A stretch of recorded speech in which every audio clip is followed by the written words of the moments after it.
I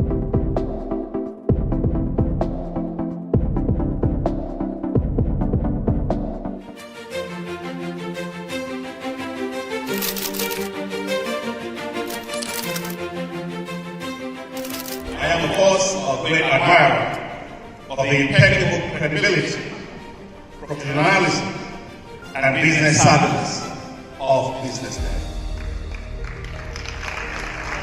If you really mean business in Nigeria, start your day with BusinessDay.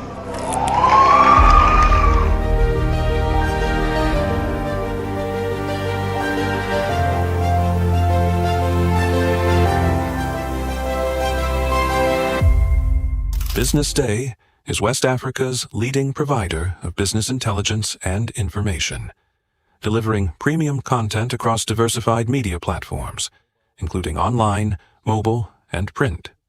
Since its inception in 2001 with a weekly newspaper production, BusinessDay has expanded its reach to provide exclusive content accessible through print, mobile, and online channels. Our premium offerings are further enriched with syndicated content from esteemed sources like the Financial Times, The Economist, and the Harvard Business Review. At BusinessDay, our mission is clear: to be the foremost provider of business and financial content, empowering readers to make informed decisions in Nigeria and Africa.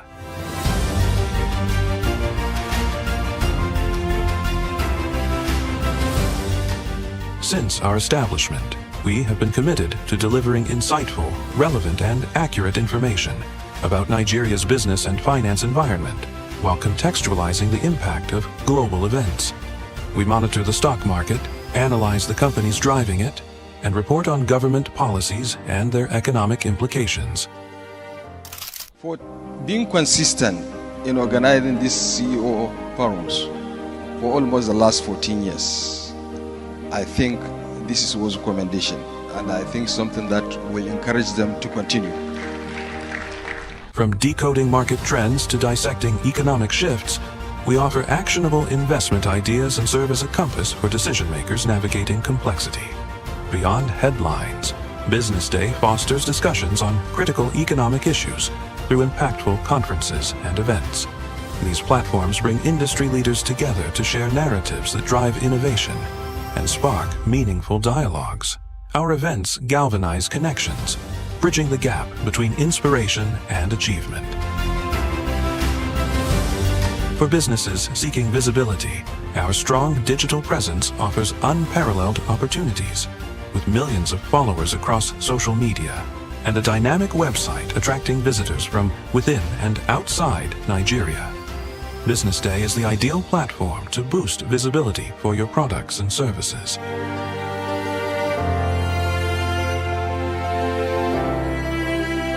If you're looking for in-depth analysis and expert opinions on Nigeria and Africa's business landscape, BusinessDay is your guide.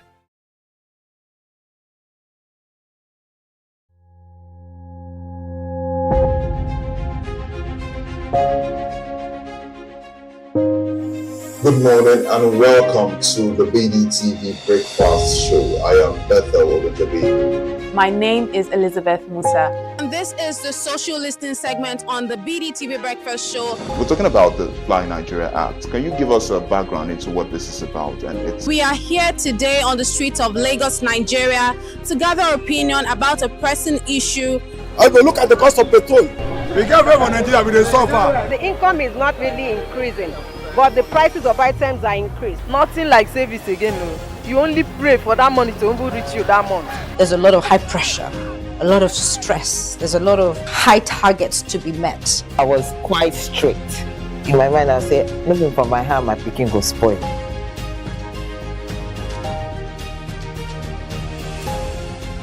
To allow all banks and all the players in the space 15% inflation target achievable in 2025.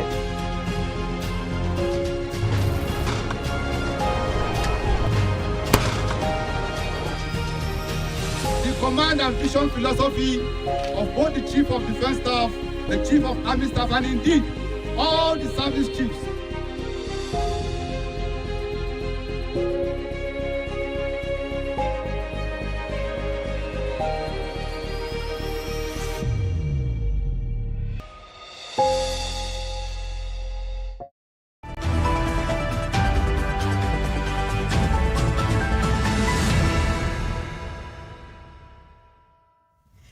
Good morning. You have tuned in to the breakfast show on Business Day Television.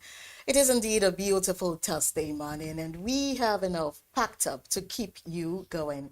I am Destiny Momo, and right now, with me is Anya Cavallo. How can I forget a very important personality sitting by me this morning? Oversight. And also introducing the show, I want to let you know about the different segments on our breakfast show. Right now, we are, talking about reviewing headlines, and after now, we're going to be doing the newspaper review, and afterwards, we will go on a business morning segment. And after the business morning segment, we bring you the big story. After the big story, you will expect to hear social listening, talking about events happening around the social media world, as we bring it to you very fresh here on the breakfast show.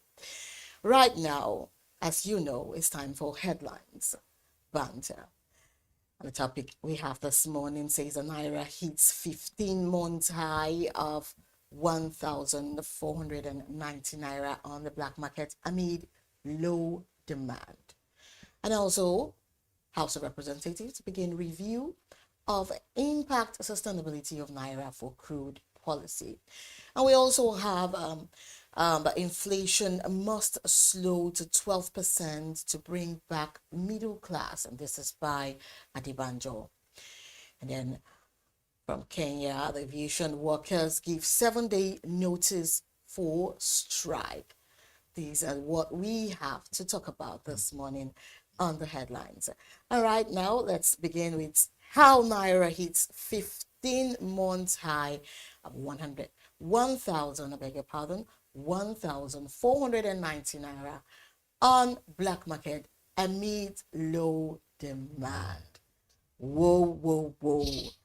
What do you have to say? Well, so it would be a far cry if one says we are not doing badly. I would say we're not doing good at the same time. At least we're not out of the market totally yet. With 1,490 Naira, right, a lot of things will come to mind, which is one. Remember, it says black market. Now, off the black market, the regular market, meaning to say it should be a bit less than that. Yeah. Because we all know when it's black market is more or less like the highest so far. So, as a last month, now I'm shocked it says in the past 15 months, this is the highest that's been. But as last month, some people changed dollar at the rate of 1,520 Naira on the black market. But whichever it is, whether it's the black market or it is a white market, or, but you know what I mean. So whichever market it is, whether it is on the full exchange or on the streets by those who peddle the dollar, it boils down to one thing, which is the Naira is not doing good where the dollar is. But I still believe that for this to be happening right now, is it a kind of, are they trying to, or is it a kind of notice that, people, the dollar is not on high demand? Because that's all, that's what can bring about this, if you ask me. So whether the dollar is on high demand or not, I think for what it's worth, whenever the dollar shifts, Nigeria most definitely will catch a cold. In other words, when it sneezes, catch a cold. Now, is it in high demand? I'll rather say maybe it's rampant. Or it is it's rampant. Yes. It is. It all depends on who's doing what business. But one thing I can assure you is the way and manner it will affect the common Nigerian. Yeah. It's not going to be very funny at all. You will see that for every time the Naira loses ground to the dollar, things get expensive, right? And in this country, things only go high, they never come low. Yeah. We are looking for a day when we'll say, sit back and celebrate that the Naira has gained more to the dollar at 500 Naira to a dollar. Yeah, that's when we come. But we actually enjoyed those times. And even when we're enjoying those times, they were not really appreciated, because I can tell you for free, we know these things, how they happened in the past, how a lot of people even wanted a revolution, even when, the Naira was still like at 150. Yes, people wanted a revolution. And then you can imagine what's going on now. now, and nobody's even talking in that line. Nobody's even talking about in that direction. And here we are celebrating that, we have it at 1,490 naira to $1. So this is where I would say, and this probably some might agree with me or disagree with me. Yeah. But this is the point where you now tell yourself, was Fela Adekunle Kuti, was he a soothsayer? Was he I can go on and on.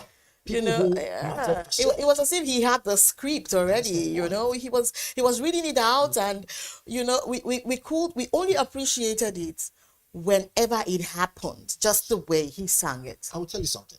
When we had musicians at that time, conscious artists, Afrobeat King himself, Fela, and then likes of Majid Fashion, talking about the level in which Nigeria's economy is just plummeting. And then one day we will all sit back and realize that it is at that time said 1,000 naira to $1. And people said it's not possible. It was never going to be possible. Today, we are looking it has gone way ahead of it. Naira. And then this is something we are celebrating. So it's an irony, if you ask me. So on the contrary, I wouldn't say we're celebrating it, we are rather enduring it. Yeah. Because two things now. It's either you decide to pack your things and leave the way Andrew left 30 something years ago, or you rather say you sit back and enjoy the music. Just the way check out.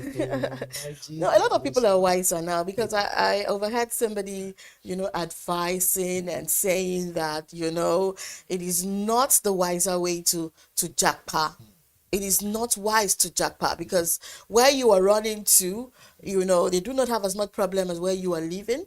And then if you are wise and you really want to make money, you should stay where there's problem, so you could solve problem for either the rich or the poor. Because if you ask me, or if you tell me there's a middle class right now, I do not believe that.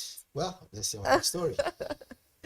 All right, then, moving on. We have Reps begin review of impact sustainability of Naira for crude policy. Naira for crude policy. Mr. Valk, do you want to talk to us about Naira for crude policy? What is this policy about? What is it making the wave on and about? So, again, anything that has to do with our crude, right, is quite sensitive. Okay. Because when they say Naira for crude policy, what do they mean? Are they saying that, wait a minute, that it will favor us more if we say we want to buy crude from them or want to sell crude, or whichever the story is? When I hear Naira to crude policy, we have the crude, we have our Naira. Are they saying that we, at the end of the day, will not pay foreign currency? I'm talking about, they're not going to pay foreign currency for, to bring it into the country. So this is the thing now. Yeah. First and foremost, we have crude. Why should we even import crude? That's one. Okay. Secondly, the Naira is not doing well where the dollar is. So apparently, unless they tell us that it is inter-country business, crude for Naira, I can understand it. But how do you justify you want to sell crude to a different country and let them pay you in Naira? How does that help our economy? Right? Again, as much as I don't want to say it, okay, trading in the US dollar only weakens our Naira. Yes, it brings dependence on that. Which is why the deal that we have with China, the yen for the Naira, is a good deal. Okay. It will make some certain people understand that we are not dependent on the world reserve currency or the world, normalcy when it comes to currency, which is the dollar. However, give and take, we have crude. I would bank from somewhere else. I heard that for what it is, that there was a point where the crude couldn't reach some certain modular refineries, so they had to buy from outside to refine. Wow. So I began to ask myself a question: how is that sustainable? How do you say that you're in a river and you allow to enter your eyes? I come up with all these sayings because we can relate with it here as Africans as we are, and as much as people are out there around the world watching us. The question is, I'm sure they'll be asking these questions. Why are they even impoverished when they have everything that the world has given to them? I believe that the Naira should be a very powerful currency, come what may. I think I want to agree with what Shore said. I overheard him saying something in a gathering, that our crude, everything that we stand for, have, should I say, a global interest. So if we are complaining that things are happening this way, there's a global interest why it's happening this way and why it's never resolving, because the powers that be are always updating these things to remain the way it is. And that's why when you see a new government take over, you'll be shocked that things are not moving the way the manifestos have said it. I will tell you something now. So you see, the other day we were having a conversation. Someone asked, I said, look, what kind of leadership do we need in this country? And I said, look, it might sound very absurd. You might disagree with me. Those at home might wonder, they are shocked. But the fact of the matter is this: the country that we are in is a very unique country. True. We need a marshal. We don't need a good man to be a president. We need a marshal, not a bad man, but a marshal. I know what you're saying. We need someone who understands the terrain of this country. Now say, look, you know what? This is how it should be. Is it a dictator we're looking for? I didn't say so. No. But we need someone who understands. Maybe Bola Ahmed Tinubu as the president is the man or not. I don't know.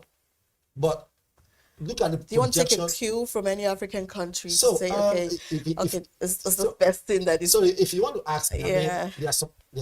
There's an African country right now that is working very well because they're able to understand that they don't need Western influence. Yeah. But you mentioned something right now. And they're fighting it. Why is that there's so much global interest in Nigeria as a country? I will tell you for free. Look, we are abundantly blessed. Are you talking about oil and gas? Should we even go to natural resources? What about the recent discovery of things like what's it called again? The other rare earth minerals that have been discovered around the northern area. Yeah. Even the area where you have the so-called Boko Haram people there, under that area, there are things like Californium there. Yeah.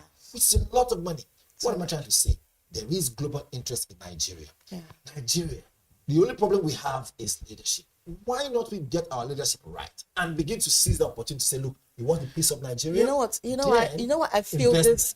You know why I feel eyes actually came into our resources is as a result of the fact that we are a colonized country, and because of that, a lot of values were seen by these people that colonized us, and that's the reason why the resources that we have will never ever escape their memory, because they know and they helped us discover most of these things.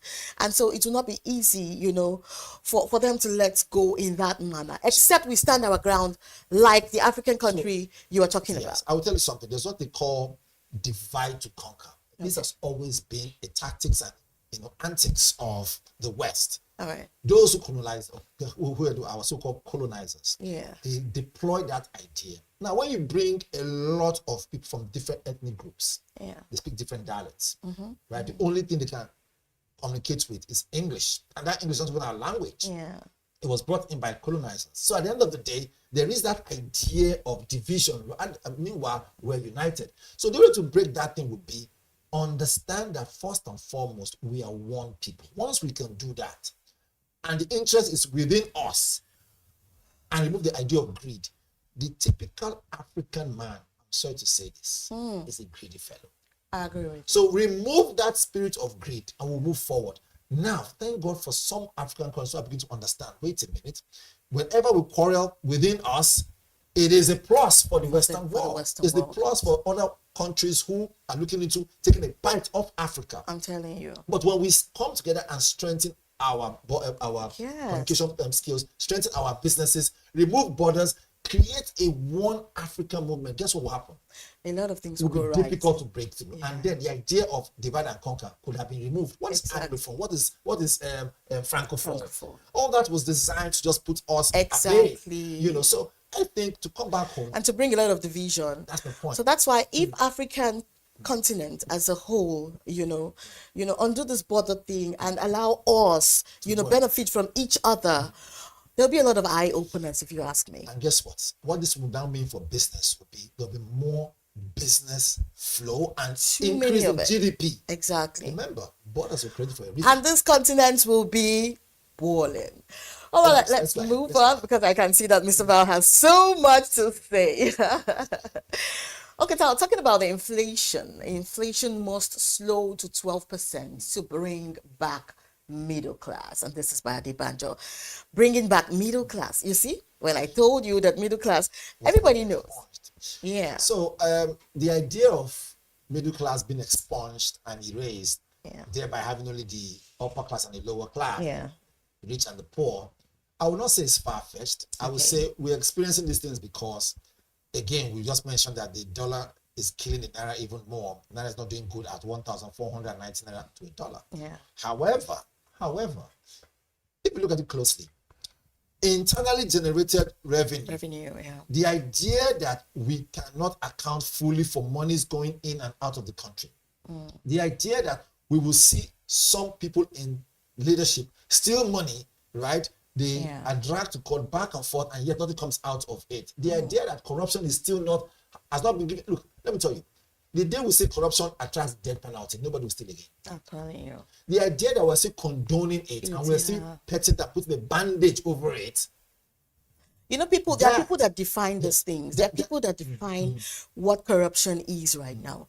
Because if you see us having a corruption fighting and commission like the EFCC, and then some people alleged that, you know, they are doing they're dilly-dallying on matters or corruption matters to fight on or to talk about. You and I know that these things are real because we know a lot of things happening. Take, for instance, what's happening now between Shewere and the FCT minister. He is actually doling out some things that should spike something. But how will this end? So that is for those who are the big wigs to deal with. I'm talking about the common man now, the middle class now. How does it affect the middle class? The truth of the matter is that when money is hoarded, the economy doesn't flow properly, there's no middle class. So is it that rich or poor? And the rich want poor people to remain. So this way they can keep that class called rich. Just the way you have the issue of either this person is white. I just still believe that's the poverty mentality, if you ask me, because if you are actually rich at heart, you will want the lower class or the poor to actually have something in their offers. But then with the way things are happening right now, I think that there are more of poor-minded rich people, if you ask me. Well, I'll just talk about it, not to. Yeah, but then Edebado is trying to let us know that 12%, as in 12% will be better, so that the middle class will still, have their slate in the scheme of things. As our president said, let the poor breathe. But are the poor really breathing? That's the question for another day. Okay, then, Kenyan aviation workers gave 7-day notice for strike. So they just came out of a serious protest that claimed lives, that put them on the international map for a lot of things that we didn't know finally came to the front burner. However,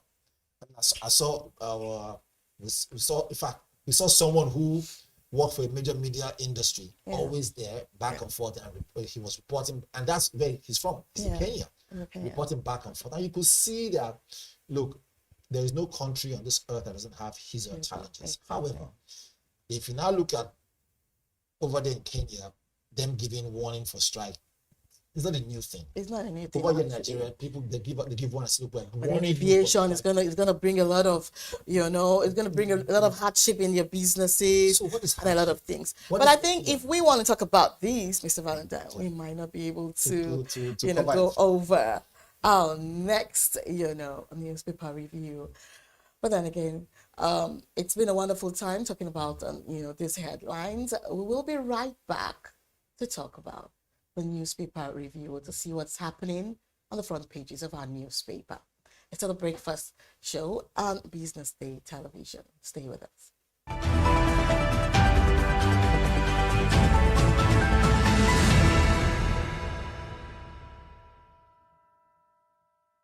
Welcome to the Triumph Against Odd podcast. Most people go through their lives without knowing what their superpower is, right? But if you're lucky enough and determined enough to find your superpower before you get to a certain stage of your life, you will be incredibly successful. Look, the first thing is you just decide not to look at the challenges, because if you do, it's going to end you. The closest thing I think is that I had a deeply military background, which is a bit of a never say die background.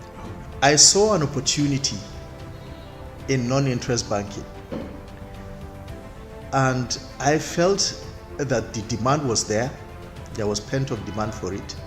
People were yearning for it, and I felt that if we did it properly, if we brought in professionalism into it, and if we brought in our experiences, our various experiences from various backgrounds into it, that it could succeed. Very few people do that because very few people explore their superpowers. They just explore bread and butter issues. I need to eat, and you know.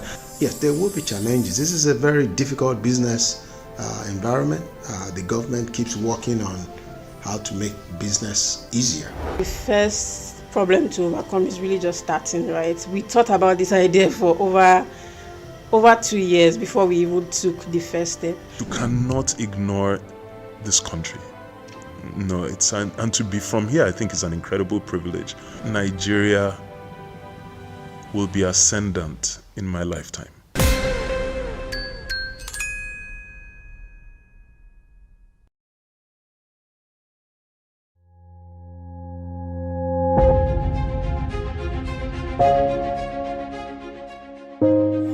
Good morning and welcome to the BDTV Breakfast Show. I am Bethel Ogunjobi. My name is Elizabeth Musa. And this is the social listening segment on the BDTV Breakfast Show. We're talking about the Fly Nigeria Act. Can you give us a background into what this is about?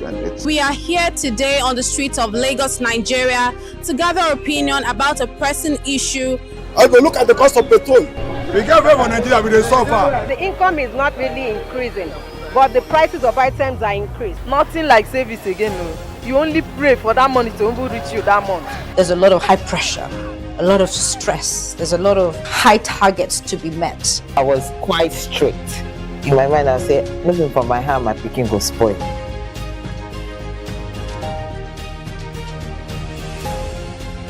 To allow all banks and all the players in the space 15% inflation target achievable in 2025.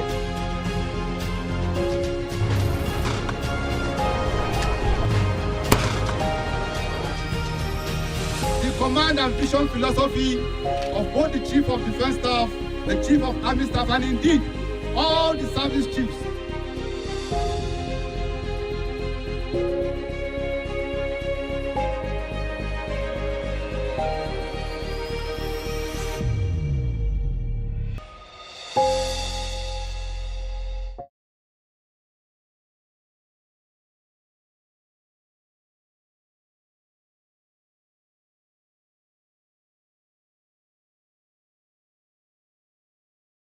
Attention business leaders. Want to make informed decisions? Join the ranks of the best with Premium Business Day. Access in-depth analysis and expert opinions to stay ahead. Subscribe now at premium.businessday.ng and unlock premium content. Plus, you get 50% off your first subscription. Don't miss out. Make smarter choices and seize new opportunities. Sign up now and elevate your business game. Visit premium.businessday.ng today.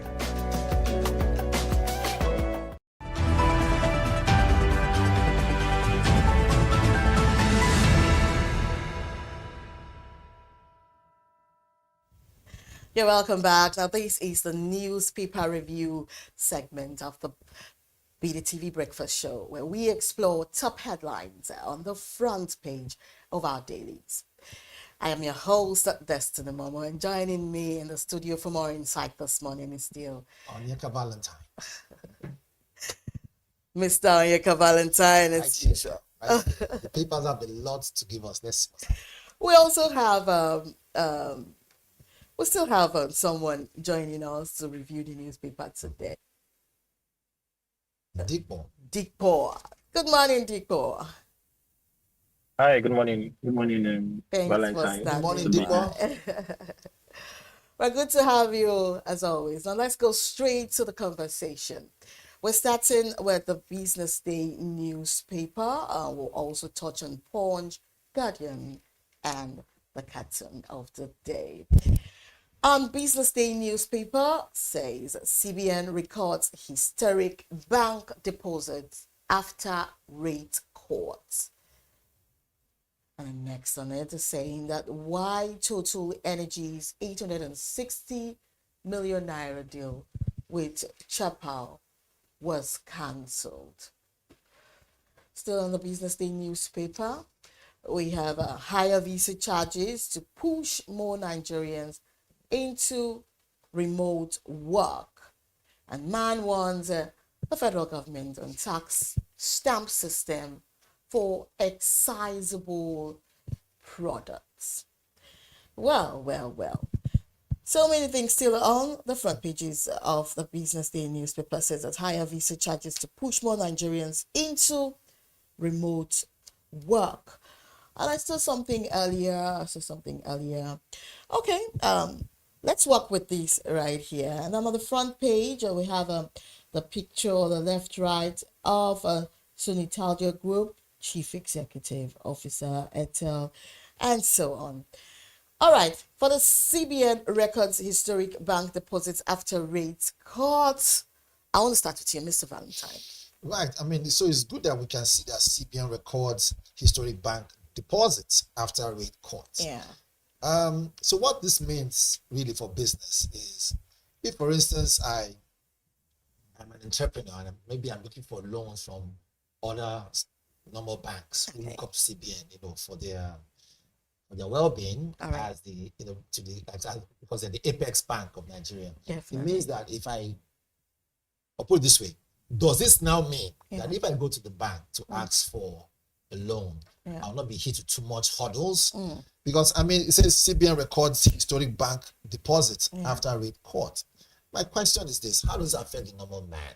Really, are we seeing that this particular thing will trickle down to make life easier for people who do businesses? A lot of people have business out there; they're looking for people to help them. Banks will say, "Okay, you're banking with us. Let's see how we can support you." If all this is happening and only favoring the owners of banks and favoring those who are on the mainstream, who's the upstream, what about those on the downstream? I think it's also saying that it's taking the institutions to place their excess liquidity with the CBN overnight and earn interest, right? But then again, you just asked a very important question. You asked a very important question. So how will they be able, to bring this on? So Dikba, what do you think on this as well? Oh, okay. Yeah, thanks. So I think Valentine was spot on.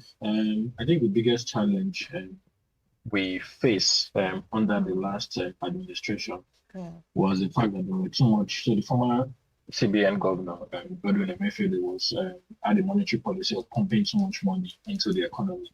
So one of the drivers of the inflation we saw early last year, towards the tail end of 2024, was the fact that there was too much money in the economy that was chasing fewer goods. And so because there was too much money in the economy, we saw a bit of inflation that was basically prices of goods and services were just moving up. And what the government is trying to do now is to mop up those excess cash in circulation through rate cuts. And so what we are trying to achieve with these rate cuts is to make sure that the amount of money in the economy is actually what is needed to boost or drive the economy. Because again, if we have too much cash in the economy and there is no commensurate productive activity going on in the economy, then it's possible we are going to see, the economy will not be balanced, basically. So how does this trickle down to the local man? Again, you've mopped up all the excess cash in the economy, basically. And so you have, so now you can focus on increasing the productive activities going on around the various sectors of the economy, so you can have the right amount of cash that is needed to stimulate all of these activities. And then, of course, once the GDP is growing, the economy is growing, you definitely see increase in the standard of living, and then the cost of living will drop, as the case may be. All right, then. So that on the part that says that why Total Energies $860 million deal with Chappal was cancelled. That's a huge deal. How come it got cancelled? So I think I want to focus on the fact that it was even cancelled. Now, for us to now do justice to that story, there are a lot of things that are happening in the backstage. All right. When I say backstage, things that we might not have no idea of. But more importantly is the fact that now it is cancelled. What does this mean for people who actually have pending jobs with Total, right? Yeah. Those who obviously have other petty jobs. How does this affect those other small contractors, right? Who other businesses rely on? What's the multiplying effect of it? Because if the deal was cancelled, right? It has been cancelled. That's it. Knowing why it was cancelled is a different thing than knowing the effect. That effect, is it going to be very, very... It's going to be a very huge loss for contractors, if you ask me. And then how are they going to be able to remedy this? That's my point. A lot of people will encounter a whole lot of losses. I will tell you what. Most of the time, when you bid for jobs, right? And then the LP or whatever you want to call it comes out. Because I've done some job biddings before, so I understand, the give and take and how difficult it is. So at some point, you realize that you want the project to start, you start using your own funds. So yes, because you know that at the end of the day, you're going to make up all your funds, including your profits, and then you have nothing to worry about. So if you have a bank that is, reliable and says, okay, we know that we've seen your income for the past 6 months, we can give you some leverage, give you some cash, go get this project started, since already your company has been enlisted to get the project done, but money has not been given to you. So you move ahead to start doing it. It's like government project. When they canceled a huge deals like this, what this means is that every other person who is a bike contractor, or put it this way, smaller contractors, as case maybe that works under them, will be affected. Surely. So wow, Dikbo, this is actually huge. Dikbo, what do you think? Still on the business day. So just building on what you said, I think the biggest challenge was the other company, Chapel Energy, who were able to secure funds to pay some of the regulatory fee attached to approving transaction as big as this. So let's not forget, oil and gas is a very, very capital intensive project. Sometimes you need a lot of money really to finance deals or to carry out deals as massive as this. So Total Energy is basically trying to sell one of their troubled onshore assets to Chapel, and Chapel, again, a local firm. And the idea is, let's give local firms opportunity, let's give them a platform. And so what issues like this would raise is to raise concern on the financial capabilities of local oil firms to handle assets that international oil companies like Total Energies are trying to sell. So again, if a local company is bidding for another asset, there'll be a lot of question mark, and a lot of people will be asking, I hope you've ticked all your boxes in terms of raising funds or raising cash. Hope you've done your due diligence in terms of getting the right kind of people to partner with you to finance this kind of project, because we're talking about millions of dollars here. Highly capital intensive. There are very few banks who can finance this kind of transaction. So you need to cross your T's again and dot your I's. Again, going forward, what this will do, there'll be a lot of question mark on local companies and their ability to finance highly capital intensive projects like this $860 million assets that Total Energy is trying to lay off. And again, deals like this, so what it means is Total Energy will be back to the market. They'll probably be looking for a new buyer, and then they'll probably have to kickstart the process all over again. All of this takes time. All of this, of course, affects ability to ramp up oil production from these assets, which Nigeria currently needs in terms of developing the economy. Okay. All right. Moving on, and thank you so much, Dikbo. You are actually hitting the nail on the head as much as Mr. Val is doing also, which means Business Day is so packed with, very, very good economy-based headlines, and it's actually, giving us, good notes to talk about. All right, then moving on to higher visa charges to push more Nigerians into remote work. I want to stress that on you, Mr. Val.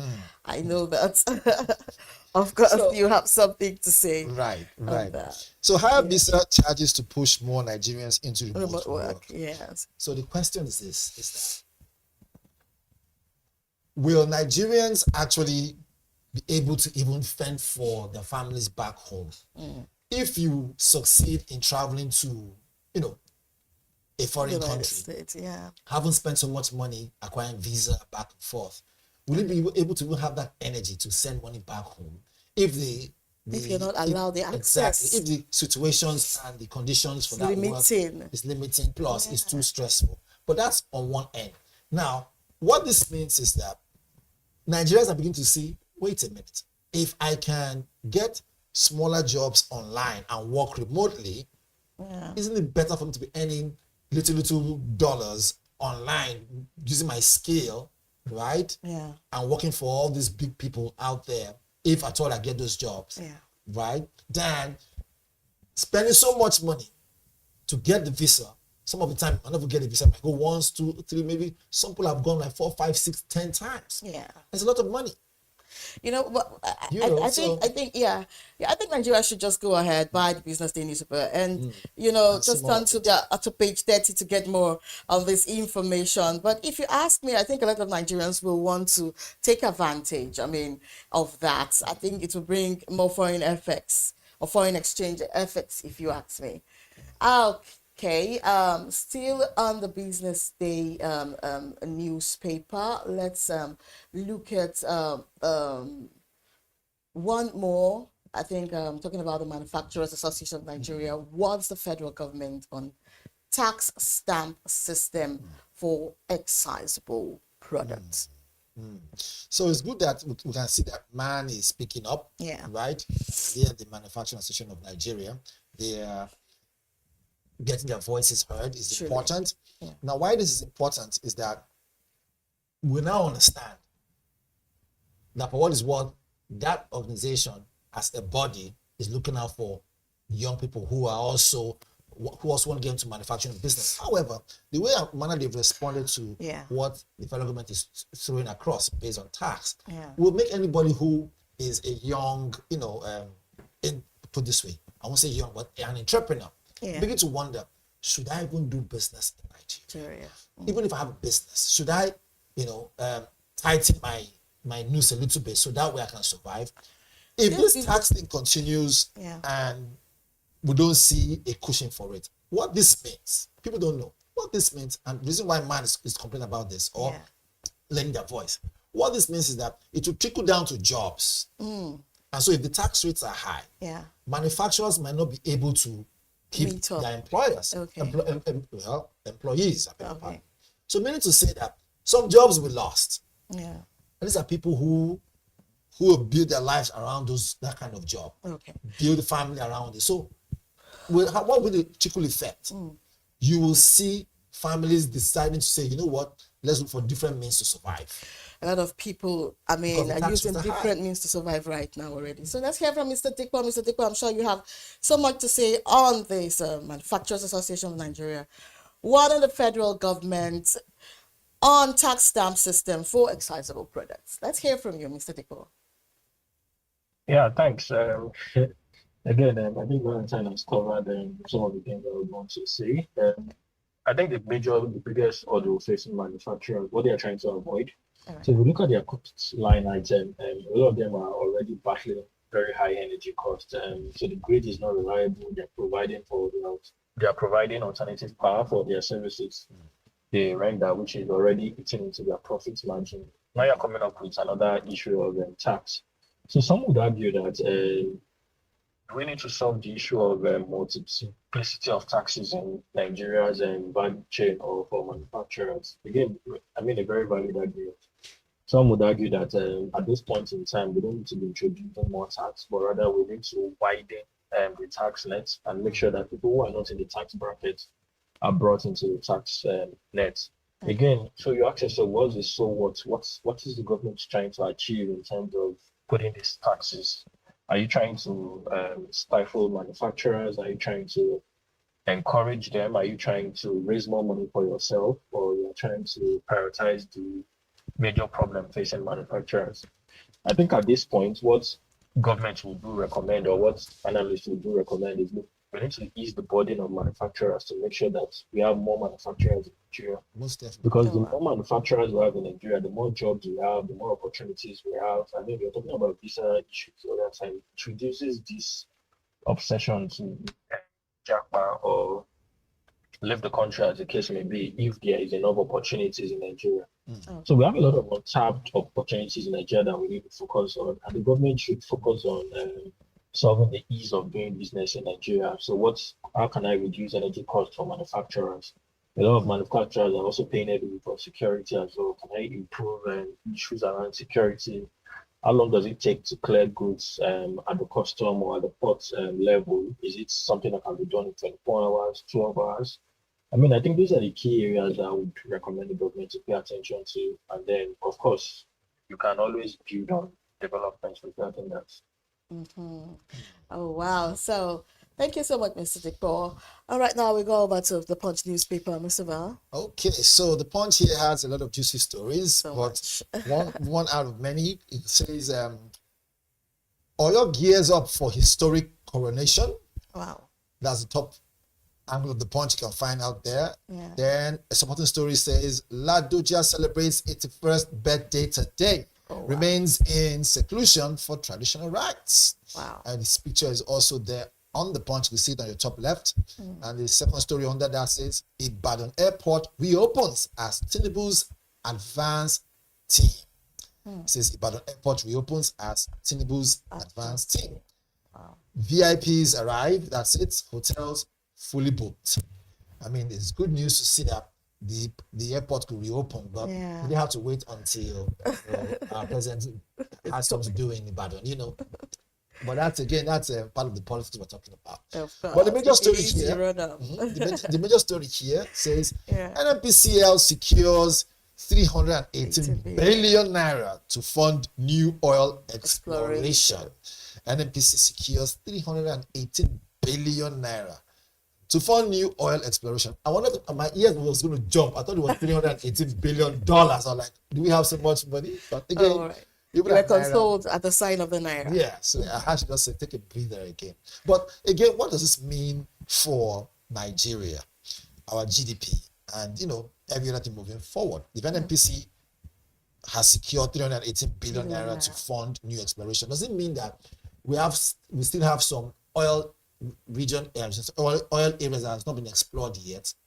I mean, we know that way back in the 1950s and 60s when Oloibiri was, discovered, which in Niger Delta, for people who don't know, that's Bayelsa State. Yes, that's your state. Of course. Fantastic. So Proudly Bayelsa. Exactly. So at that time when oil was struck, the trajectory of Nigeria never became the same again. It became a major player in the international world. Agriculture just moved from number 1 to number 2. But many years after, I mean, this is just a few days to our 65th celebration. Wow. As Nigeria, which is Independence Day, around the corner, and we're seeing that NNPC has secured 318 billion naira to fund new exploration. But where exactly? Is it offshore? I mean, maybe in page 2 we'll see the real news. But before we jump to the details of the news, Dikpo, what do you think about this? Is it there? Okay. Yeah. So, can you hear me? Yes, we can hear you. Oh, okay, great. Again, there are two sides to it. So, good thing the NNPC is looking for new oil exploration areas in order to explore for crude oil. And so we talked about Nigeria used to have like 6 oil basins. I mean, these are areas where you've not explored for crude oil before. And you've probably that some geologists have mapped out certain areas and say, look, there are high probability that if you explore oil in certain areas, yes, you can get large amounts of crude oil quantity for commercial purposes in those areas. It's a good thing. I mean, the sad thing is this is not the first time we're pumping a lot of money. Some of them are basically chase, really. Okay. I remember the last administration said they discover oil in the north at some point and pumped a lot of money into it and built it till date. I'm not sure. Yes, there is oil there, but I'm not sure if we have a commercial quantity there currently as we speak. So again, there are those who would argue that, look, why don't we prioritize the areas that have been proven already, the regions that we have proven oil reserve, and maximize the potentials we have there before considering or looking for new oil locations and then addressing going to look for oil in new places. Have we fully explored all of the oils in, for instance, in the region? Have we explored all of the oils in the Niger Delta, in the offshore region before going? Again, the arguments are based on both sides. Again, it's a good thing, but then the most important thing is that the right use of that kind of money as we speak. We have a lot of idle oil assets that are basically buying idle that nobody is exploring. Proven oil reserve, proven oil fields, but then no one is exploring them because of some either regulatory lapses, policy lapses, or lack of really investment in these areas. I mean, some would argue that the government should pay attention. So again, it's different sides depending on the side you're looking at it from. Welcome development if we're able to achieve or if we're able to find commercial quantity in all of these areas to explore. All right. Thank you so much, Mr. Dipo. I think because of time, we should just go over our next paper, which is the Vanguard newspaper. There's a topic from the Guardian actually that says let's say roll overrides multiple dormant parties as INEC considers 14 more. But staring at us right here is the Vanguard newspaper that says that CBN warns against Naira abuse and hoarding of currency. And the healthcare crisis says what government can do to end mass migration of doctors. That's by the NMA, NAD, and AMLS and others. And it's also, we also have here on the Vanguard newspaper, we have pictures of Nuhuribado, the president, and the governor of Fubara. Yes, Rivers governor. Yeah. They're holding something there. It says Tinubu receives Ogoni report, honors slain leaders. I think it's about time that could have happened. I mean, if you remember what happened with Kensaro Wiwa and every other person who were fighting for the well-being of Niger Delta. Yeah. Seeing that, citing the manner of oil spillage, destroying farms, destroying fish and the fishing industry and the whole. A lot of things happen in Ogoni land, but because of time, I might not be able to explore all of that. And then UNJ says federal government renews call for permanent seats at UN Security Council. I don't know if we have Captain of the Day.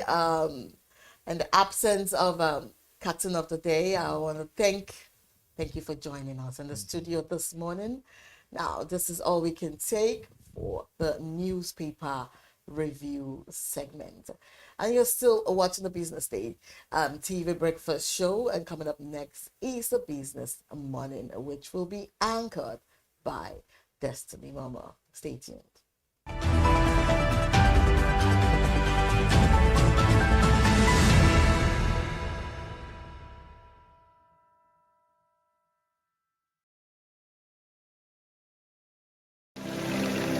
They say money never sleeps. Wake up to clarity, insights, and the stories driving business in Nigeria and beyond. From the heartbeat of small and medium enterprises to the pulse of national economic policy, this is where business meets perspective. With expert guests, real-time analysis, and stories that matter to you. We go beyond headlines to bring you the full picture. Join us every morning as we break down the numbers, decode the policies, and spotlight the people shaping our economy. This is Business Morning.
The National Health Financing Dialogue, held in Abuja with the theme Reimagining the Future of Health Financing in Nigeria, had in attendance government officials, private sector leaders, and health experts to discuss how to fund healthcare better and cut down what Nigerians pay.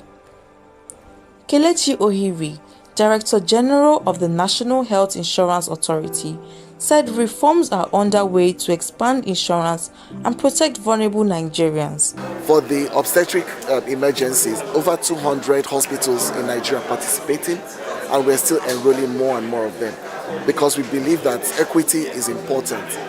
And through the Basic Healthcare Provision Fund, where the Honorable Minister mentioned, the federal government commits 1% of its consolidated revenue for that. About 2.7 million Nigerians who are poor and vulnerable are currently enrolled under the Basic Healthcare Provision Fund so far.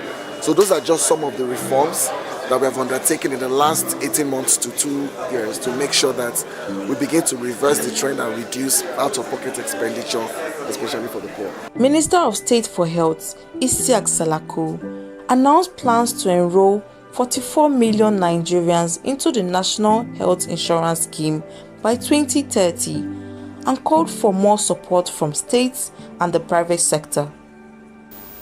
A key deliverable of the Federal Ministry of Health and Social Welfare under the Presidential Performance Bond that we signed is to enroll at least 44 million Nigerians into the National Health Insurance by 2030 so that we can reduce out-of-pocket expenditure on health. Frank Aigbogun, publisher of BusinessDay, described healthcare as part of national security and urged local governments to take bigger responsibilities for delivering services. But health financing is key. We can't go anywhere in terms of looking after our people. I believe personally that healthcare is a very good part of national security. You can't talk about national security when you have sick people all over a country. It's a critical part of national security, and I hope that governments in Nigeria, from federal to local governments and the states, will take the matter of healthcare more seriously than we have done so far. As I said, it appears people think that everything will be provided by government. It is not true. It is not done. It will not happen. Nigerians themselves must rise up to play their own part as well. Private sector leaders also called for better policies and long-term financing to expand services and reduce costs for citizens. It is very obvious that there's a lot happening in healthcare now, that the environment and the temperament for finance and investment is shifting favorably, that there are a lot of players now who are trying to aggregate demand, and so increasingly the conversations are shifting to supply. And where conversations shift to supply, then there's a question about where will the financing come from. And on that note, there's a lot of opportunities now opening up for financing. This dialogue has been a long time coming, but we are glad it has happened. We are glad that the National Council, working with the Honorable Coordinating Minister for Health, as well as the DGNHIA, have come together to put together these discussions. The expectation is that these discussions then lead to tangible action, which we'll be happy to have. I represent the private sector, and we feel that private sector has a major role to play supporting the government. So what we're asking is, what can we do to create an enabling environment for investments to come in to support private sector to increase the quality and the scale and scope of their services in order to support government, not just for those at the top of the pyramid, but the masses at the bottom of the pyramid. So I think we've had some really good discussions today. We can really put all this together into actionable, when I mean actionable activities, because we've been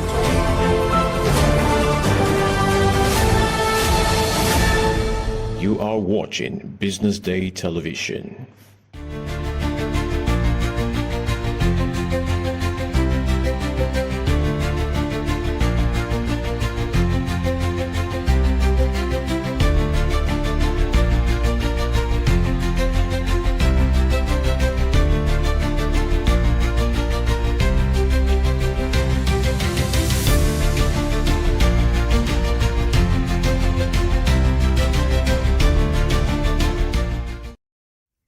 Good morning. You're still watching the Breakfast Show on Business Day Television. This is the Business Morning segment. I am Destiny Momo. Now let's bring you the news in details. The Naira on Wednesday climbed to a 15-month high of 1,490 Naira per dollar in the black market, also known as the parallel market, driven by low demand and improved liquidity across foreign exchange markets.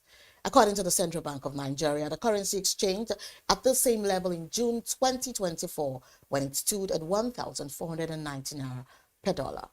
Compared to the previous trading session, the local currency gained 1.67%, appreciating from 1,515 Naira per dollar on Tuesday. With the current FX level, the gap between the official black market exchange rate is narrowed to 1 Naira 44, with the official market depreciating slightly by 0.08% at 1,488.56 Naira on Wednesday. Moving on, the House of Representatives has inaugurated an ad hoc committee to critically examine the feasibility, sustainability, and potential impact of the proposed Naira for crude oil policy, aiming to strengthen the local currency by denominating oil sales in Naira rather than dollars.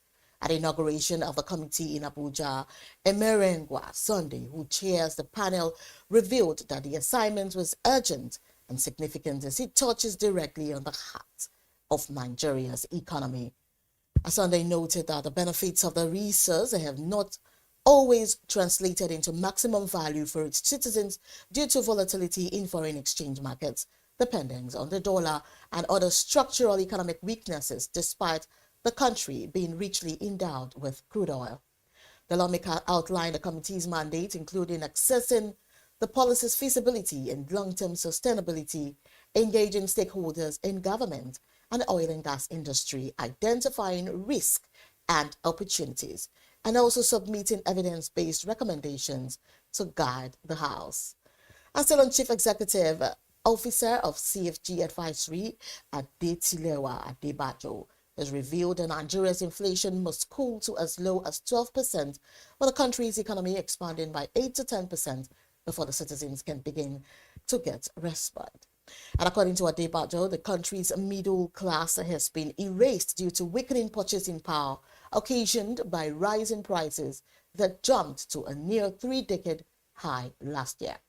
The CEO pointed out the CBN governor needs to let the public know the real target, outlining programs the Apex Bank will be embarking on to achieve a single-digit inflation target.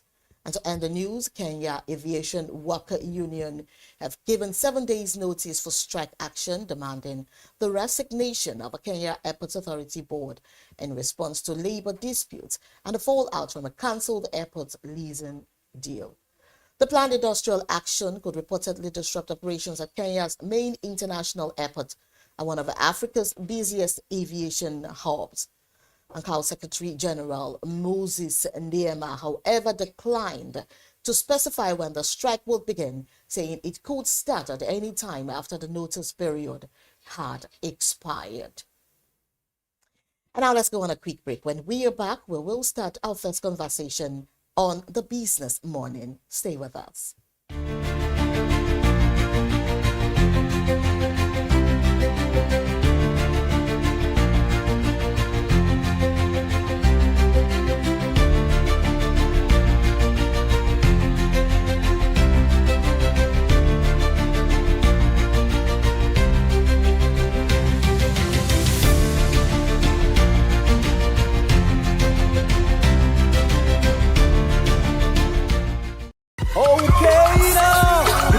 Insurance. After God, you are the next insurer.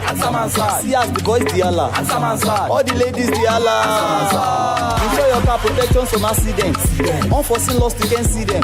Mistakes are meant to happen. If you don't jam the car, they'll jam yours. Will you beat them? Yes, you will get them arrested. Your plans for that day is affected. You waste your money, you waste energy. With AXA, you can be protected. Get the protection that pays today. Call 0700 AXA Mansa to get a motor insurance that pays.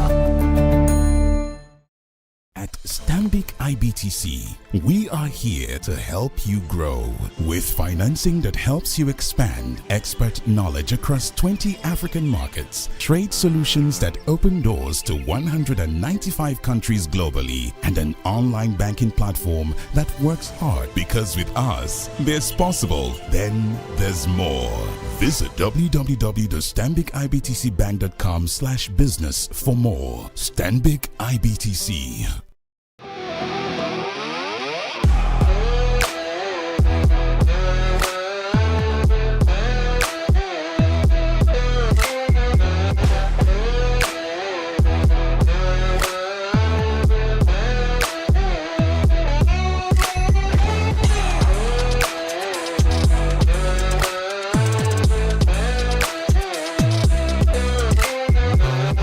True strength. What defines it? The brilliance of a player? Or when a team comes together to win? A solo beat? Or the rhythm of many? The flair of one dancer? Or the art of a troupe?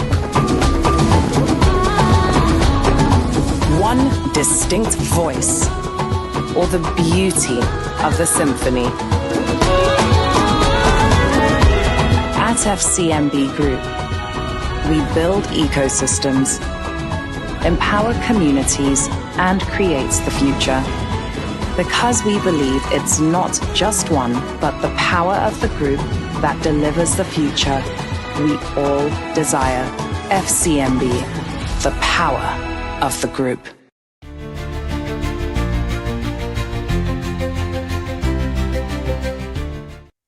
You're welcome back to Business Morning, still on the Breakfast Show. Now, let's move to the first conversation of today. And we're talking about Nigeria's addiction crisis as it threatens economic growth. Nigeria is grappling with a growing addiction crisis that experts warn is quietly eroding the nation's economic strength, from lost productivity in the workplace to mounting healthcare and even security costs. The toll of substance abuse is being felt far beyond the streets. Now, according to the United Nations Office on Drugs and Crime, Nigeria is one of the countries hardest hit by drug use in Africa, with millions of young people already caught in cycles of dependence. The consequences are there. Employers report absenteeism and underperformance linked to substance abuse, while education experts warn of declining school completion rates as addiction pulls students away from classrooms. Economists say the impact runs into billions of dollars.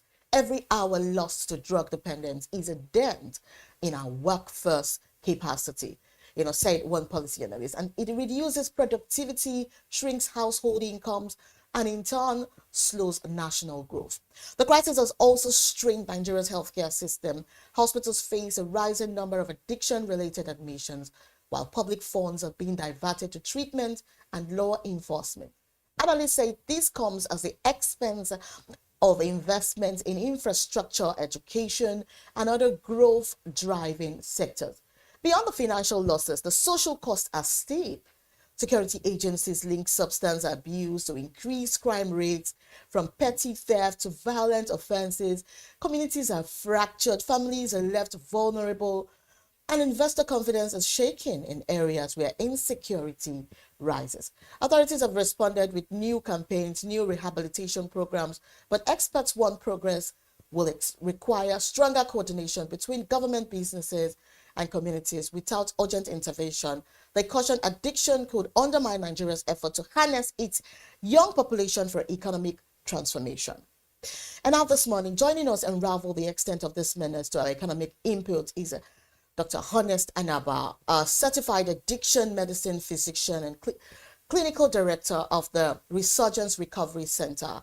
He is a diplomat of the International Society of Addiction Medicine and an international co-occurring gambling specialist. In the last 8 years, Dr. Anaba has made valuable contributions to improving the addiction healthcare systems for diverse populations in Nigeria. As the Chief Medical Officer at Get Care Africa, he leverages clinical expertise to develop innovative technological solutions for addiction treatment.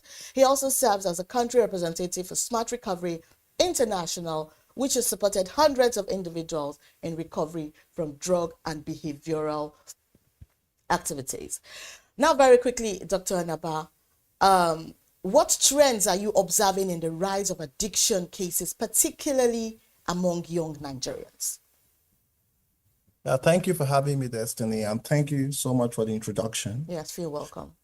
So regarding your question about current trends among younger Nigerians, so typically we tend to see people use drugs earlier. So exposure to drugs is beginning more at the early teenage years, and we even still find those who use lower than that, particularly for those who come from socially marginalized populations.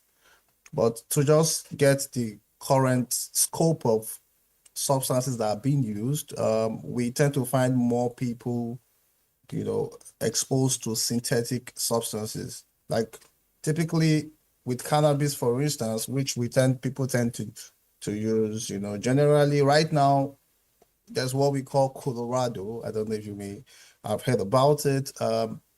That's now even more of a synthetic form of the typical cannabis people use. You find crystal methamphetamine and the likes. So why is this a problem?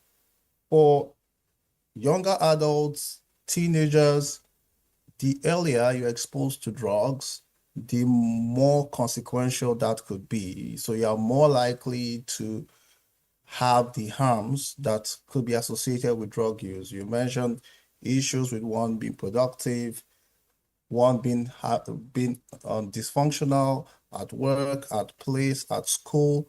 And mind you, teenagers don't have their brains fully developed because the brain tends to develop fully, particularly the prefrontal cortex, which is responsible for regulation, for planning, for executive skills. It's not fully formed till you're about mid-20s, about 25 years of age. Now you find these younger ones who don't have that brain fully developed, exposing their brain to harmful toxic chemicals that you find in drugs, and that makes them even more vulnerable. Typically, it's just only their reward system, which is the area for euphoria, that gets them to reinforce that use and behavior, taking them away from things that would make them to be productive. So typically the trends right now, you find younger ones using much earlier. You're finding more substances in their synthetic formulations. You don't find them, the regular ones anymore, with very lesser amounts. People tend to have more of the potentially harmful effects from these substances. Addiction reduce workforce productivity, and what evidence have you seen that actually connects substance abuse to lost economic output? We could say this over and over again. Typically being in, the clinical practice, and I will take it from that lens first, when you see that trend from just people who tend to use, I think when I was practicing almost like 10 years ago, you may still find a couple of adults, people, older populations, within your care settings. More recently, you find a lot of, teenagers, you find a lot of younger adults. These are people who should be transiting, into the workforce, right? With great minds, with great brains, having most of their attention span being impaired, right? Now, it may seem like, oh, is this like a direct impact, right, on the economical growth? But certainly, when you're having, the workforce being depleted, you're having transition of the younger populations who should be, coming out with greater minds, coming to contribute meaningfully to the economy, having many of them being, derailed into substance use, Okay. that eventually has a significant impact. And now beyond that layer, if we want to go out of the individual layer, we move right now to even the community level, the policy level. This takes a lot of cost, not just from families, but also even from the government. Because when you have the whole substance use being a menace, understanding also the chronicity, that comes with one dealing with addiction. Sometimes it's not like an acute problem. There are relapsing patterns that comes with it. That could be overwhelming for not just an individual, not just the family, not just the community, also policymakers. So at the end of the day, this is more like, diverting resources, that should be useful, for other meaningful things, right? But you end up taking a toll, on people's finances, taking a toll on, cost, healthcare cost, the system. And, mind you, it is highly capital intensive, it's cost intensive. By the time you even start having to treat one, you never could tell, meanwhile, we always say best, we can try to prevent, or, we can actually delay, that trajectory when people, start to use. So, yeah, it takes a toll at different, socioeconomical levels, in society, starting from individual down to the government. So what role does early intervention and rehabilitation play in restoring individuals, to economic productivity? What early intervention can bring about this? Yeah, very, very good question. And thank you. And hearing you, the question is, what early intervention would do, how important it is. We just finished talking about, the cost implication, how, cost intensities, not just for families and individuals, but also, the government. Yeah. This was just a simple reason why, earlier this year, I and my team, we piloted a program in the Lagos State Primary Healthcare, which we offered what we call screening, brief intervention, and referral to treatment. Why do we think this is important? Early screening helps a lot, right? Yeah. So when you see diseases or ailments, even like substance use itself, it rises in the trajectory, right? So the earlier you can catch, individuals much earlier, the more likely you are going to help them not eventually, transition to the chronic form, because it's always on a spectrum, right? So we have mild use disorder, we have moderate substance use disorder, we have the severe one, right? So most times if we begin to develop like screening practices, and we definitely know, yes, most times it's always attributed to the healthcare system, but we know beyond that, the aim of this kind of intervention is to take it outside that, even regular, regular settings, be it for even other employment assistance programs in schools. We just even have like very regular counselors who can even just be able to, bring up such kind of conversations pretty early, not in a judgmental way, but okay, how can we even find out? Sometimes, in the last 1 year, was there any time you've probably been exposed to this, be exposed to that? These are like life-saving questions that may eventually spark off discussions where we can now we do what we call a brief intervention, and very important for capacity building to folks out there. So in screening, we are less likely to depend on trying to sort out for funds that we use to treat these individuals. We are less likely to channel resources that should be going to the economy, for treating conditions that are very chronic, that have relapsing patterns. So the goal here should be, how can we adopt some of these screening interventions? Because long term, it could really help. I've found situations whereby people, due to the fact that they've even had several engagements, with some particular physicians, care providers, they have been like missed opportunities for them to be identified earlier. So when those missed opportunities arise, the next thing you are finding someone coming in with a severe use disorder. Above that layer of just having the use disorder, probably they may have developed mental disorders, they may have developed other medical conditions that are irreversible at this time. And sometimes too, with more further complications, takes even more burden, more finances. And so these are avenues and stages within the spectrum of these conditions that one could always intervene. So there's really no limit. There should be really no Okay. there should really be no time anyone or any individual True. should hold back from Exactly. screening and offering brief interventions. Yeah, and hopefully we hope our healthcare system can get there. Yeah, you spoke about screening and early detection and all that. A lot of families are bearing the brunt, of the financial impact of these addictions. But then away from that, now what are the main challenges treatment centers like yours face in scaling rehabilitation services across Nigeria?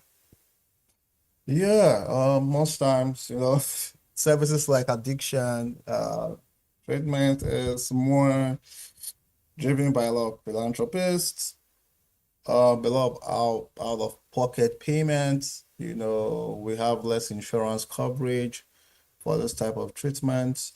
And definitely we know it's definitely a problem for even most commonly occurring conditions or most predominant ones. But you can now say when it comes with a condition like, addiction, that has like, very less people, imaginary feels it has a lesser pull, so and with the stigma that comes with it, that becomes a very big problem. Yeah, so I would say yeah, it's a bit challenging, and that is why for resource limited settings like ours, it's incredibly important we beefing up our prevention programs, right? Because when we start going into core treatment and trying to, allocate resources there, there could be a little challenge or major challenge for many families, considering the current economical condition in the country. So yeah, that's a major problem is even first, understanding the cost implication, how cost intensive. So I would say for we care providers in the addiction space, it's very incredibly important, we try to do a lot of capacity building. Okay, how can we even, develop our capacity in doing more prevention programs? How can we sensitize the communities meaningfully? How can we work with families meaningfully? Sometimes these are just like very low-hanging things that could be done to reduce the burden, on treatment centers when we even understand that they are not so available, they are very limited, they are not so accessible, and definitely, when it now comes with people that these services could cater for, we have like a very small pool of people that may even relatively afford this. So it's really helpful if we can actually strengthen our prevention capabilities, and at the same time, on the other hand, hopefully have better funding, see how we can even work closely with other stakeholders, key stakeholders within not just our treatment settings, our community-based organizations, and also with the government, and seeing how we can make some of these programs readily available. All right, now lastly, because of time, Dr. Hannes, in your opinion, how can public-private partnership actually help reduce the economic and social impact of addiction nationwide? Yeah, so I think that was where I was already going to. Okay. So these partnerships are really key. They are really key.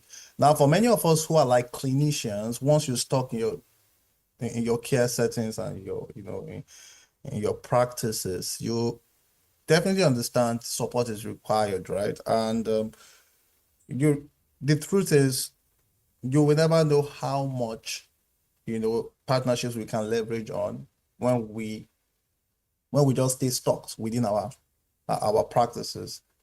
Now, typically, for instance, when I had to do the SBET project, of course, this was something that was on my mind. I had the knowledge, I had the technical expertise. However, there was need for me to gain that support from key stakeholders, not just within my professional space, but also within the government. And that's why we had a very major collaboration with the NDLEA. We had a collaboration with the Lagos State Primary Healthcare Board. We had a collaboration with the Interministerial Drug Abuse Control Committee.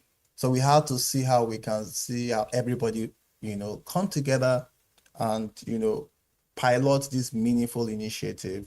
At the end of the day, to see how we can lend our expertise to supporting the government, to supporting the communities.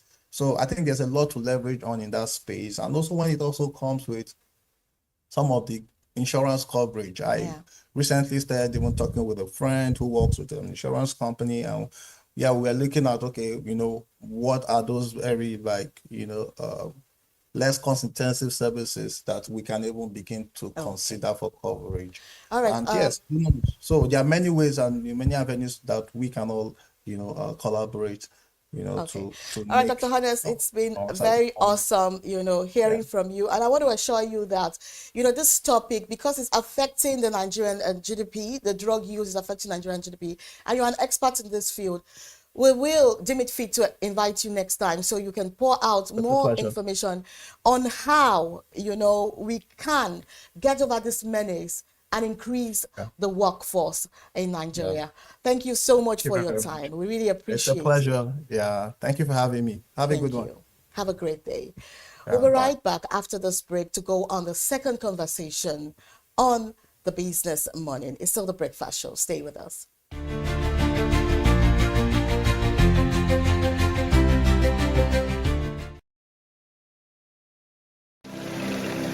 They say money never sleeps. Wake up to clarity, insights, and the stories driving business in Nigeria and beyond. From the heartbeat of small and medium enterprises to the pulse of national economic policy, this is where business meets perspective. With expert guests, real-time analysis, and stories that matter to you. We go beyond headlines to bring you the full picture. Join us every morning as we break down the numbers, decode the policies, and spotlight the people shaping our economy. This is Business Morning.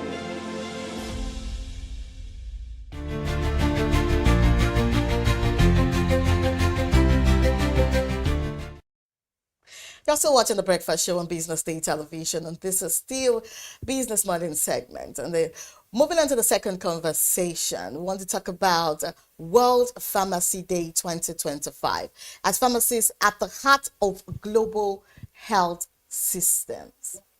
Today, the world marks World Pharmacy Day, a moment dedicated to celebrating the critical role pharmacists play in strengthening healthcare systems and advancing universal health coverage.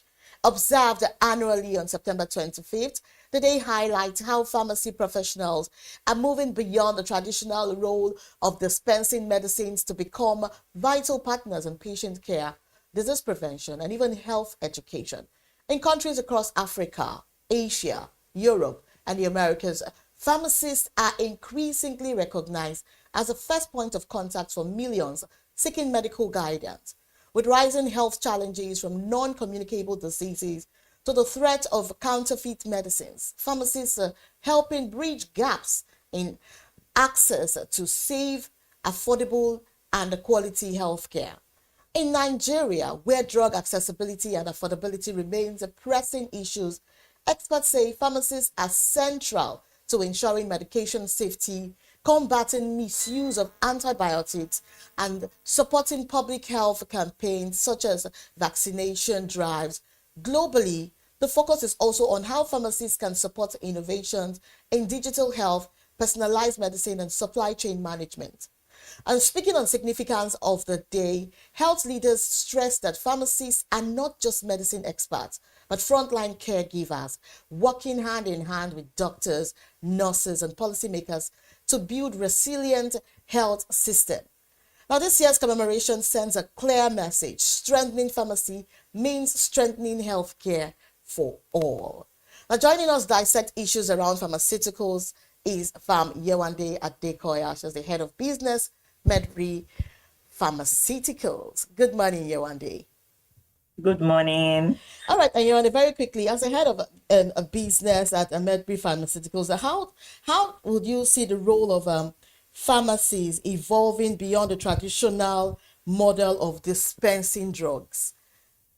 Yeah, thank you very much. First, I liked what you said at the introduction, saying that in other places, pharmacists are recognized as, the first point of care. Yeah. Unfortunately, in Nigeria, we are not recognized, even though we are actually the first point of care at, receiving and providing care to people, to patients. Yeah. So pharmacists are actually the most accessible healthcare professionals in Nigeria. Before you could access a doctor, a nurse, and other practitioners and specialists, most often than not, you think of a pharmacist because you are either asking questions about your medication or asking questions about your symptoms. So we are usually the first point of call. And if we are being recognized as this, the next thing is to think that our work is beyond dispensing. Our work is, we need to be brought forward as key members of primary health care team. Already, these are things that we already do at the community pharmacy level, managing chronic illnesses, supporting immunization programs, guiding rational medicine use. For instance, at Medbury Pharmaceuticals, we support, existing institutions and facilities in ensuring access to affordable and quality medicines through financing their supply chain, right? And one of the ways that you've seen this is through the project we recently launched in UCH Ibadan. So pharmacists are no longer sitting back at just dispensing on the value chain of the healthcare system. Right now, we are moving forward to improve processes, to shape how medicines are distributed and used, to shape healthcare education, because at the forefront, the first set of people that provide education for health are usually the pharmacists. So that is the kind of integration Nigeria needs to scale for making us recognized as part of the primary healthcare team. Thank you. Pharmacies actually work on improving, drug standard, because so far we're seeing that what is actually increasing is the prices of these drugs and not the quality. So apart from affordability, how can we get more quality for these drugs that we get these days?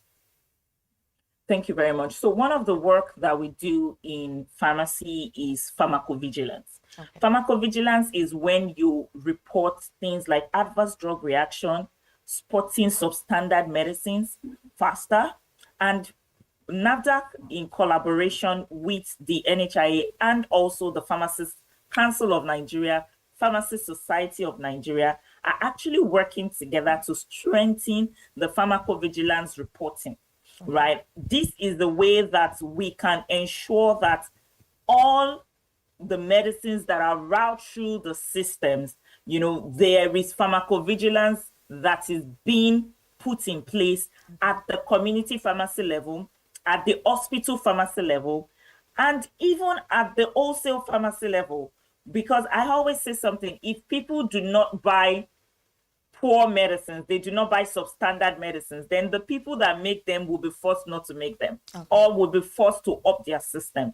So the thing is, when we move beyond just dispensing to educating people, ensuring that we standardize our footprint and we scale our footprint as a healthcare educator, whereby people recognize us as an authority when it comes to their health and medicines.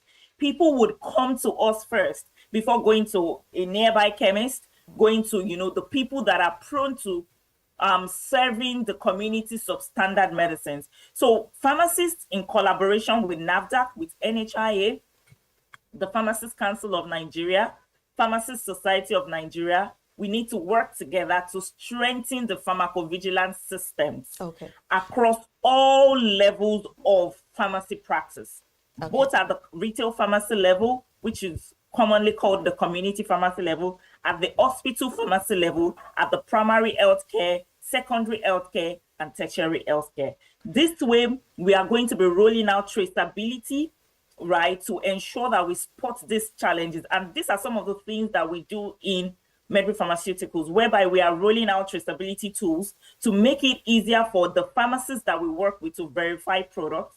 And we've been in conversations on how pharmacies can be integrated into, you know, this kind of pharmacovigilance practice reimbursement. And I believe that this can also be established through partnership with the National Health Insurance Act. These are ways that we can strengthen the pharmaceutical supply chain systems, whereby we are able to curb, reduce, and minimize to the very barest minimum the circulation and the supply and distribution of substandard medicines. Thank you. So I want to give it to pharmacists. Pharmacists, you guys are doing a lot. And truly, you are under-recognized, if you ask me. Because, you know, the medical doctor is there to actually, you know, diagnose and say, okay, this is what the problem is. The nurses are there to give care, give the drips and all of that one. But you, the pharmacist, you look at this test result and then you see to it that you give good standard drugs that will make the patients feel better. And then they go over, you know, what they know how to do best again. So then how are pharmacists actually collaborating with the government, you know, to make this whole process better than it is already? I'm talking about here in Nigeria. All right, thank you very much. So one of the things that we've started to do is to hold conversations across different spheres of the government level. And I believe that our Pharmacist Society of Nigeria is doing a good job at that. And today, being the World Pharmacist Day, is one of those days that we go ahead. We do not just celebrate the day to just celebrate pharmacists. It's the day that we also use this opportunity to hold conversations and, you know, make the government realize that this is what we are doing. One of the things that, you know, one of the projects that I was on in my former company, working with the Association of Community Pharmacists of Nigeria, was integrating data, because you see, data is king and data brings about superior arguments. Okay. It's because you would be amazed at the amalgamation of data that community pharmacists, even hospital pharmacists, can put together to shape conversations, to shape policies. The first place that you would most likely detect an outbreak of disease would be a retail pharmacy, right? Yeah. So we are pushing that conversation to say that let us come together, have a platform whereby our data are interwoven. There's an amalgamation of data that we can use to hold conversation with the Federal Ministry of Health, State Ministry, you know, Ministry of Health across all the states, such that we are going to be collaborating with the government for universal health coverage SDG goals, which is ensuring that, because right now you cannot take also away the attrition in the healthcare system. It is becoming increasingly difficult for you to access doctors, to access healthcare at the secondary healthcare system. Our primary healthcare system needs to be fixed. And one of the ways to bridge that gap is empowering pharmacists to be able to provide primary health care services to the public. Recognizing us for this, holding conversations around this are the things that we do today to ensure that the government sees that whether you like it or not, the attitude and the view of people, the way the people see this thing, people tilt towards the pharmacies when they want to get the first hand and the primary healthcare information. And we should be recognized, we should be certified, we should be commissioned to do these things, not just as a business for retail pharmacies or even at the hospital level, but as a standard practice licensed by the Pharmacist Council of Nigeria and the Pharmaceutical Society of Nigeria, recognized, right, by the Federal Ministry of Health. And these are policies that we believe that will reform the supply chain of not just medicines, but of even care primary health care, because if someone who has malaria, someone who has some basic level of infection, someone who has things like cough, and even things like dispensing antiretroviral drugs for HIV patients, and all these things should be things that can be carried out at the community level. Managing patients with chronic illnesses should also be things that we can also be empowered to do. Recognize these are things that we do already. You know, people go on to take courses in public health and all these things so that they can at least have not just the knowledge but some form of certification to carry out the systems. It is difficult for you to manage a chronic health patient, you know, at the hospital level. Because once you give them an appointment to come, maybe 90 days after, 60 days after, 30 days after, what happens between those days? When they have issues, where do they turn to? Who should they talk to? Who should keep an eye on their numbers? The pharmacists are empowered to carry out pharmaceutical care, which is recognized in other places in the world as primary healthcare services. So these are conversations that we use today to hold, not just to celebrate ourselves, but to let them know that, see, this is what we are doing. This is what we should be doing. This is what we should be recognized as doing. Not just the art of dispensing or selling medicines, but the art of pharmaceutical care, the art of policy reform to improve access to quality and affordable medicine. Thank you. Yewande, I must give it to you. Your knowledge in this field is, you have a generous knowledge in this field, and you're actually dishing out the business aspect of it, and we truly appreciate it here in Business Morning. But then how can pharmacists in Nigeria be more strategically integrated into the national health system to strengthen universal health coverage? Thank you very much. Like I said initially, that data is king. The way we need to step up as pharmacists. And one of the ways that I have identified in my over 1 decade of experience and working at every level of pharmacy before I became into the corporate and business world of the pharmaceutical business is that we need to get data. Data for policy reform. You cannot just hold conversation without something to back it up, right? We need to get data of what are the average number of people that show up at the pharmacy to receive care for their health. What's the success rate of managing patients with chronic illnesses? What's the success rate of reporting pharmacovigilance, adverse drug reaction, adverse treatment reaction? Because sometimes it is not just about the drug, it's also about the doctors that are prescribing this medications, right? What is the data backing up the fact that people would rather come to the pharmacy to get their immunization than go to hospitals, the secondary care hospitals? So these are things that we need to put together, and this data, put it together in a proposal and start engaging relevant stakeholders. Pharmacists also need to show up in the room. Sometimes I go for conferences, sometimes I go to old conversations, and I am the only pharmacist in the room. Oh my God. And I'm like, where are my colleagues? And you see other professional clinicians represented, the doctors, the nurses, the laboratory scientists, all of these people. We need to move away from our comfort zone. We need to move away from just, sitting at our retail pharmacy stores and our hospital pharmacies. We need to take up space. We need to take up space in the Healthcare Federation of Nigeria. We need to be well represented, because when these conversations are being held, they are being held in the absence of the pharmacists who are at the forefront of, rendering primary healthcare services at the core of primary healthcare systems. Right? And this is a solid way to bridge the gap of the universal health coverage. I had a full-fledged proposal. I had a work I was doing, a paper I was doing on it, that I handed over, and I'm very happy with the work that the Association of Community Pharmacy of Nigeria are currently doing. And I believe that we need to continue to hold this conversation, especially on days like this, so that at the end of the day, we are not just recognized, but empowered through collaboration with the healthcare system bodies, at the level of the Federal Ministry of Health, at the level of the Healthcare Federation of Nigeria, both the primary and the public healthcare bodies are recognizing us, empowering us, partnering with us to hold these conversations and put in systems, not just policies, because policies without systems will fail, right? Of course. Policies incentivizing the pharmacists also to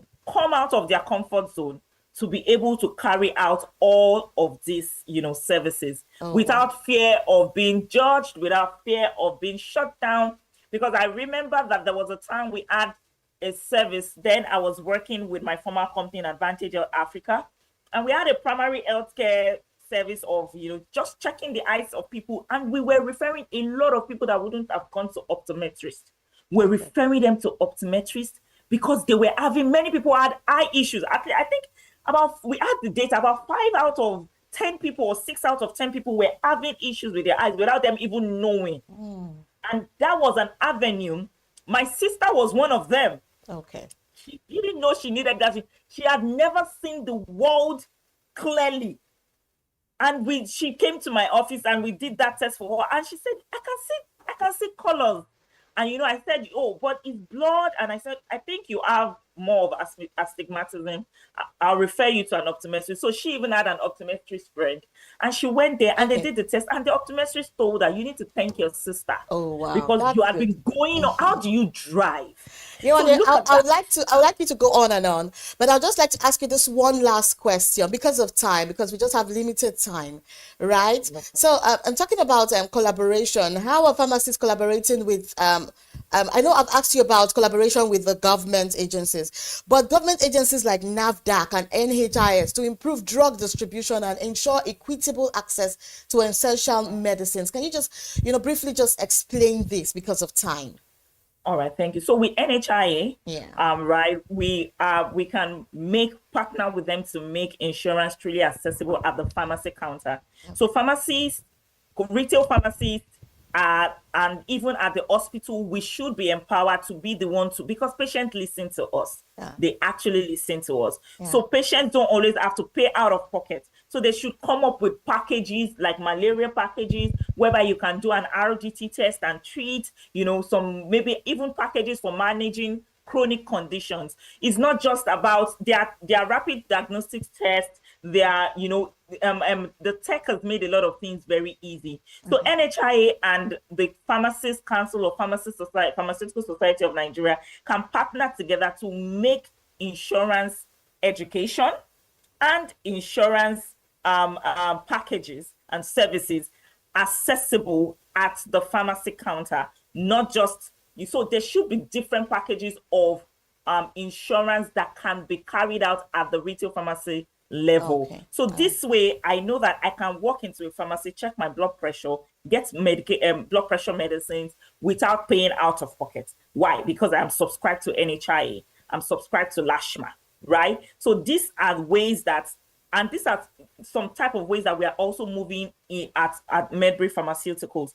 Another thing that by partnering with existing health insurance systems, also we can partner with NAFDAC through strengthening the pharmacovigilance by spotting, like I mentioned, the adverse drug reaction, substandard medicines, incentivizing the pharmacists to report these challenges immediately to NAFDAC or to the relevant, regulatory authorities by documentation and documentation monitoring.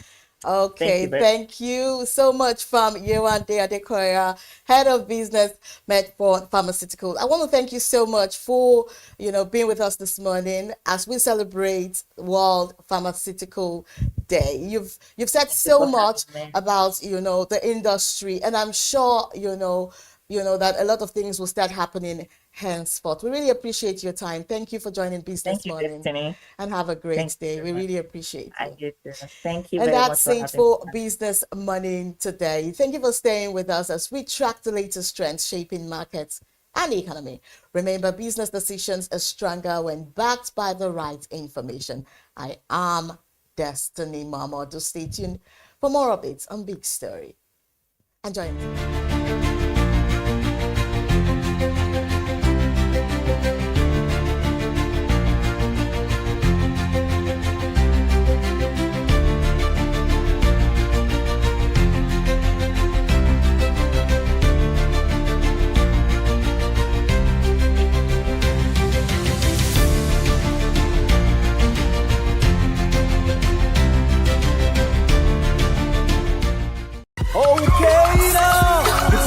insurance. After God, you are the next insurance.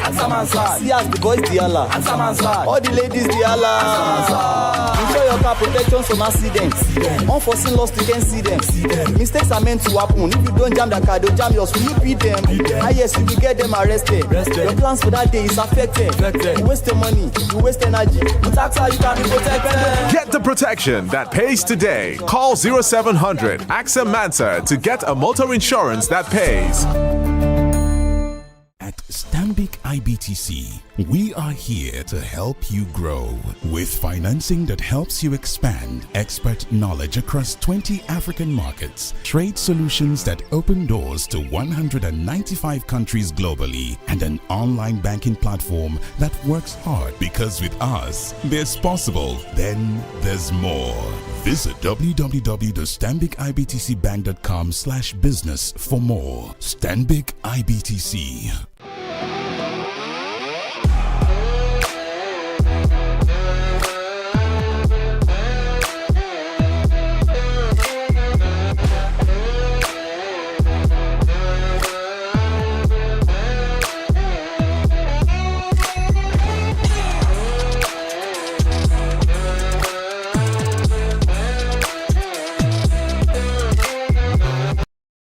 True strength. What defines it? The brilliance of a player? Or when a team comes together to win? A solo beat? Or the rhythm of many? The flair of one dancer? Or the art of a troupe?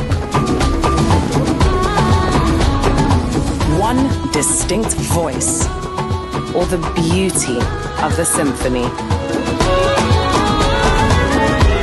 At FCMB Group, we build ecosystems, empower communities, and create the future.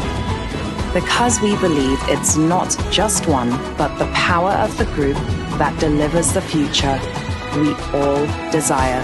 FCMB, the power of the group.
are watching Business Day Television.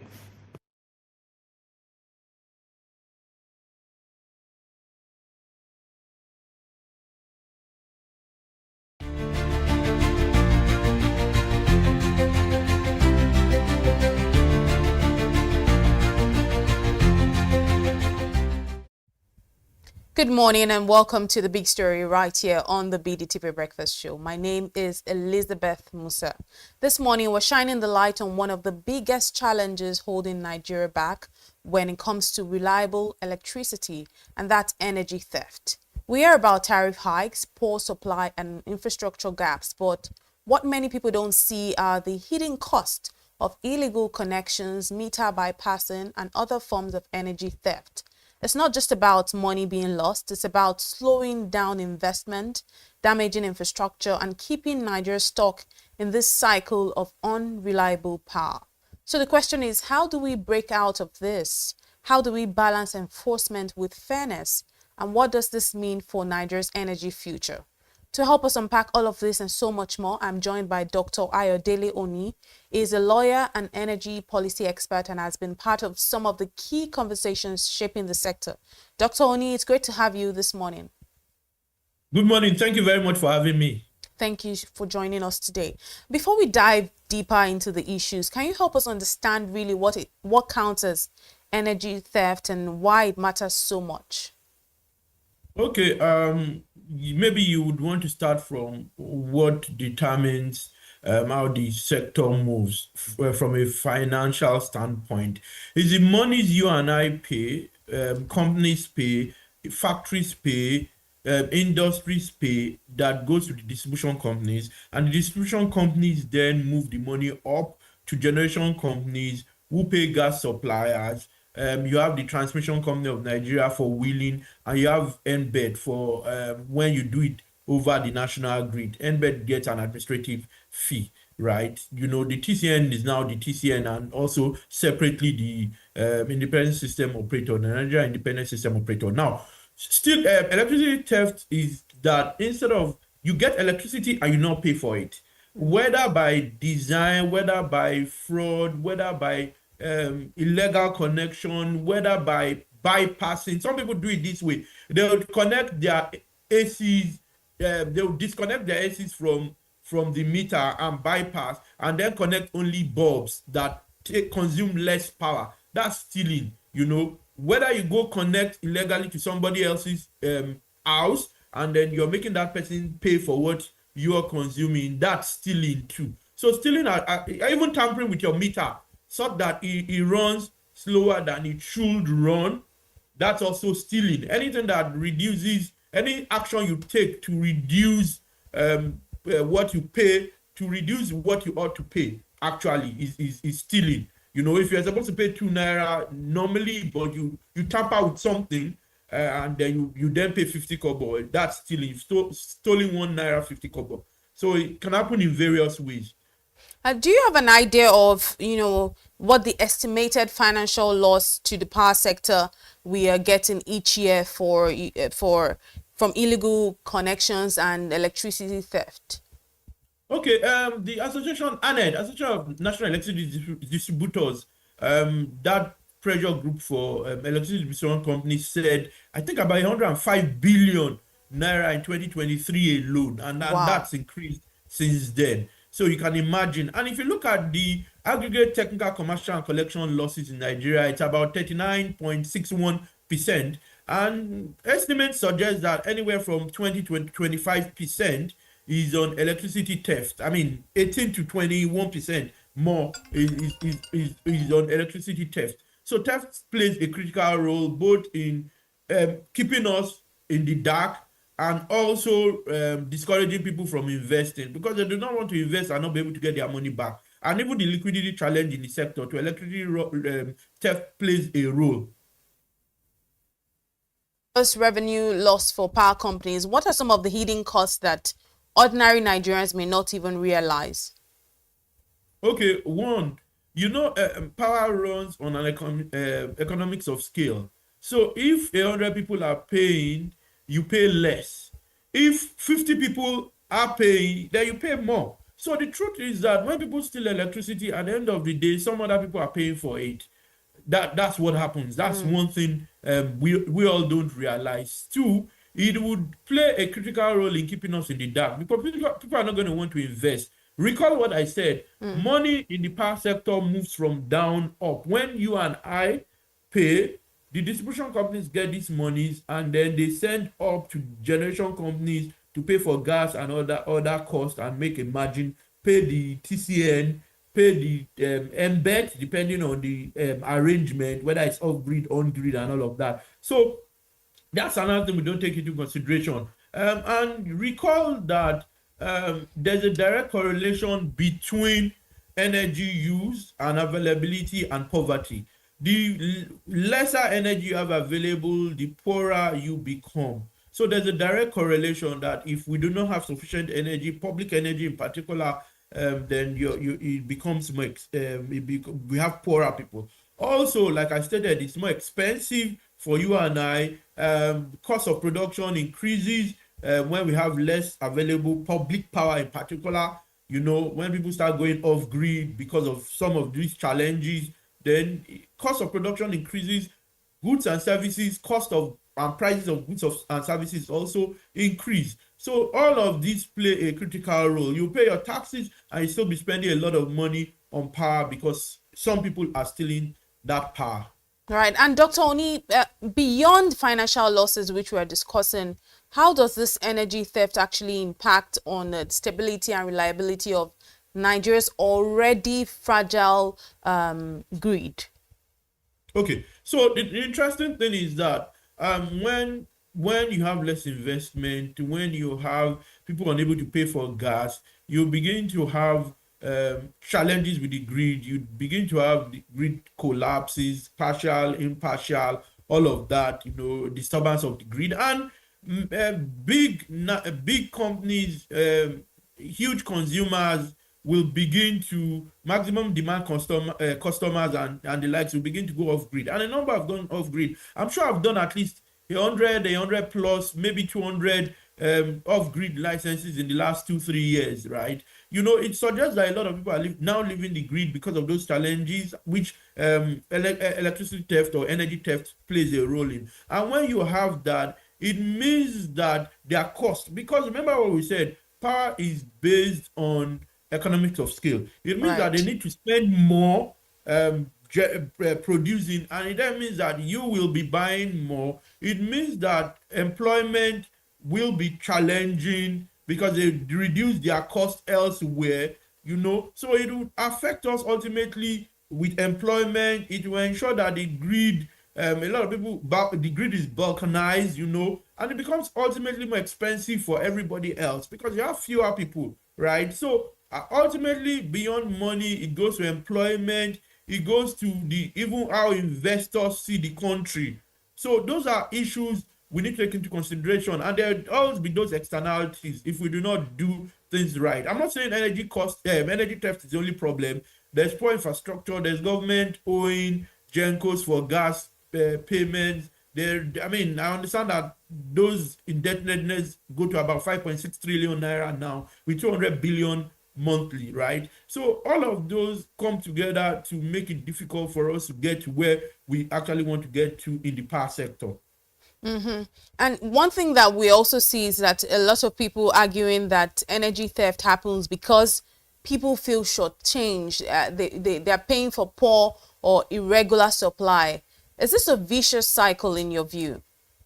Okay, interesting point, to be honest. Part of what you see is that if you don't adequately meter and if you don't invest in technology, for example, I think only 43% of Nigeria of power consumers are metered. So you have about 57% not adequately metered, not metered at all, or not adequately metered, you know. So if you have that challenge, people then feel that, particularly when you do estimated, you are right, they then feel like they are being shortchanged. They feel that they are being cheated and they want to take the laws into their hands, or they want to help themselves, so to speak. So that's one angle. But if you have metering, if you have smart metering, if you have technology from even the feeder that helps regulate all of those, it will reduce it. So yes, there's that argument, But maybe that doesn't suffice because there are people who actually can even afford it who still also steal. It's not only the poor that steals, it appears to be across all classes.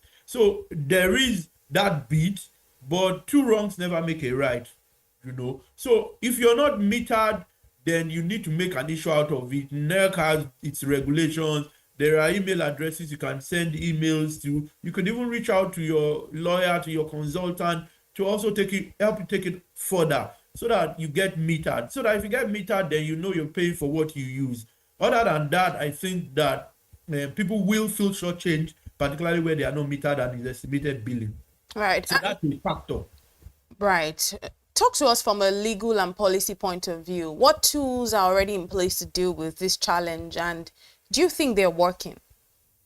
Okay, if you look at prior to the Electricity Act, when you had the Electric Power Sector Reform Act, issues around electricity theft weren't well dealt with. But if you look at, I think it's section 208 and 209, and I stand to be corrected, of the Electricity Act, there are copious provisions around imprisonment, around fines per day. Now, the problem with Nigeria, so those tools exist in terms of laws, and I understand that a number of discos are looking at technology and more monitoring, so that when they find out that what you're paying drops, they can come to your house and check whether there is some theft or there's some mischief, right? But the problem with Nigeria is that things fall at the point of implementation. So you can have brilliant policies, you can have brilliant laws around the Electricity Act and policies around tampering metering. There are those rules and policies even with NERC, even prior to the Electricity Act. But the question is, how many people have been punished? How many people have gone through that process? And people are aware that this has happened to 1, 2, 3, 5, 50, 100 people. And once people begin to see that there's a price for decisions they take, and there's enough sensitization such that even neighbors report each other or one another, and they know that if they get reported, if there's whistle blowing, then there may be a problem. Have a policy where the whistle blow when people steal electricity, and that person pays a penalty, and then you can get a percentage of that penalty for whistle blowing. Those are things that we can add to the toolbox we currently have. But I think we currently have reasonable laws, provisions, policies, but implementation is the problem.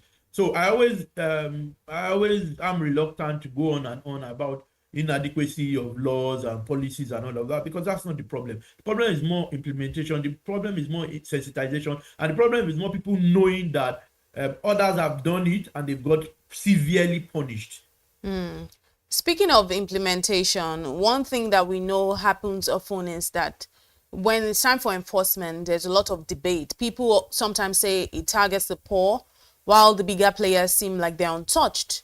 How do we strike a balance that feels fair for those people? Because if you're talking about implementation, regulation and whatnot, if people don't think that they are being treated fairly, then we'll still have these things happening over and over again. So how do we actually strike a balance that feels fair, that makes the poor feel, the rich and the poor, I don't want to use the word poor, but the bigger players and also the people that also like the masses on the street, they feel like they are being treated the same way. How do we strike that balance? Okay, so what it is that justice must not only be done, it must be seen to be done. So if you hear someone stole electricity, the person lives in VI, lives in Lekki, lives in Ikoyi, and it's publicly announced, particularly after conviction, So if the laws are not general, they are not generally applied, and they are not applied without fear or favor, then people are going to feel the way you've stated it. And that's what we see a lot in the country. You see the prosecutor not being diligent, such that if a wealthy person is able to get a very good lawyer, they go scot-free. By the time you see those sort of things play out every now and then, yes, it's going to affect people's confidence in the judiciary, and it's going to affect people's confidence around justice, and they're going to conclude that it's only when you do not have money. You've seen people who are said to have stolen billions and they go scot-free, get a slap on the wrist, So justice must not only be done, it must be seen to be done, and laws and rules must be general. generally applied, and they must be applied without fear or favor. If we don't do that, then people will continue to feel that way. So that feeling is legitimate, and it does happen a lot in this part of the world. Maybe even elsewhere, but not as commonplace and as brazen as what we see here. Right, and very quickly, Dr. Oni, what's the role really that the regulation, the distribution companies, what's the role that they actually play in preventing this energy theft? Okay, yeah. So the challenge is that these distribution companies are even struggling to do the basics. The ATC&C is quite high at 39.61%. I think Q1. The next report for Q1, if I'm not mistaken, this year suggests is about 40%. 39.61 is about 40%, right? So if ATC&C in total, ATC&C being aggregate technical, commercial, and collection losses is that high, and electricity theft just plays a role in it, say 18%, say maybe slightly less, then you can't really be speaking of that alone. So they are struggling with infrastructure, old infrastructure. Some feel they've overpaid. Some are even under receivership. Quite a number, 5 or 6 of them. I've been at one point or the other under receivership, and a number of them are still under receivership, either in court where the previous owners are fighting, So I think that they need to even resolve that first. So it's liquidity first. We do not have a lot of international investment, foreign investors coming in, so that's been a challenge. But going to electricity theft, they need to invest in technology, work with generation companies. The feeder arrangement needs to work so that you can monitor. You need to invest in stuff like SCADA, where you can remotely monitor. You need to have personnel who are well trained that can. You need sufficient personnel first, and you need to have technology driving. You need to encourage even the guys who are doing AI. Younger guys who are doing technology, AI, and rendering those services, encourage them, work with them to develop apps and products that can reduce theft or that can immediately detect. And when detection is done, you should ensure that punishment is well meted out, so that others will be a deterrent to others, and even their own staff too. They need to ensure that their staff are well trained. They need to ensure that when anyone does anything wrong, punitive action is taken immediately and very quickly. I think those are both social, soft, and technical issues they need to take into consideration. Now, and speaking about, we've talked about the social, technical issues and whatnot. We've spoken about enforcement as well. Tell us about how much of a game changer technology can be here. You talk about things like smart meters, monitoring systems, and even AI. What's the game changer in technology here? Okay, so game changer in technology is straightforward. It makes it easier for you to be able to, by the minute, know what's happening. Real time, know what's happening. Be able to determine if there's been a disconnection. Be able to determine if someone's tampered with something, and you can immediately deal with it. And you're able to pinpoint that address, right? And you're able to immediately go working with law enforcement agencies and the judiciary to get people to pay for doing that, and that's it. It ensures that you can do it speedily, you can do it efficiently and effectively, and it ensures that you're accurate.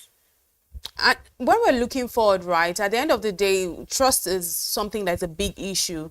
How do these distribution companies win back the confidence of Nigerians so that people actually feel like they're paying bills and these bills are worth it? First thing is a meter.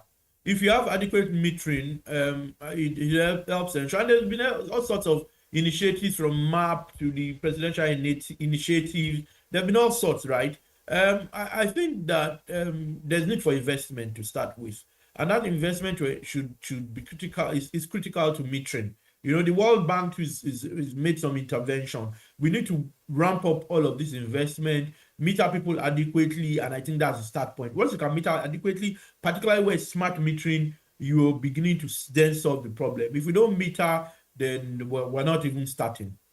Finally, Dr. Oni, as I let you go this morning, if you had a chance to recommend just one bold reform today that could actually reduce energy theft, what would that be? Metering for me. It'll be metering, ensuring that everybody is well metered. That be critical, ensuring that people are well made up, and local solutions. I had written a book recently, and I suggested the Oluomo concept, where you can have work with local people to determine who can go around and determine when people steal electricity, and they get a cut from or get a percentage from whatever you recover from such people. So I think you can have both that and technology and ensure that metering is done. If we don't adequately meter them, we can, particularly smart metering, not just any metering. Fantastic. Thank you very much, Dr. Ayodele Oni, lawyer and energy policy expert. Thank you for joining us this morning. Thank you very much for having me. Well, this has been The Big Story right here on the BDTV Breakfast Show. Up next is Social Listening. Do stay with us.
Business Day Television.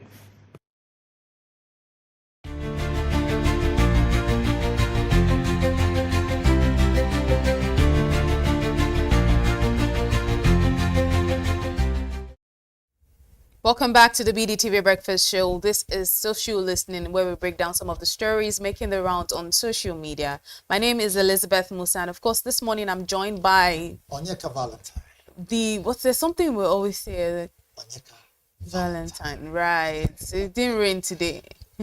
You know, did it rain today? I will not say it. It rained today. Let me help you say it. It rained today. Okay, so it rained today, and some people got stuck in traffic for 8 hours plus. Well, that wasn't today. That was not today. So there's no need. It's not working. It wasn't even yesterday. It was the day before yesterday. Okay. So this morning, we don't know if we should pull up a smile or pull an umbrella, because I've already pulled an umbrella today. So let me still put up a smile. Anyway, let's see what's making the rounds on social media today. Nigeria has officially submitted its bid to host the 2030 Commonwealth Games. The final presentation was made in London, with President Bola Ahmed Tinubu calling on the Commonwealth to let Africa host for the very first time. He wrote on X that after 100 years, it's time to bring the centenary games to Nigeria, describing Nigeria as the gateway and Africa as the stage. I love that, actually. You know, when you hear things like, when anything that seems to put Nigeria in a good light, Africa also on the map, you know, Africa on that good, you know, on that world stage. Right. You're talking about Africa as stage, Nigeria as the gateway. What does that mean? If Africa is the stage and Nigeria is the gateway, that is, if you're getting to the stage, then you have to pass through Nigeria. That's dope. And to even amplify that more, Africa is the stage, Nigeria is the gateway. We need to say that, look, Africa is a major target. We are the instrument. So if you want to hit that bullseye, you must consult Nigeria. You must. We are the big brothers of Africa.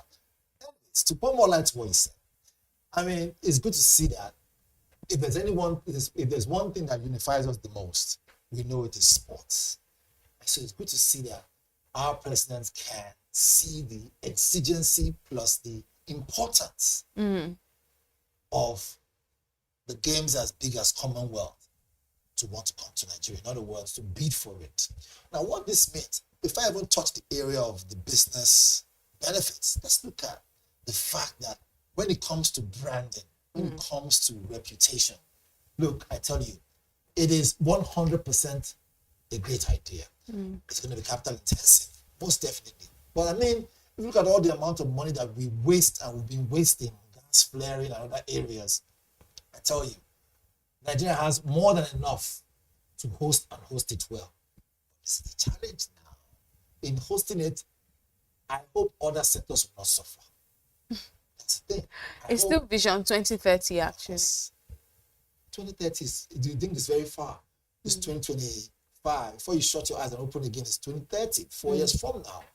Now, before we begin to say if it is possible or not, I believe it is possible. But is there a motive behind it? I always like to be very objective. Now, I'm not someone who likes to come with bad news, not at all. But I like to always look at it from different angles. What is motivating this particular move? Is it just possible? Right? Again, is it just possible that this could be a major anchor to secure his next, in other words, running for the next tenure? What I mean to say, running for office again. I mean, let's be honest. If he says, look, the one thing that Nigeria loves the most, that binds us together, trust me, it is games, it is, sports and all that stuff. But so the thing is, we are not even, this is still him just he's still bidding. We don't know for sure if the Commonwealth will actually give us a chance. We don't even know if we have the infrastructure. So let us assume that we get the chance. The fact that he has thrown, our own bet in it. In other words, we've shown interest. That alone, I tell you, win the hearts of Nigerians is a great political move. Anyone who had advised him to do that actually thought it out properly. Because what this means is that, one, who wouldn't want the Commonwealth Games to come to Nigeria? And so, if that is one of his let's call quote unquote, checkers or a card to play, he's going to win. Okay, let's see how Nigerians are reacting to this conversation on social media very quickly. See if we have people that are also thinking the same way. Michael Akinsuye says, I love this man's confidence. Nigeria is now taking back her position gradually as the giant of Africa. Jagaban for a reason. Okay, let's see more reactions. AJ Daniels says, hosting Africa's first Commonwealth Games in 2030 sounds historic, but are we prepared for the infrastructure, logistics, and transparency demands? We can't afford to turn a global opportunity into another national embarrassment. Let's get it right this time, Nigeria. Samala says, this is fantastic news. Kudos to President Tinubu for bringing the Commonwealth Games to Nigeria. What is this person saying? It's not a bird. Says we're ready to showcase Africa's hospitality and sporting prowess. Okay, let's see if we have more reactions. Kendo says, how is our athletes and footballers being looked after? That's more like how our athletes being looked after.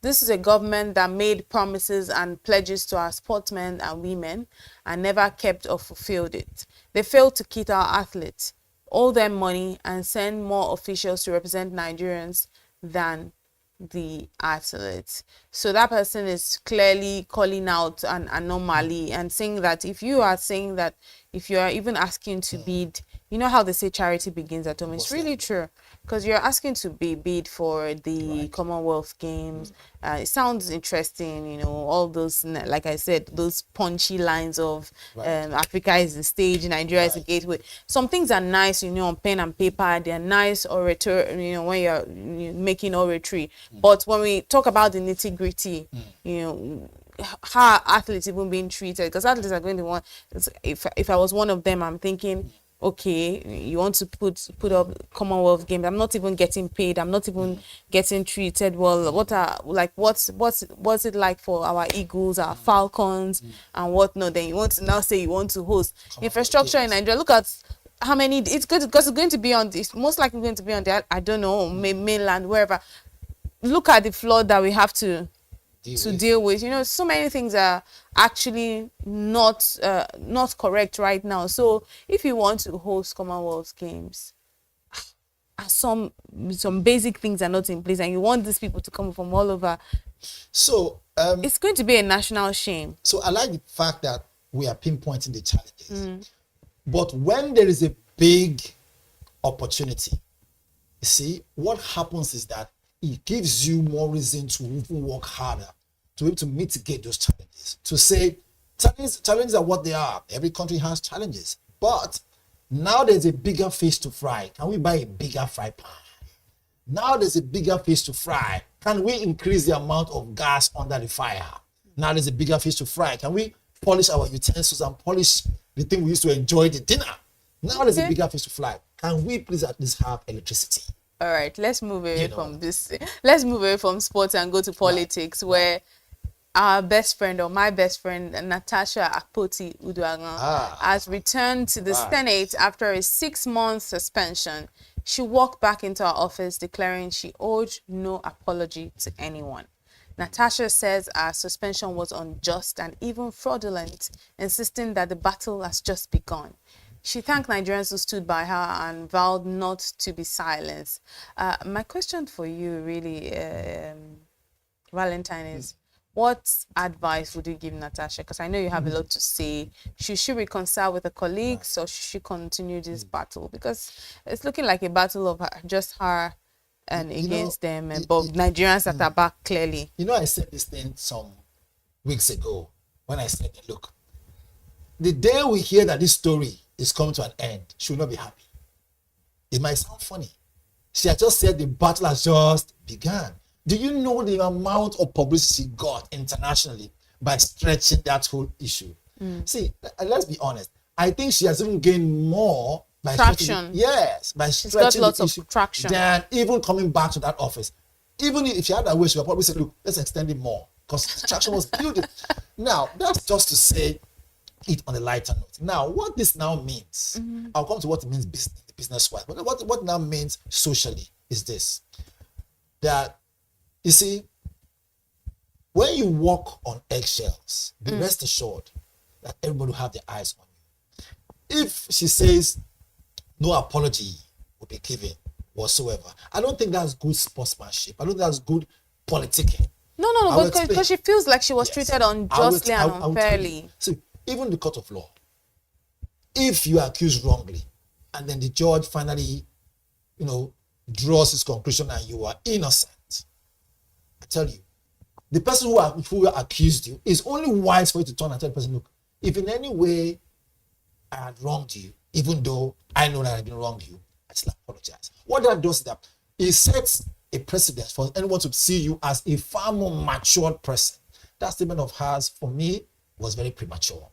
I expect her to say, okay, this has turned out the way it is. If in any way or manner or form during the whole process, anyone felt, disregarded or felt angry or in any way felt as if I didn't do my job properly, on behalf of me and my family and every other person who has stood by me, as much as I thank you all for standing by me, I want to say that those other areas that were left uncatered for, especially in my state, because there was no representative for 6 months, I want to apologize to everybody, including the Senate governor and president.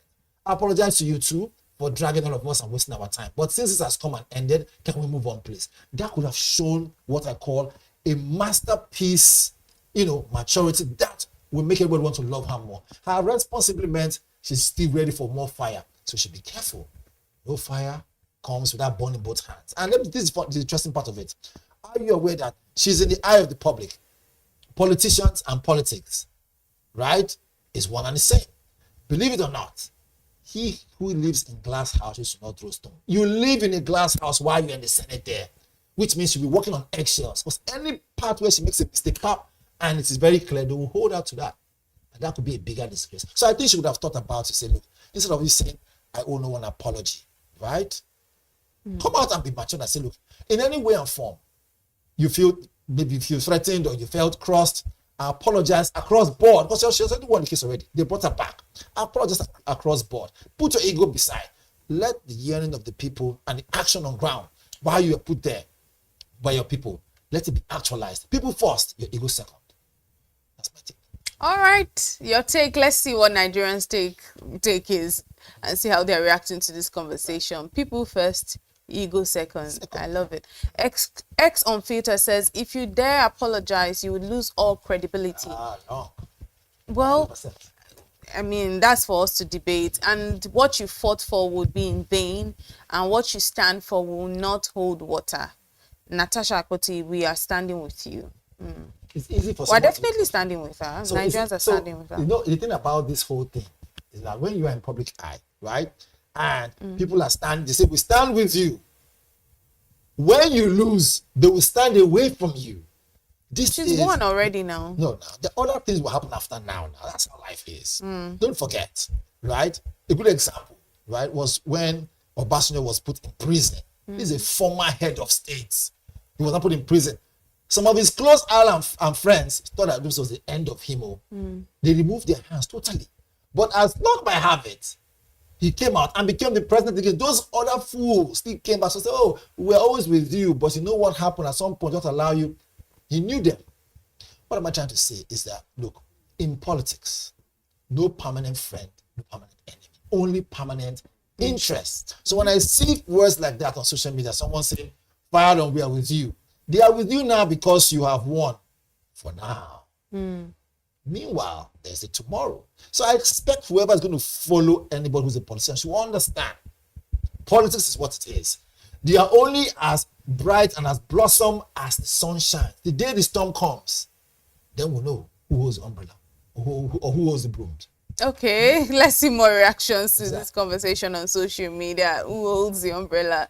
Now, Newton says, Natasha Akpoti walked back into the Senate after 6 months of illegal suspension, and they still want her to apologize. Apologize for what? For refusing to be treated like a domestic staff? Apologies for standing against injustice? Her words cut deep. I can't apologize for an injustice. Well said, Newton. Easier to say, Newton, because you're not the one. Chris Levitt 16 says she knows her rights and was illegally suspended. She is indeed brave. I like her courage. Shame on the people that suspended her.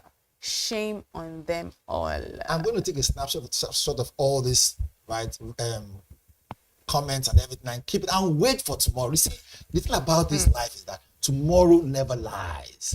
Wait for tomorrow. When that time comes, these same people are sure you're going to tweet, we knew it. That what? That someone was the troublemaker, blah blah. These same people that say this, they say that. So what are you foreseeing when you say things like what I'm foreseeing you knew it? Yes, what are you saying? What I'm foreseeing is that in this game of politics, right? When you follow politicians, follow them with one eye open and one eye closed. I just say, because if you shut both your eyes, you are bound to lead you astray. Politics, and it's around the world. Look at everyone who rooted for Donald Trump when he became president. And I know the same one said, "Oh, they made a mistake." The same MAGA, MAGA here, MAGA the MAGA. Now they are now MAGAing now, complaining. You see, what am I trying to say is that when there's an issue, mind the words you put on social media, because the internet is always and will always be undefeated. We will go back to these messages and say, wait a minute, isn't it that guy that said that, oh, fire on lady, we are with you. Now, extinguished lady, we are not with you. I hope you said you take note of the comment, right? So you take a snapshot. I'm not with snapshot. I'm only saying that, look, when you're dealing with the public eye as a politician, don't let their words push you to do what? The unthinkable. Because at the end of the day, when it happens, you'll be left alone to dry and fry. Good example. Emefiele. How far? Okay. Next one. All right, welcome back to Natasha Akpoti-Uduaghan. We welcome her. I welcome her as a woman, and I'm really looking forward to seeing what she would do back in office. That's what is most important for me. Just serving the people of Kogi State, our constituency. Just looking forward to. Yes, she's gotten all of the clout. She's gotten all of the attention, not clout, the attention right now, because she stood for what she thought was important to her, stood against injustice, so to speak. Even though Valentine thinks that she should apologize, but if she decides not to apologize for what she thinks is an injustice, so be it. Welcome back to her, and I hope that you're able to really serve your people, because the people of Kogi State seem like they really have so much trust and belief in her, which is what I think is important, because if she wasn't doing something right, they will not give her all of that support and all-round support and hope that they've had in her so far. So good. So she's doing well. I'm just hoping that in the house also she gets some support. But whatever the case may be, I'm not seeing any cases. Just because of what you're saying, I'm like, okay, whatever the case may be, because I'm thinking she's back to the house. It should be back to work. If she chooses not to apologize because you stood by something that you thought unfairness, injustice, then stand by it. Because if you're taking 2 steps back, I'm going to start saying that, okay, then did you do this? Is not, I mean, this is not relationship. We're talking about corporates, right? So what if the apology is to the public, not now Senate, for what exactly? Not now Senate President, to the public, by saying, look, if in any way this actually distracted us from the main reason why I was put there in the first place, in any way made those who I represent not to get their full due based on when the Senate calls for a bill and the bill is passed in their favor, I apologize to my people. I think she owes them that, because let me tell you, as much as. But the people are not asking for an apology, because the people are the ones that literally are supportive of us. The people that are asking for apologies now are colleagues at Senate. So if she chooses not to apologize to them because she feels like she was treated unfairly, and this has been how many months she's been fighting a battle, and eventually she has won, so to speak, and she's back into the house. If she's not choosing, everyone, you talked about ego, they should keep their own ego aside. Let everybody focus on the work and keep it going. Really, I don't think that this is it. So you're talking about apologizing to me. I'm not looking for an apology. The people of Kogi State are not looking for an apology. It's our colleagues that are looking for an apology. If she thinks that, man, I was treated unfairly and I fought my way through and I'm back here, let everybody focus on their work. As colleagues as they are, remember, they have other proceedings within the Senate where the majority carries the vote, and of course, the ones who will say nay will have to go and sleep at home and then nurse their wounds. They have the yay and the nay. Let me tell you, how this thing runs, politics within that Senate is a far more dirtier game than you can expect. So for her to be able to win from people's side, she must play as a politician, even if she doesn't mean that apology. And the politicians, you should know these things now. All right, no problem. You know, just okay, but you know what? Just to increase guys your ego, apologize for wasting your time, but at least I've gotten back my seat. You have to be very smart and tactical. So that tomorrow, nobody will say, this one, we can't trust her. But you know what? We can't support her motion. Let me tell you. You cannot be a man alone in the Senate. It will frustrate you. You push a bill, anyone that support, no, that thing dies. Imagine you keep on pushing one or two, paper back and forth, and they keep on shoving you aside. At some point, you get frustrated. Okay, let's see how. Well, let's see how that goes. We have to wrap up now on BDTV Breakfast Show. Yes, certainly wish Senator Natasha Akpoti-Uduaghan well, as well as her husband also, who has been very supportive in this time. Because I mean, without having a supportive backbone like that, she might have just chickened out of the battle. Sometimes it's good to fight a battle and see it through. I think we're very complacent. Oftentimes, I hear you. I'm not even arguing with you, but I think so many times we're complacent in terms of I don't even want Wala, and that's why so many things are just allowed to go. So many things are just we're seeing mediocrity at play. But I like people that are able to stand for something. If you don't stand for something, you fall for anything. But that's where we wrap it up this morning on the BDTV Breakfast Show. We started off, of course, with the newspaper review and then the headline review as well. Moving on to Business Morning with Destiny Momo. And, of course, the big story with Dr. Ayodele Oni. And then the social listening segment, which it looks like we don't even want to wrap up. Let's see if we get the Commonwealth, if we get to host. That would be nice. That would be a good one. Good. The business opportunity would be fantastic. Yes, that would be a good, is it feather to our heart? And also welcome to Senator Natasha Akpoti-Uduaghan. Well, that's where we wrap it up this morning. My name is Elizabeth Musa. I am Onyeka Valentine. See you tomorrow.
watching Business Day Television.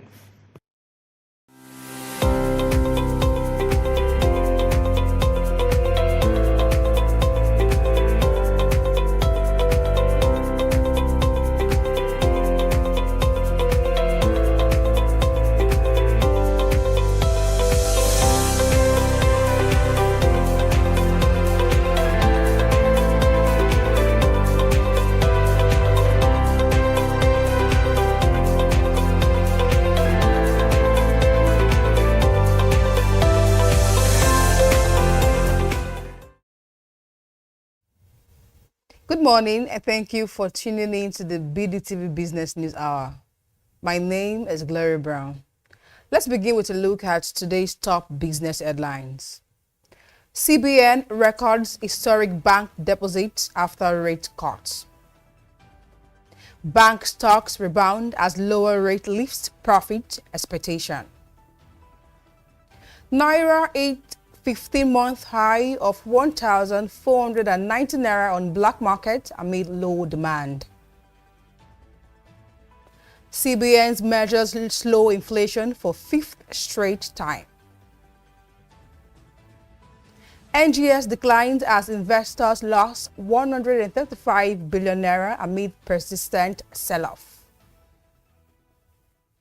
Let's begin the news in Nigeria, where bank deposits with the Central Bank of Nigeria under the Standard Deposit Facility surged to a historic record of 3.5 trillion naira after the Apex Bank cautiously eased its monetary policy rate, also known as the benchmark interest rate.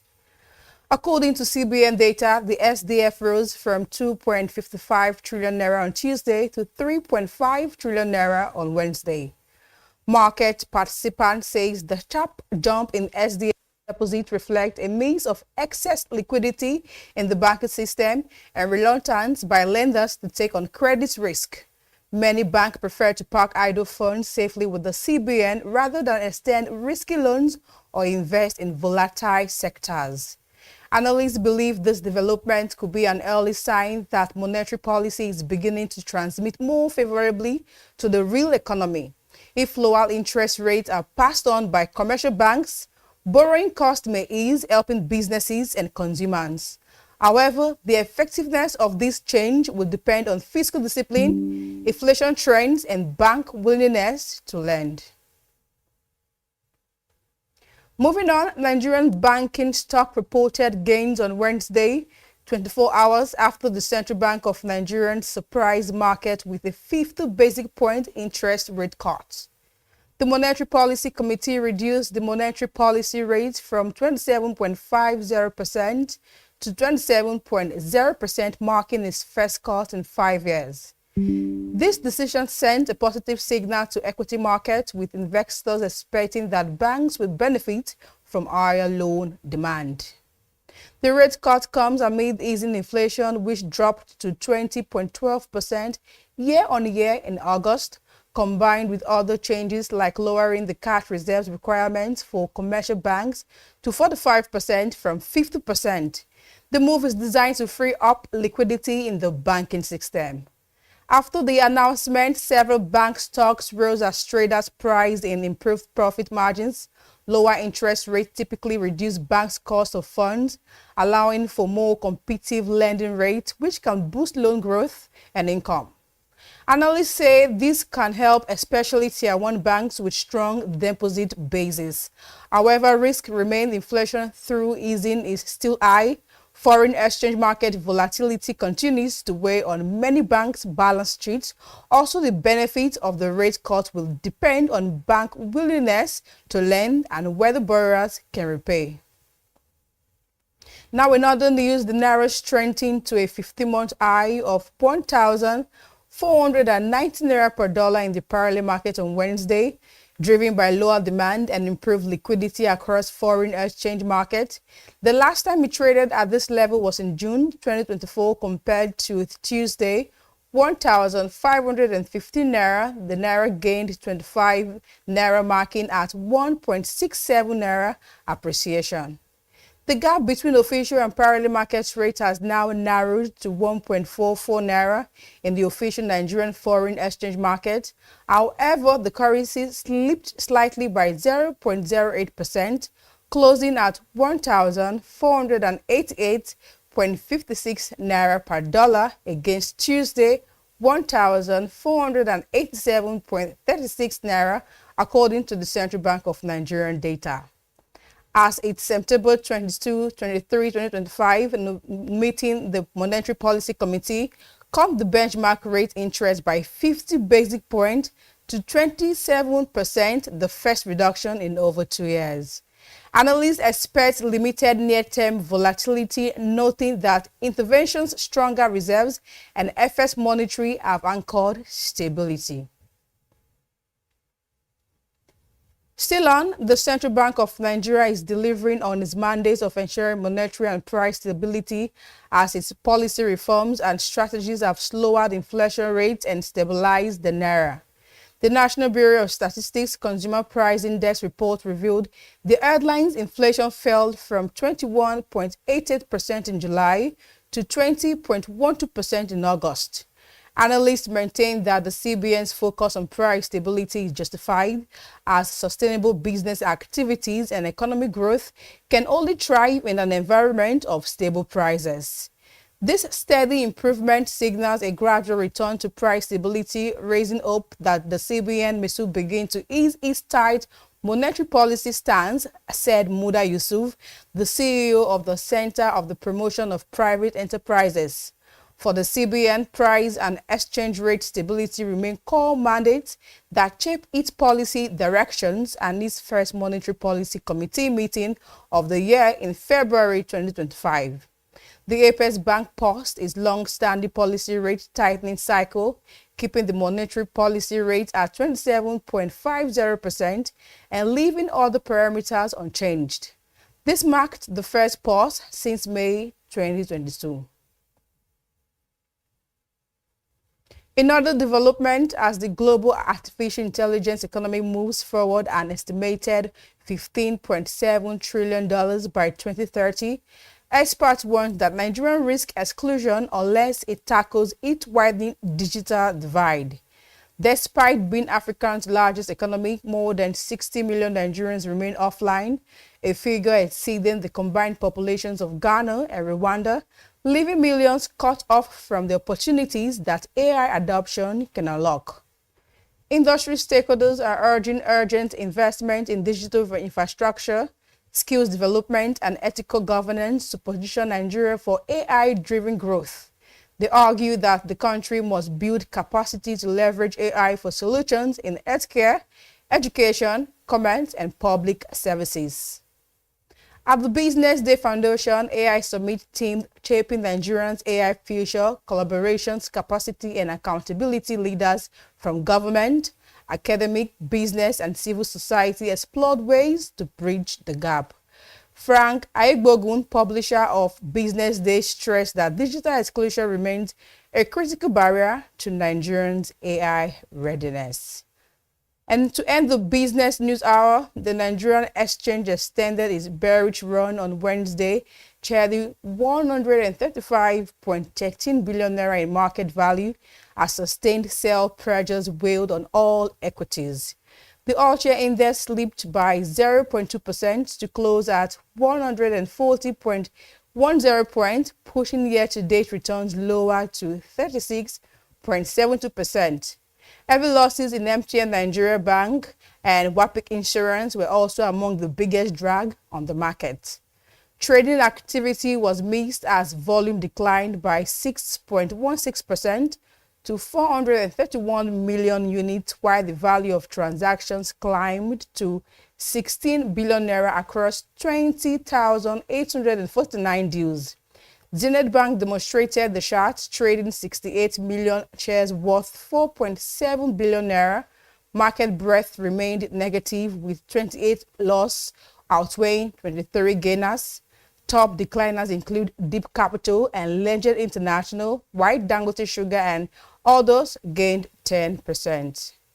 Sectorial performance showed divergences. Banking stock advanced 1.29%, supported by gains in the first-tier lenders, while consumers and goods and also industrial goods also inched higher. In contrast, insurance and oil and gas weakened, while commodities ended flat. At the close of the trade, the NGS overall market capitalization fell to 89.6 trillion naira, reflecting the 135.13 billion naira loss in value. Before wrapping the business news, we are now being joined by Chinwe Michael, our in-house analyst, to give us more insight into the second story on the business news, that's bank stock rebound as lower rate expectations. Hello, Chinwe. Thank you for joining us on the Business News Hour this morning. Hello. Thank you for having me. Good morning. Yeah, it's a pleasure to have you join us this morning.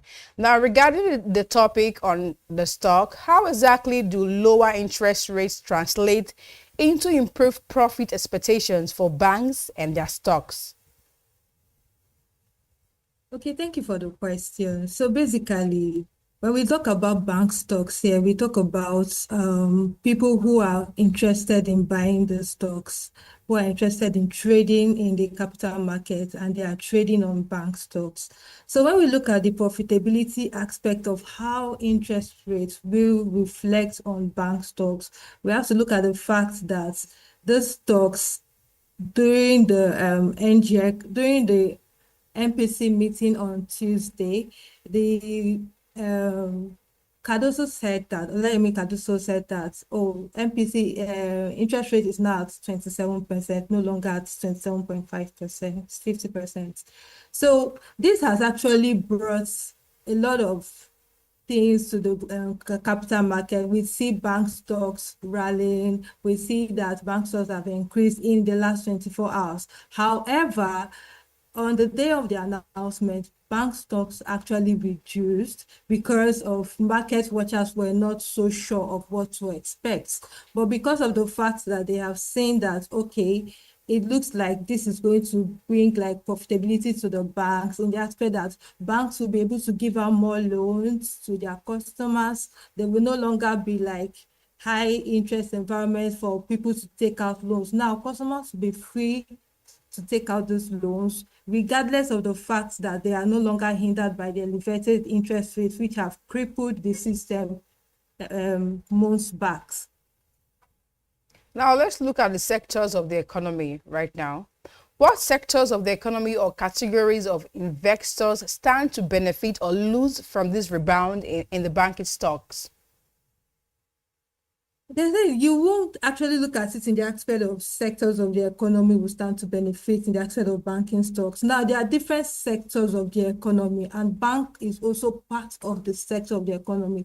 Banks fall under the financial sector of the economy. We have the telecom, we have the consumer goods, we have the oil sector. So financial sector is under the banking sector. So we wouldn't look at it in that aspect. Now, the interest rate has a way of intervening in every sectors of the economy. But when it comes to banks, why people are more particular about banks, because banks are mainly one of the drivers to the GDP. So, however, you look at it in the aspect that banks are going to see returns in the aspect of their interest income. We are going to see like a high interest income from banks. Banks are going to generate more revenue from their interest income. Reasons being that there will be more interest allocated to their loans and advances. This means that customers who take out loans from these banks will be able to pay, I won't use the word comfortably, because despite the fact that interest rates has been reduced and we are to 50 basic points, we're also looking at the fact that interest rates will still go down again to 100 basic points. But however, till that happens, banks will be able to give out more loans. So according to the central bank, it shows that credit to private sector has been declining in the past months. Now, with this news of interest rates being reduced, it shows that more people will be able to access loans from different sectors. Now, this is where sectors comes in the banking sector, because it is only the banks who are licensed to give out loans to these sectors. So more people from the manufacturing sector, from the oil and gas, what have you, will be able to access this loan easily from the bank sectors. They won't be afraid now to take this loan because they know that they will be able to pay back in the coming months or in the coming year, as long as the duration of that loan stands. So this is the way you will look at it in the market sector when we talk about sectors generally. Quickly before you go, in your own opinion, do you see this rebound as a short-term market reaction, or could it signal a more sustained growth trend in the banking sector? So I actually see this as a short-term reaction, because despite the fact that we are still on interest rate, because everything that has to do with the banks covers all in the interest rates aspect. So we are going to see that yields will drop. Yields will definitely drop because these banks, interest rate has dropped. You will see that yields will drop, and yields can be favorable if these banks reprices their assets in the market. So until they are able to reprice the asset to fit in to the interest rate which the economy is currently at, that is when they'll be able to make profit. But however, if they are not able to reprice their assets, yields will definitely drop. But we will see in the aspect of loans and advances, banks will be able to give out more loans, which will also increase interest income, like I stated earlier. So however, this is more like a two-sided of the coin. Yields will drop, loans will rise, interest income will rise, treasury bills and all will drop, because once interest rate will drop, it affects all the aspects of commodity, be it treasury bills, be it bonds, be it shares. It affects everything that has to do with the capital markets. Thank you so much, Chinwe, for your insight on the banking stock rebound. Thank you so much for joining us this morning on the BDTV Business News Hour. Thank you. And that is where we wrap it up today on the Business News Hour. Thank you so much for staying with us. My name is Gloria Brown. Stay tuned and keep watching BDTV.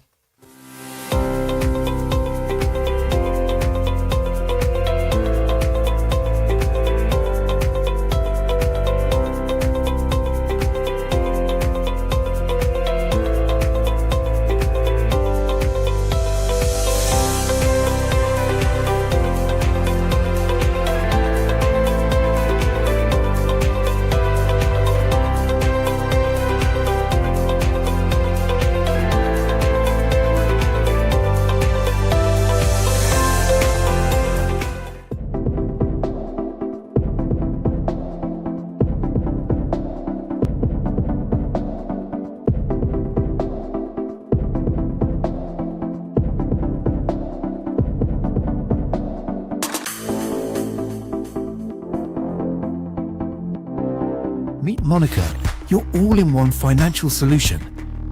Convert crypto to Naira at juicy rates anytime, anywhere.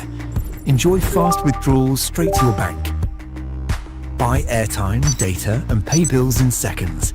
No stress, no delays, just seamless transactions. Monica, the smarter way to move your money. Download now. Meet Monica, your all-in-one financial solution. Convert crypto to Naira. Attention business leaders. Want to make informed decisions? Join the ranks of the best with Premium Business Day. Access in-depth analysis and expert opinions to stay ahead. Subscribe now at premium.businessday.ng and unlock premium content. Plus, you get 50% off your first subscription. Don't miss out. Make smarter choices and seize new opportunities. Sign up now and elevate your business game. Visit premium.businessday.ng today.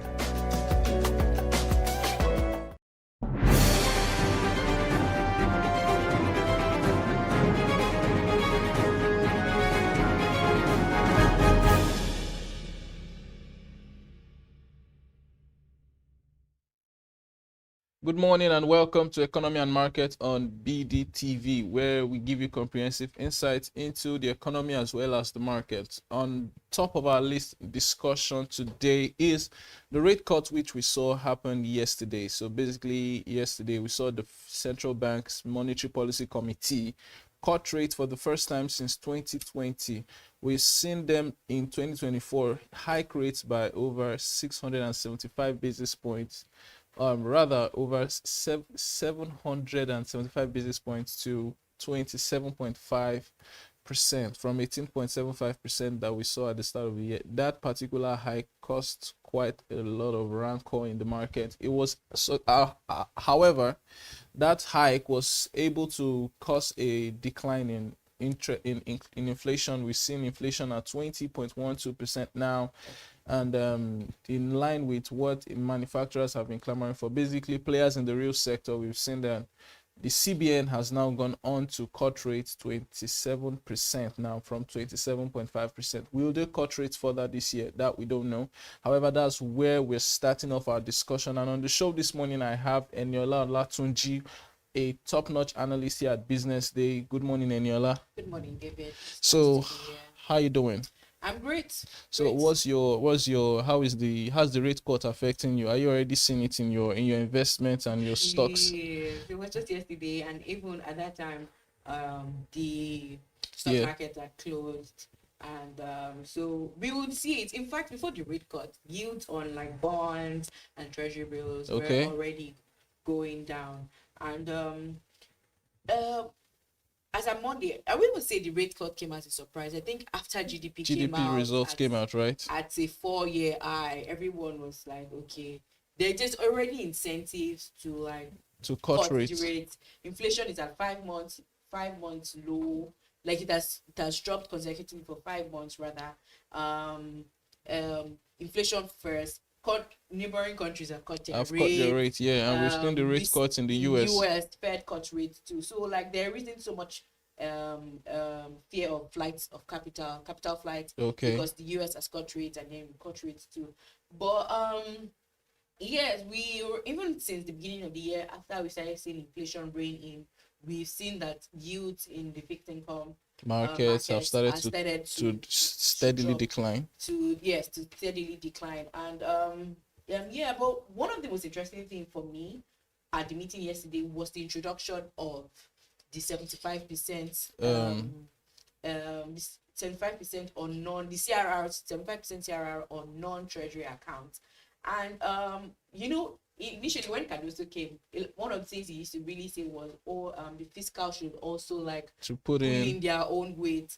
So I feel like this is a way that the CBN can really monitor or even tighten liquidity. So please explain what that means basically when you say 75% CRR on non-treasury accounts. So what that means is that for all local state government accounts that with the banks, 75% of their amounts will be kept with the CBN. So they only have access to about 25%. And we know that since the removal of subsidy, FAC allocation has been very high. Yes, we have over 2 trillion increase subsidy shared monthly. Yeah. And Bola Aino from Cordros Asset Management estimates that the CBN would be saving about 650 billion naira monthly if they when that rule starts to kicks into place, right? Yes, and it really makes sense because so basically the CBN is trying to point us in the direction of we've seen quite a bit of I don't want to use the word fiscal irresponsibility from a lot of our subnationals. Yes. So they're trying to force their hands to say, okay, now you guys have to play to ensure that inflation is not as it used to be. You guys, okay. So they're what the way I look at it from the perspective of they are pointing their hands in the direction of the government spender. So for example, in the days of our former president Buhari, in his tenure, we saw a period where the CBN lent the federal government over 22 trillion, and according to analysts, that was a major inflation driver. Yes, because it was a major inflation. So one question I have now is, now we are looking at, when you look at the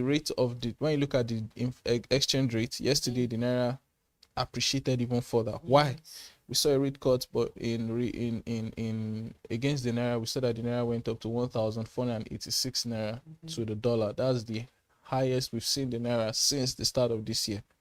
So what do you think will have caused that? So like for the naira, there are a lot of factors that are driving like its stability right now, and one of them is even oil production. We've seen like oil production like being very, very, very, very I won't say very, very high. We're not like where we're meant to be, but like very, very good oil production. And even since then, in fact, we've seen stability like been very good for a while.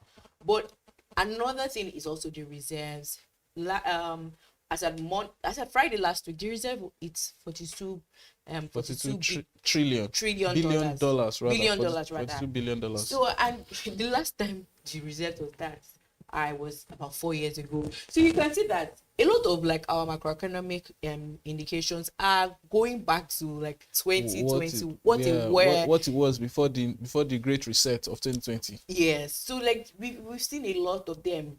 Naira's doing well, oil production,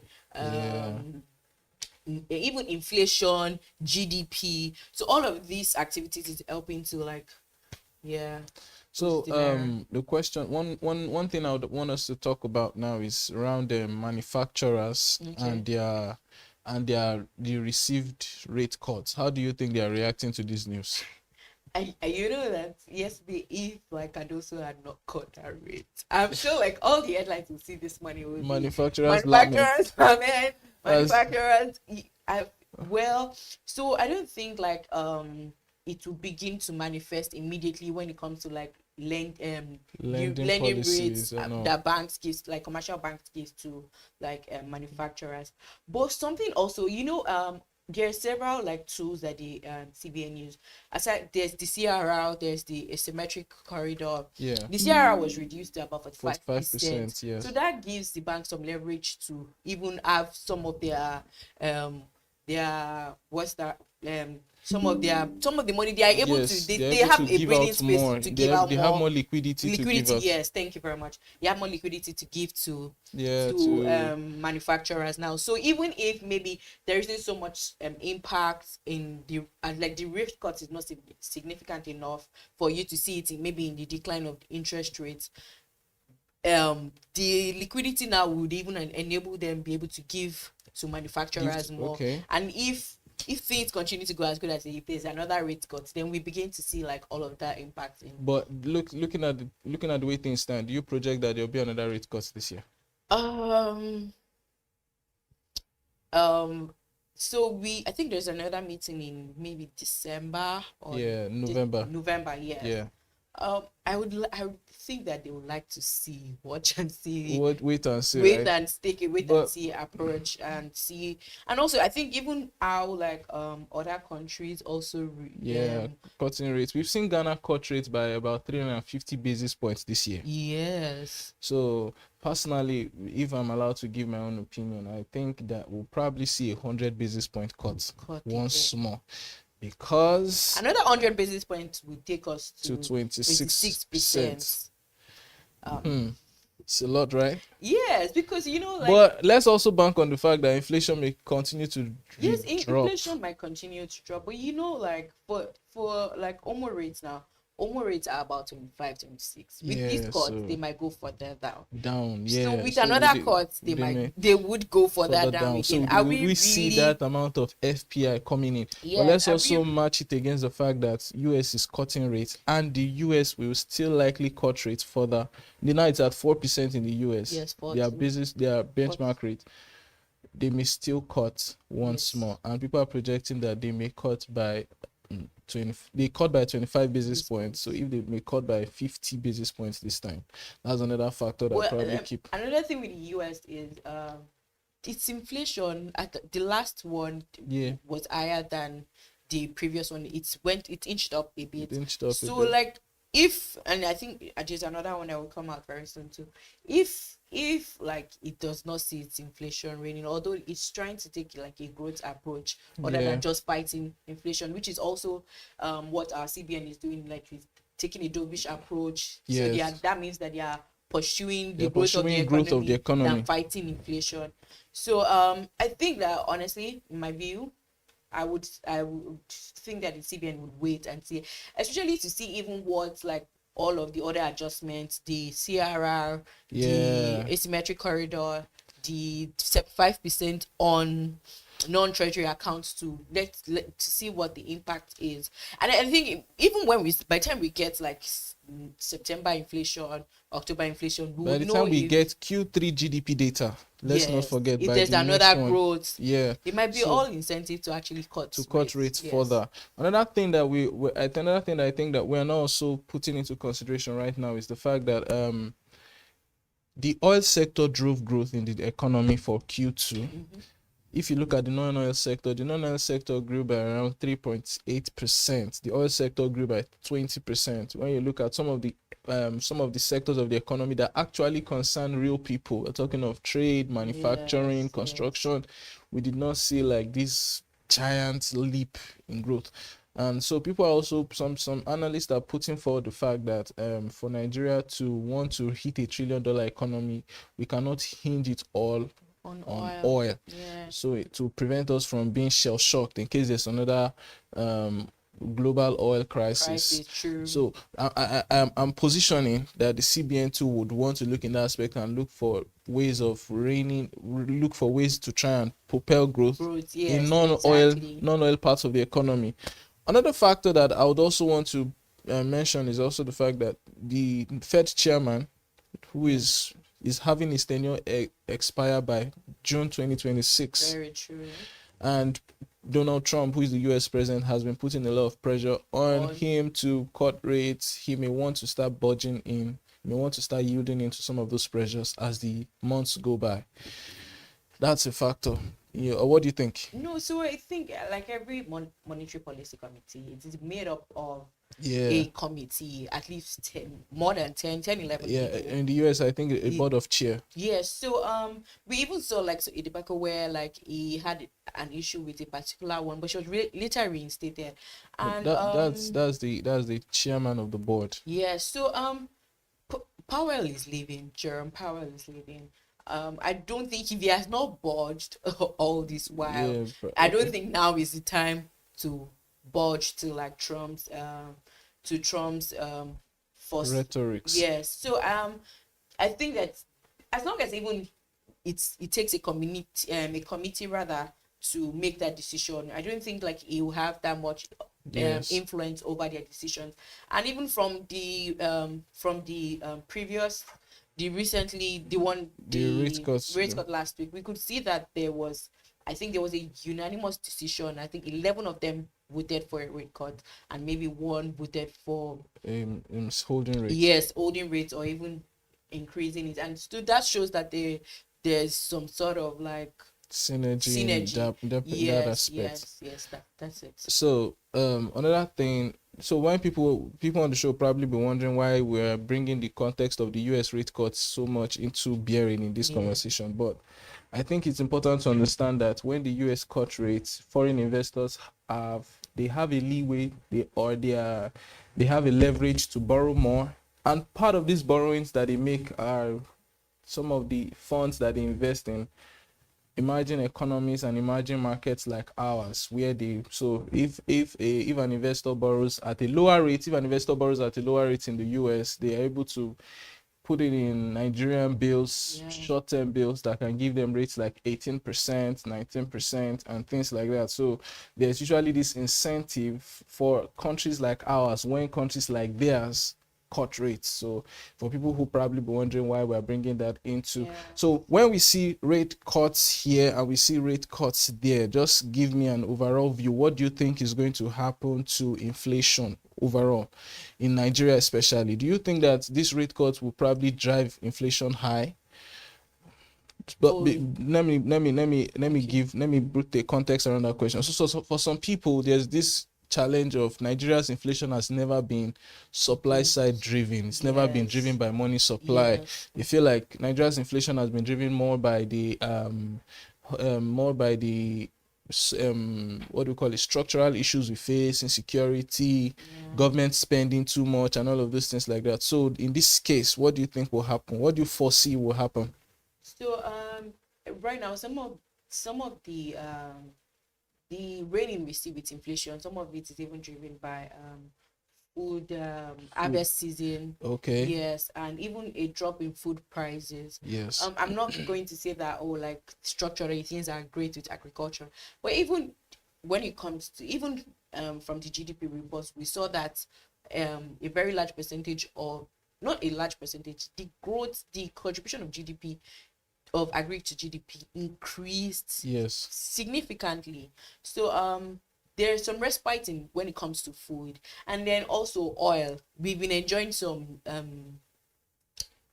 lower oil prices, and we know that oil prices generally it ripples down to our fuel consumption. Fuel consumption, transport, even food prices too. So I really think that these factors, and naira being relatively stable, it's we've not had imported inflation and all of that. So I really believe that yes, inflation is going to, and the major factor, like I said earlier, like Cardoso was always pointing out to like the fiscal side to please try to also like reduce expenses and expenditure, but now if he has found a tool that can help sort of help him tighten liquidity around that, because like if government and subnationals get those state governments just skip. Yes, if they get like 1 trillion money and then they keep changing to dollars and everything. Yeah, exactly. And one thing I would like to mention on the show, we're getting into election season where governors start to employ 1,000 aides. Very local government chairman. They are sharing stuff for candidates. Yeah. So they were actually getting to a season where like everybody's trying to like brace up for like the election in 2027, and like it could lead to a lot of spending. So it was a very, very, very brave and great idea to introduce that tool. So I really believe that inflation will be in check. Okay, thank you so much, Eniola Olatunji, for your very succinct responses to our questions, and giving us a lot of insight into the rate cut in Nigeria, as well as inflation in our country, and as well as other things. Thank you so much. After the break, we'll return with market update, as well as insights, as well as business news making the rounds. Stay with us.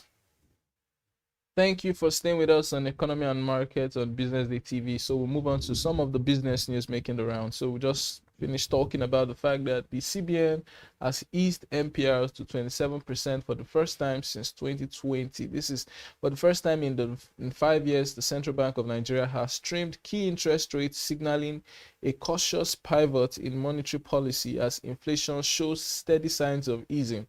At the conclusion of the two-day Monetary Policy Committee meeting in Abuja on Tuesday, the CBN reduced the monetary policy rate by 50 basis points, or 0.5 percentage points, to 27%, beginning a policy easing cycle aimed at supporting growth without jeopardizing macroeconomic stability. All 12 members of the MPC voted in favor of the move, and to balance growth and liquidity, the MPC cut the cash reserve requirement ratio for commercial banks to 45% from 50%, while retaining merchant bank CRR at 16%. A 75% TRR was introduced on non-tertiary public deposits to mop up excess liquidity. The standing facilities corridor was widened to 250 basis points, plus or minus 250 basis points, with the liquidity ratio left unchanged at 30%. Naira, then we'll move on to the exchange rates. We saw that the Naira appreciated to 1,487 Naira to the dollar after the CBN cut interest rate.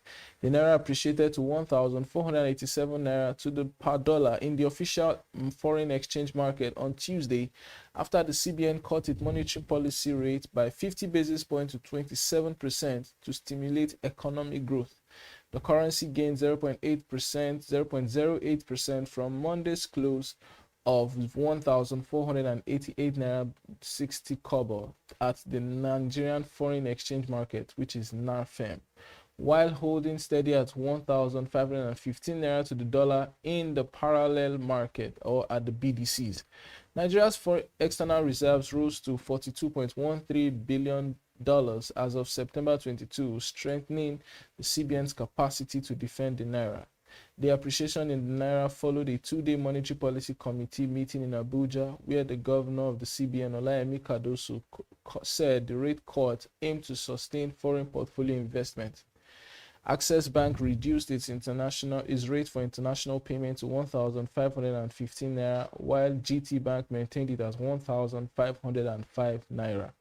Week on week, the naira has gained 91% at the official, with 0.91% at the official window, buoyed by sustained CBN interventions and $605 million in total FX inflows. Foreign portfolio investments now accounted for 41.6%, exporters contributed 19.7%, non-bank corporates contributed 13.3%, FDIs 8.94%, the CBN 6.10%, and other sources 10.3%, while the gross external reserves added $229.67 million to close at $42.13 billion. Now move on to the FIRS, that's the Federal Inland Revenue Service, that has now collected 20.62 trillion in 8 months, projecting a 25 trillion naira revenue for 2025. The Federal Inland Revenue Service collected 20.62 trillion in tax revenue between January and August 2025, surpassing its baseline growth target of 16.4% and marking a 40.8% increase from the same period in 2024. The chairman, Zak Adedeji, announced the figures in Abuja, noting that the performance highlights strong momentum towards the 2025 revenue growth goal of 25.2 trillion naira. Oil tax revenue rose by 19.94% to 4.98 trillion, while non-oil taxes surged by 49.7% to 15.67 trillion, driven by strengthened compliance measures and enhanced enforcement. Adedeji credited the President Bola Tinubu's reforms, including the removal of petrol subsidy, for the gain. Federation revenues rose from 711 billion in May 2023 to 3.6 trillion naira by September 2025, easing financial pressure on states and reducing reliance on federal bailouts. Non-oil revenue climbed from 150 billion to 1 trillion naira over the same period, reflecting improved economic confidence. He added that the executive orders have streamlined Nigeria's tax system, harmonized levies, and paved the way for reduced corporate tax rates and budget reforms from January 2026. Adedeji described the fiscal outlook as entering, in quotes, Tesla mode, with reforms set to deliver sustainability, improve the business environment, and support household welfare. Then we'll move on to investors that have now made over 200% returns on the bounce back of fast-moving consumer goods. Nigeria's consumer goods stock have delivered hefty gains in 2025, with several companies returning over 200% to investors in just 9 months, placing them amongst the top performers on the Nigerian exchange. Starting off with Champion Breweries, that leads the pack with a 320% return. As of September 19, Champion Breweries closed at a share price of 16 naira per share, up from 3.81 naira at the start of this year. Other gainers include Honeywell Flour Mills, that is up by 251% to 22 naira 10 kobo. Vitafoam Nigeria is up to 243 naira to 79 naira per share. Cadbury is up by 214% to 67 naira 50 kobo, and Nascon is up by 209% to 97 naira. Analysts are attributing the rally to improved FX liquidity, easing inflation, and resilient consumer demand. The consumer goods category did relatively well compared to other sectors like banking, said Uche Uwaleke, a professor of capital market at the Nasarawa State University, KEFI. Investors are reacting to record profit and stronger margins across key consumer firms. Champion Breweries' H1 profit jumped by 692% to 2.3 billion naira, while Nascon's net profit more than tripled to 15.6 billion naira. However, risk lingers as some stocks, including Champion and Vitafoam, have recently shed gains. With stretched price multiples, analysts warn that further upside depends on sustained inflation declines and currency stability, even as the NGX All-Share Index presently stands at 36.92% year to date. Then we'll move on to China, where the Alibaba shares have risen by over 6% after the CEO unveiled plans to boost their AI spending as well as new data centers. Alibaba's Hong Kong listed shares surged by more than 6% on Wednesday to their highest level since 2021 after the company announced the expanded investment in artificial intelligence and unveiled new AI products. Year to date, Alibaba's total gains have risen above 107%, underscoring renewed investor confidence in its technology strategy. CEO of Alibaba, Eddie Wu, said at Alibaba's Cloud's annual flagship technology conference that the company will increase spending on AI models and infrastructure beyond the previously announced 380 billion yuan or $53 billion 3-year plan. He highlighted a strategic vision for the artificial superintelligence era where AI could eventually surpass human intelligence and position Alibaba Cloud as a full-stack AI service provider capable of delivering advanced computing power through its own data centers. The company also unveiled its own Qwen 3 Max large language model and announced plans to launch data centers in Brazil, France, and the Netherlands, with additional facilities set for Mexico, Japan, South Korea, Malaysia, and Dubai. In 2026, last month, Alibaba secured a deal with Unicom to deploy a semiconductor unit's AI accelerators as Chinese tech firms push for chip self-sufficiency amid US-China tensions. After the break, we return with insights from the NGX from yesterday. Stay with us.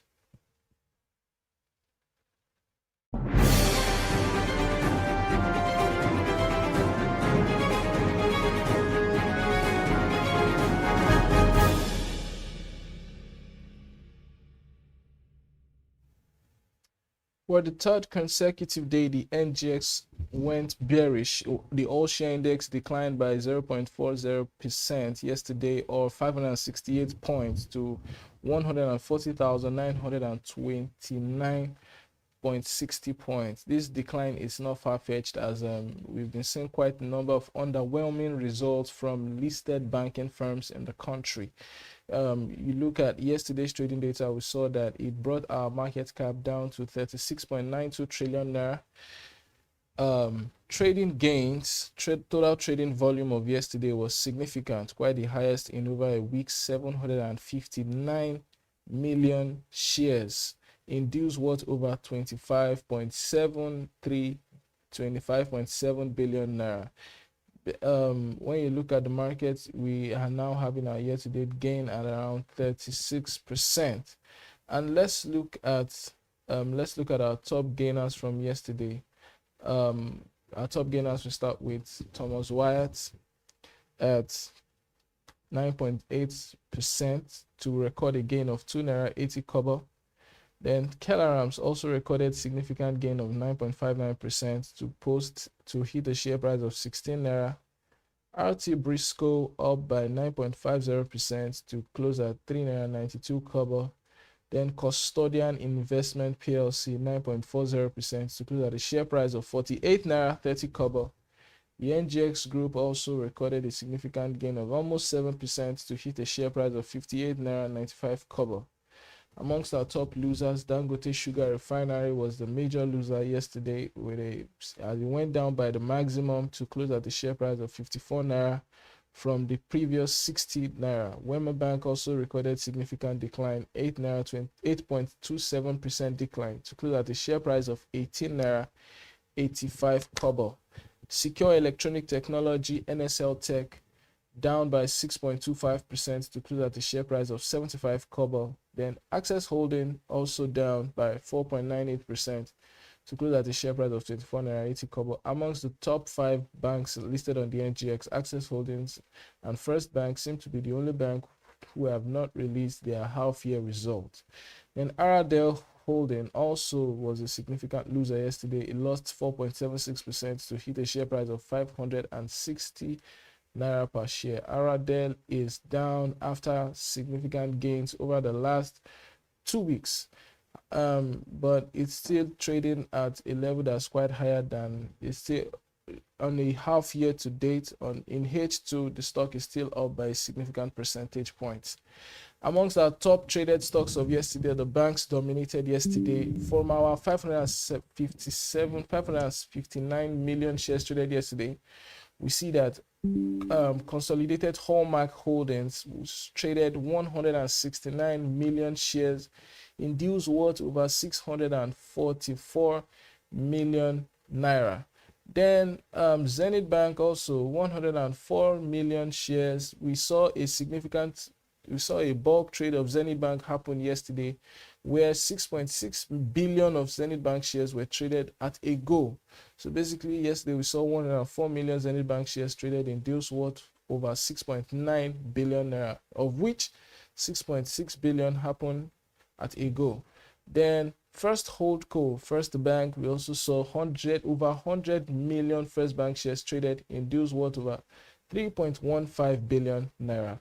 Fidelity Bank, 52.5 million shares in deals worth over 1.08 billion.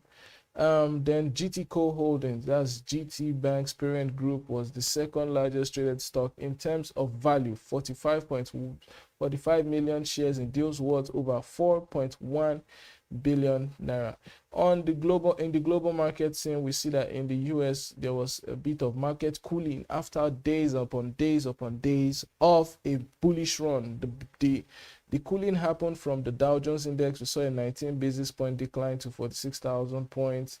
In the S&P 500, we also saw a 55 basis point decline to 6,656.92 points. Then also the Nasdaq Composite saw almost a 1% decline. That's 0.95 percentage points decline to 22,573 points. So basically across the US market, we've been seeing a situation of market cooling after we've been seeing the market being red hot and on the backs of rate cut announcements.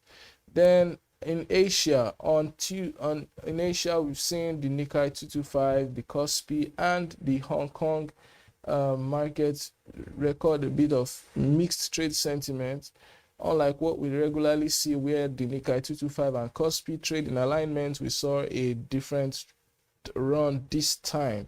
We see the Nikkei 225 up by 11 basis points, just a marginal increase. However, the Kospi is down by 0.68 basis points. On the other hand, the Hang Seng Index, which is the Hong Kong Stock Exchange benchmark index, up by 0.89 percentage points, basically led by Alibaba's announced AI investment, as well as the following implications. In Europe, we also see that the markets there's been a bit of mixed trading signals in the European market. In London Stock Exchange, we saw yesterday it closed at just 4 basis points, a very marginal close. In CAC 40, that's the Paris Stock Exchange, we saw a 54 basis point increase. Then in DAX index, we also saw a 36 basis points, that's 23,611%, 23,611 points rather, I beg your pardon.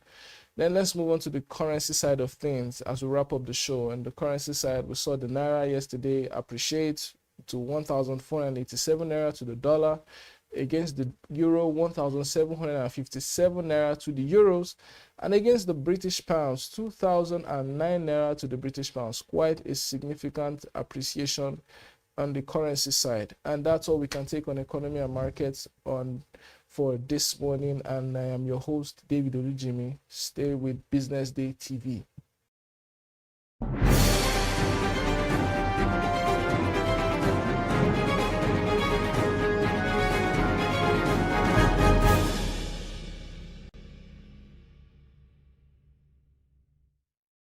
Meet Monica, your all-in-one financial solution.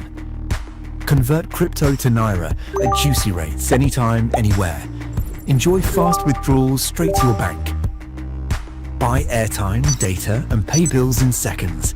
No stress, no delays, just seamless transactions. Monica, the smarter way to move your money. Download now. Meet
You are watching Business Day Television.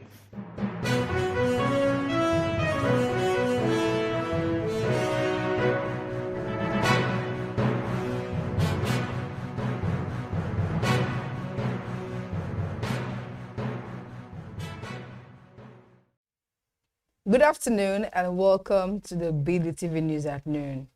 I am Glory Brown. Thanks for joining us this afternoon. Now let's see what's making headlines. NNPCL gets 318 billion naira for frontier oil search in 8 months. 148,077 electricity customers metered in May and June.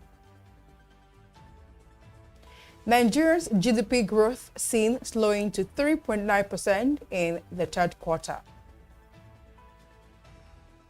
China leads other countries to pledge emission cuts by 2035. Nigeria presents strong bid to host 2030 Commonwealth Games.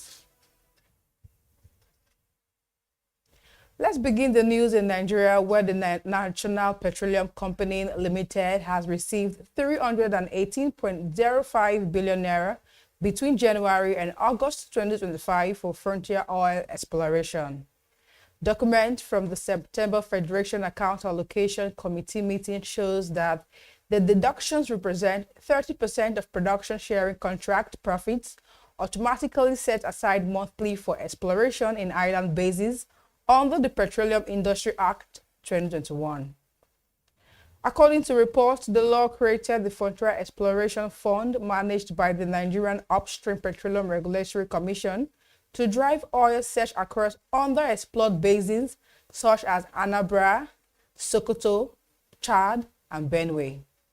The NUPRC unveiled its 2025 Frontier Basin Exploration and Development Plan in July, outlining surveys, stress field detections, and drilling programs, including the logging of the Eba-1 in Dahomey and a new wildcat in Bida, and also reassessment of old wells in Chad.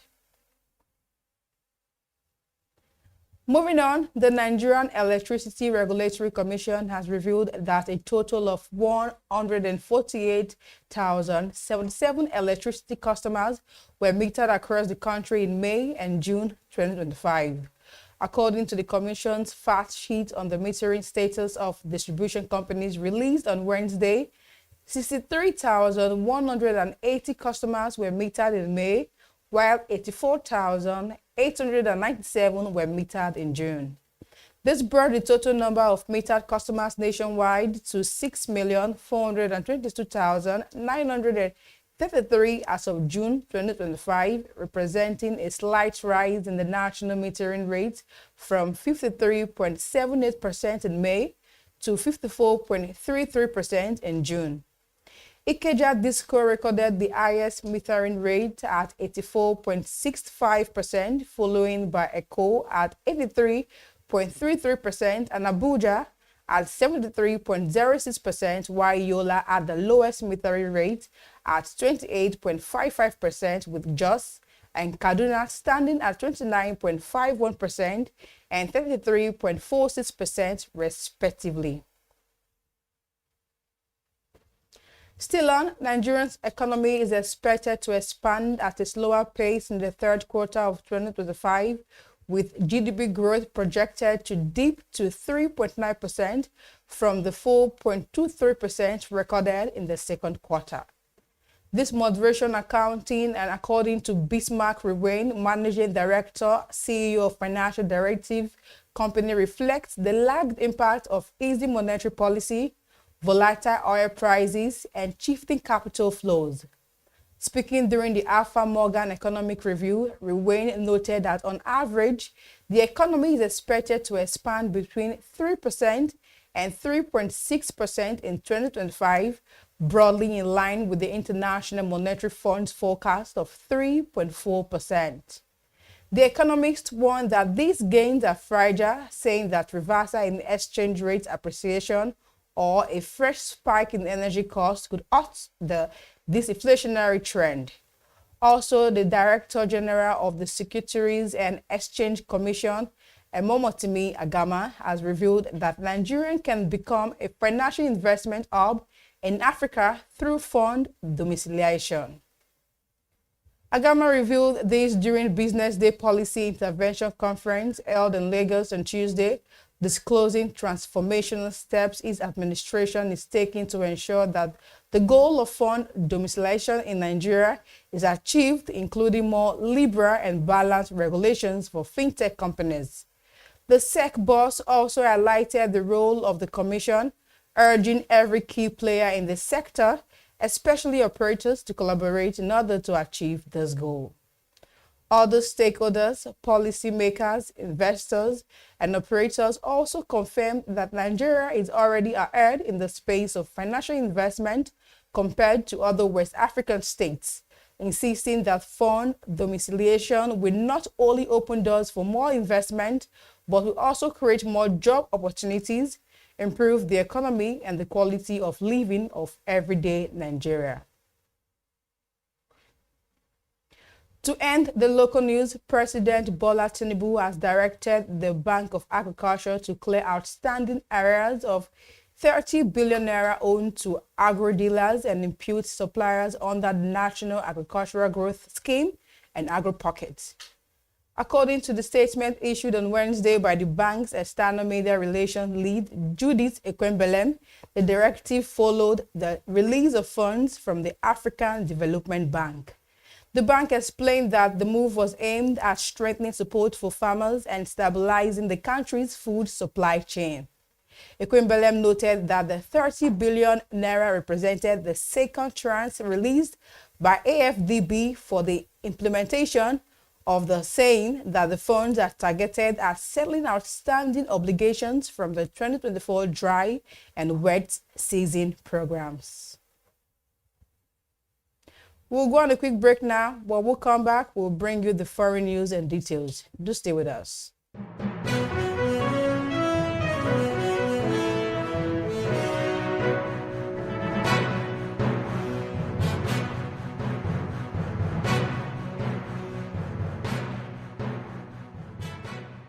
Meet Monica, your all-in-one financial solution. Convert crypto to Naira at juicy rates anytime, anywhere. Enjoy fast withdrawals straight to your bank. Buy airtime, data, and pay bills in seconds. No stress, no delays, just seamless transactions. Monica, the smarter way to move your money. Download now. Attention business leaders. Want to make informed decisions? Join the ranks of the best with Premium Business Day. Access in-depth analysis and expert opinions to stay ahead. Subscribe now at premium.businessday.ng and unlock premium content. Plus, you get 50% off your first subscription. Don't miss out. Make smarter choices and seize new opportunities. Sign up now and elevate your business game. Visit premium.businessday.ng today.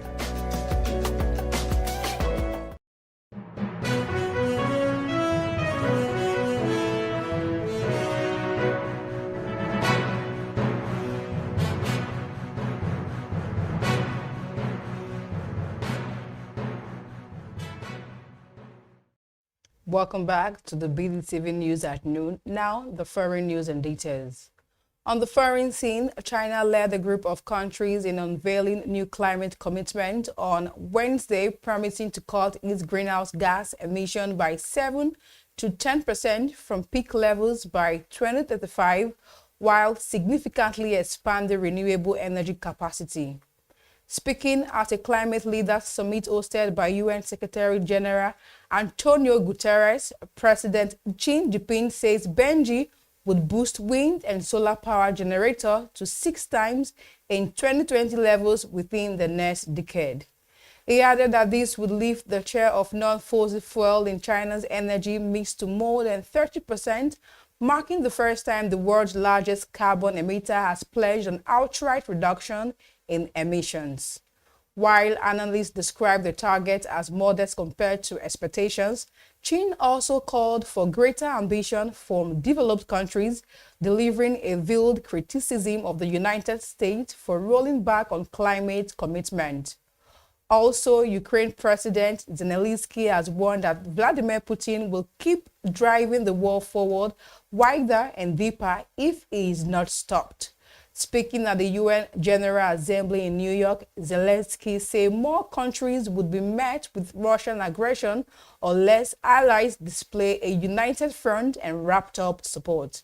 Zelensky also revealed that all nations were threatened by a global arms race as military technology advances, adding that weapons decide who survives all and calling for global rule on AI. This comment comes from U.S. President Donald Trump, shifted his position on the Russia-Ukraine war, saying for the first time that Ukraine could win back all of its lands. And now to sports. Nigeria has stepped up its bid to host the 2030 Commonwealth Games with a high-powered delegation delivering an advanced presentation to the Commonwealth Games Federation in London on Wednesday. The Nigerian contingent, led by National Sports Commission Chairman Shehu Diko and Director General Bukola Olapade, reportedly highlighted the nation's vision to host a landmark games that would not only showcase sporting excellence but also celebrate culture, youth, and unity across the Commonwealth Association. The Abuja 2030 bid team emphasized inclusivity, outlining plans that fuse sport with arts, international cultural exchange, and Africa's fast-growing creative economy. The representative positioned Nigeria as the nation capable of delivering a new shared Commonwealth legacy and reflects the Federation's value of equality, humanity, and shared destiny. To end the news, reports have revealed that Harry Kane could be set for a sensational return to the Premier League, with Manchester United and former club Tottenham Hotspur among those monitoring his situation at Bayern Munich. According to German outlet Bild, a clause in Kane's contract could allow him to leave Bayern for just £56.8 million next summer, well below his market value if he signals his intent to move during the winter window. The 32-year-old England captain, who has scored 8 goals in 4 games this season, is reportedly eager to return to England after the 2026 FIFA World Cup. While Kane is contracted to Bayern until 2027, the cut price clause has opened the door to renewed Premier League's interests. And this is where we wrap it up this afternoon on the BDTV News at Noon. I am Glory Brown. Thank you and keep watching BDTV.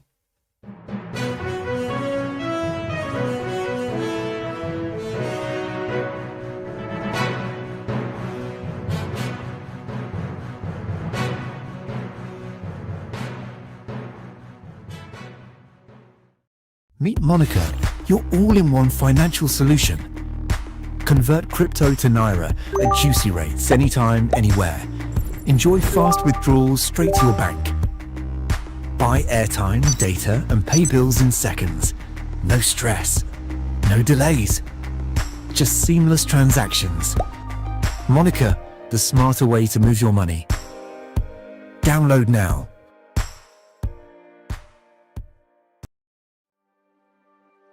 In the Federal Capital Territory, a growing humanitarian crisis continues to unfold as thousands of Amajiri children roam the streets, trapped in a cycle of poverty, neglect, and exploitation.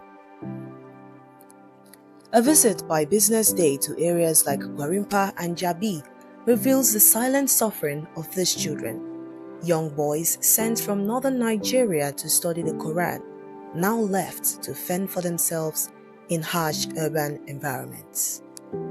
The Amajiri system, which dates back centuries, was originally a community-based Islamic educational practice in northern Nigeria. Under this system, young boys known as Amajirai were sent to study under Islamic scholars, often far from home.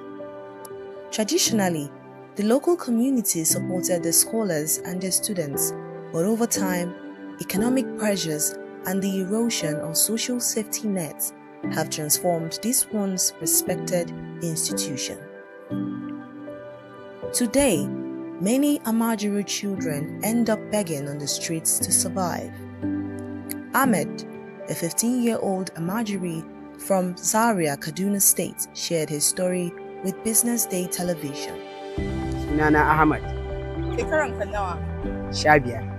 Yes. Ina kake zama? Ni nan gidan bolan daji. Gidan bolan daji. Okay, kai da wa kake zama? Ga su nan tare da yan uwana da ugana. Amma iyayenka suna nan? Eh, babana bi nan ya rasu. Suna Abuja nan? Ina suke? Zaria. To ya ka zo nan Abuja? Kudi na ne ma na zo nan. Okay, daga Zaria ka zo nan? Kwana nawa kake Abuja nan? Kai shekara nawa Abuja? Ko rabin shekara ban yi ba nan.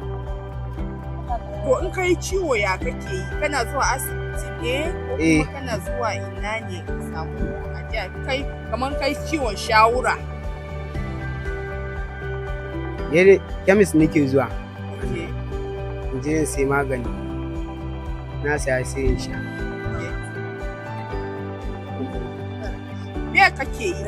Ni bola. Bola. Nawa kake samu a rana?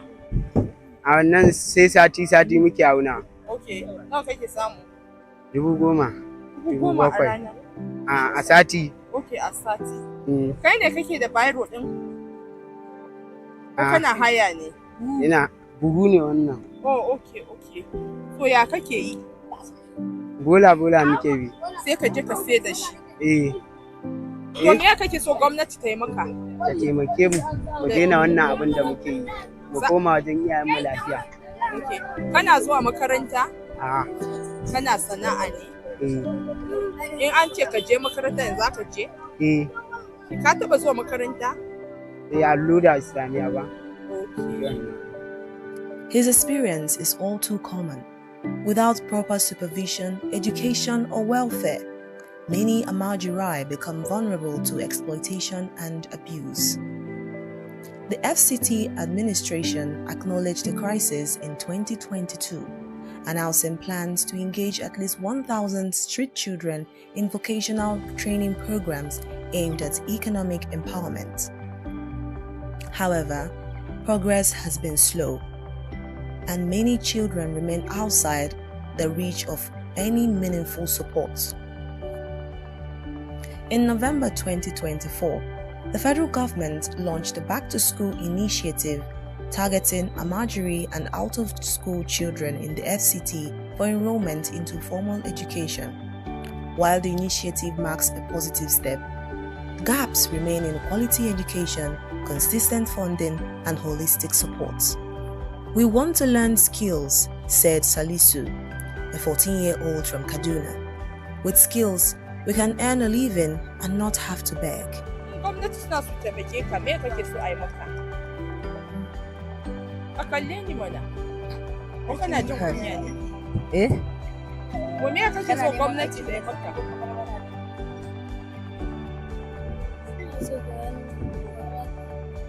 Ina so marwara, in samu aikin yi. Wani irin aiki kake so ka yi? Aikin hannu. Aikin hannu. Allo. Abdulaziz. Shekaran ka nawa? 13. Okay, kana zuwa makaranta? Bana zuwa makaranta. Okay. Ina kake kwana?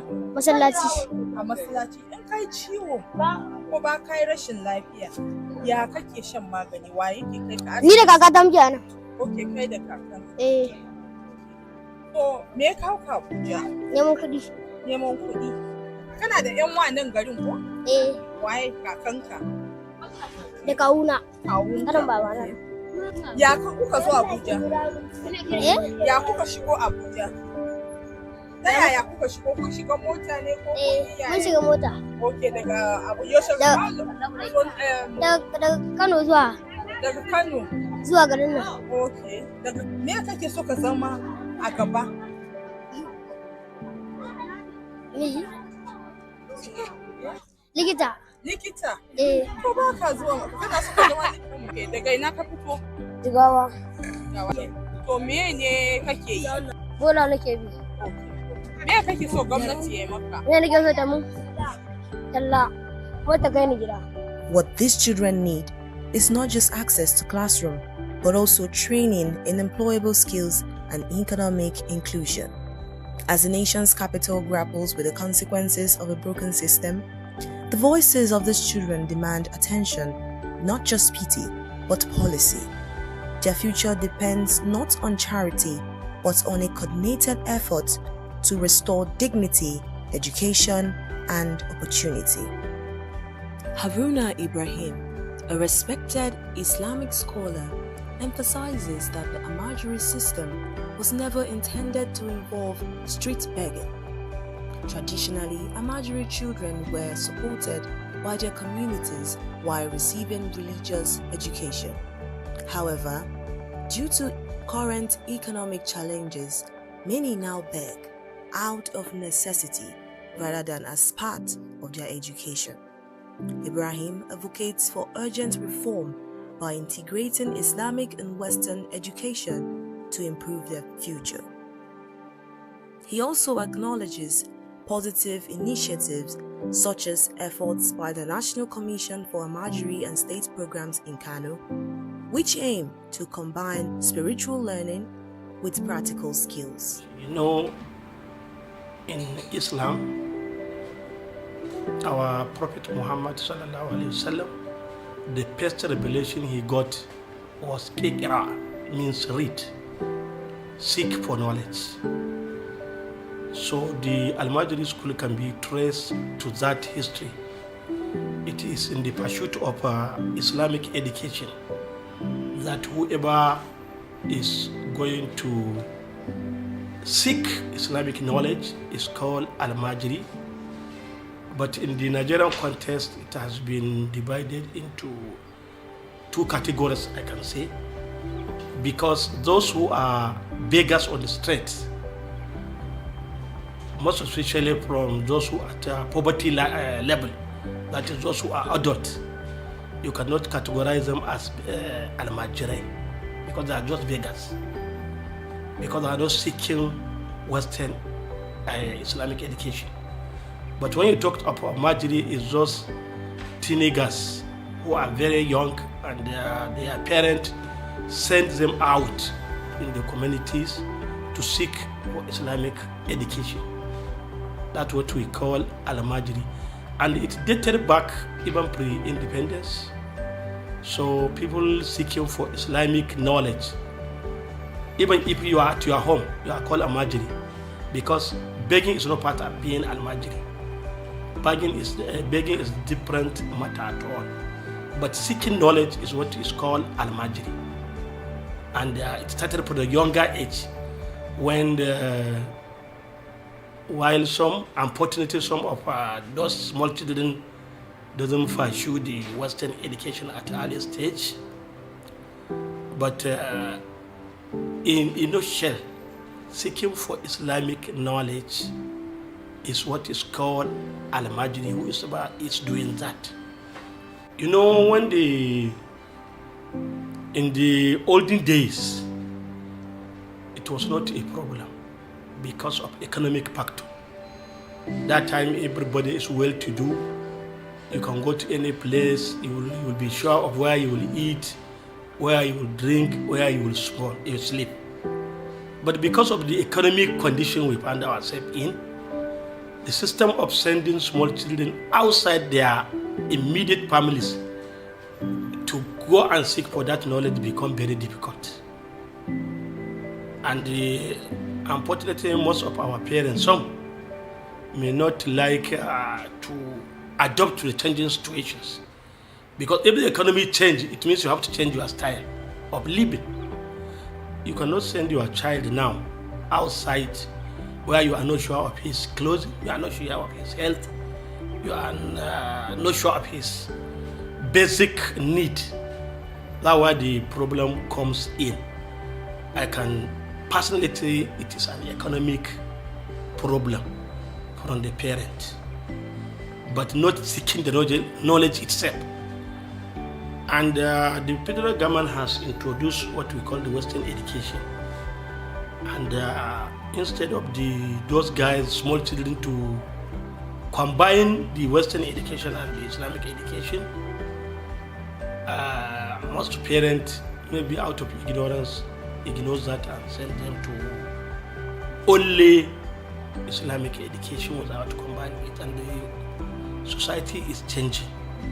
As the society changes, we have to adopt and make sure that as you are privileged to get the Islamic education, which is Almajiri, you also have another privilege to combine it with Western education.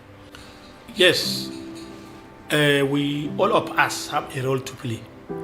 Like you said, the federal government has established a National Commission for Almajiri and Out of School System to improve or to remove small children from the street and give them skills acquisition, give them Western education, and at the same time give them the Islamic education, which is better. I think the most important thing is awareness. We need to create awareness for both government, for the society, and for the parents themselves. Because all the time, those children need to be accepted, not rejected and totally condemned. They are part of the society. The media, they are supposed to educate public that a federal government has now established the commission, which is good. So the parent can leverage on that to remove our Almajiri from streets. But like I told you, it's not all the Almajiris, even the other Almajiris, those at the poverty line, that is adolescent, the federal government has, the government at various sub-nationals also established social system where you don't need to go and beg. You can go and enjoy those social systems the government provides. So it is my work, it is your work as journalists, it is everybody's work, and we have to continue to create awareness for both the scholars, for the parents, that there is nothing bad in acquiring the Islamic education, but let us combine it with Western education, because if you do that, you have two double advantage. You know, that's what we call, you can write from left to right and right from left. So it means you are getting advantage. And you know, because of that is what we call exchange of knowledge. If you are doing Western education, it will assist you in Islamic education and vice versa. So it's everybody's role. And we cannot say we can totally remove it at once. It is a gradual process. It is a gradual with education, with commitment from government, with public awareness, with parental awareness, with time. By government establishing this, I think the problem of Almajiri may be a thing of the past with time. But it will take some time to do it, because we need to educate the parents themselves on why they have to combine it and get certificate, but they can be employed after the school. Then we have to educate the parents themselves, and the government empowers them also. And even like in Kano, where they have a lot of those schools, I know that government at the state level, government is supporting those Almajiri schools, maybe with uniforms, with this, and they are trying to collaborate with at the national level with the National Commission for Almajiri and Out of School Children to better the system.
watching Business Day Television.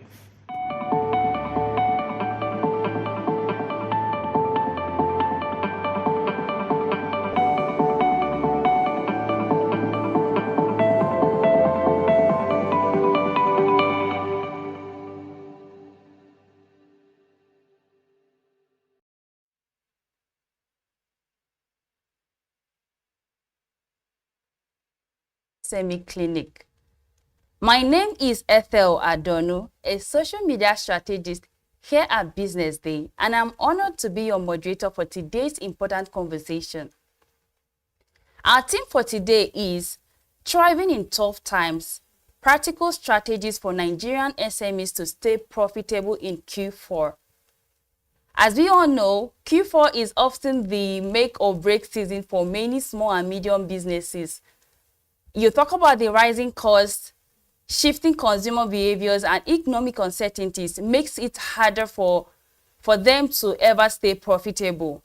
But with the right strategies, SMEs can no longer survive but also thrive efficiently during this period. That's why, as usual, Business Day has brought together 4 incredible entrepreneurs and business leaders who are walking this path and can share practical insight with us today. So, ladies and gentlemen, permit me to introduce our brilliant speakers for today's program. First, we have Onavi Daniel, founder of Precept and Mentors.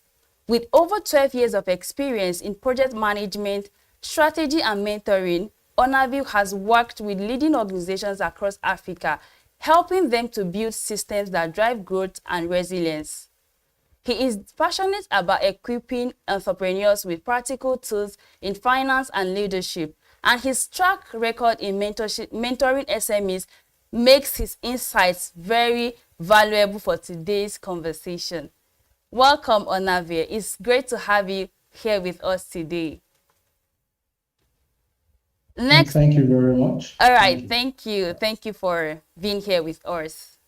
Next, we have Omolola Akimbode, the founder and CEO of Lola Express Hair.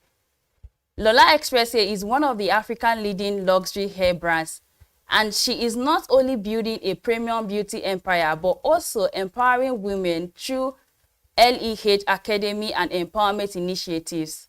Her story is proof that creativity and strategies can drive profitability even in uncertain times. Welcome. We are excited to have you here with us, Omolola. Thank you very much. It's an honor to be here too. Thank you. Joining us as well is Ozioma Okonkwo, founder and CEO of Obiuku Clothing.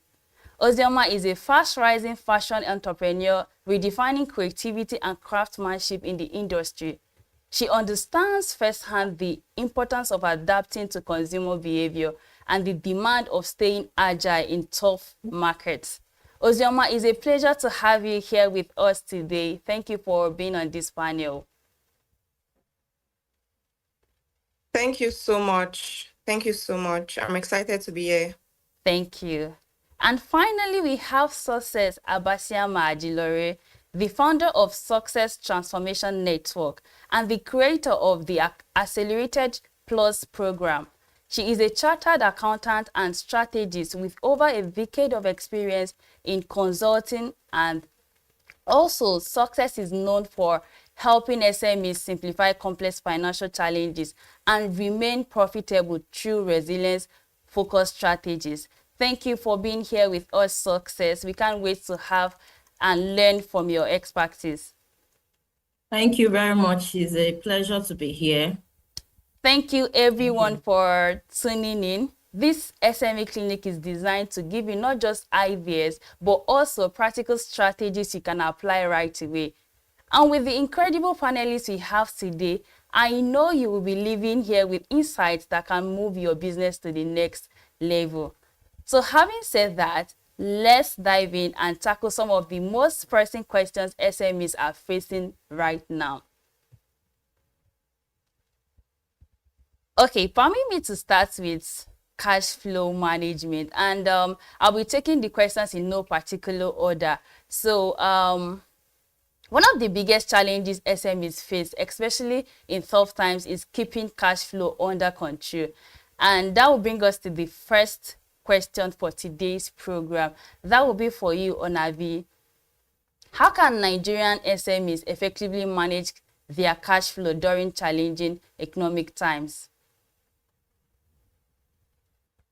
Should I take the question again, Onavi?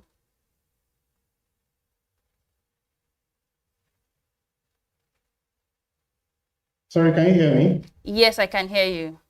All right, okay, yes. I didn't get that. Okay, let me take the question again. How can Nigerian SMEs effectively manage their cash flow during challenging economic times? Basically, just look at how you get. Hold on.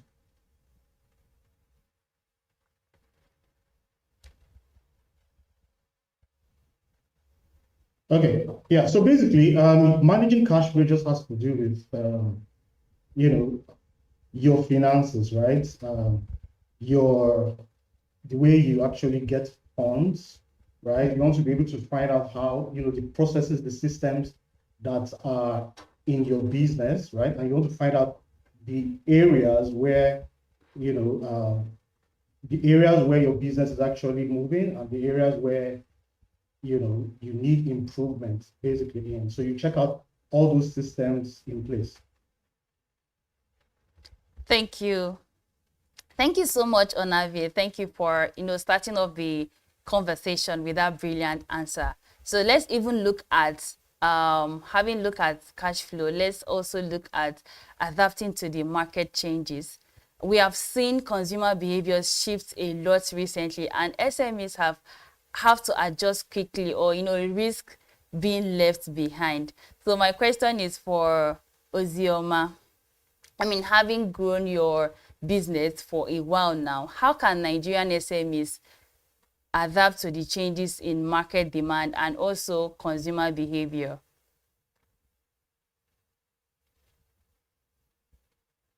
Thank you so much for these questions.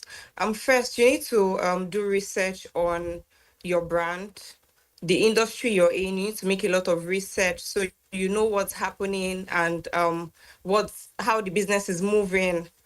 Because for example, for a fashion designer like me, fashion evolves. So the fashion that we do today, like the fashion that people have been doing last year, is different from what we're doing today. So you need to keep doing your research and monitoring the markets. Read a lot.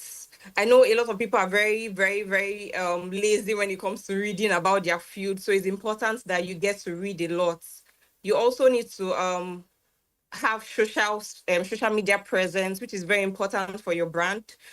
TikTok, Instagram, Facebook, whatever works for you. It's very important that as a business person, you need to have a social media presence. It will help you reach international client, the global markets and all.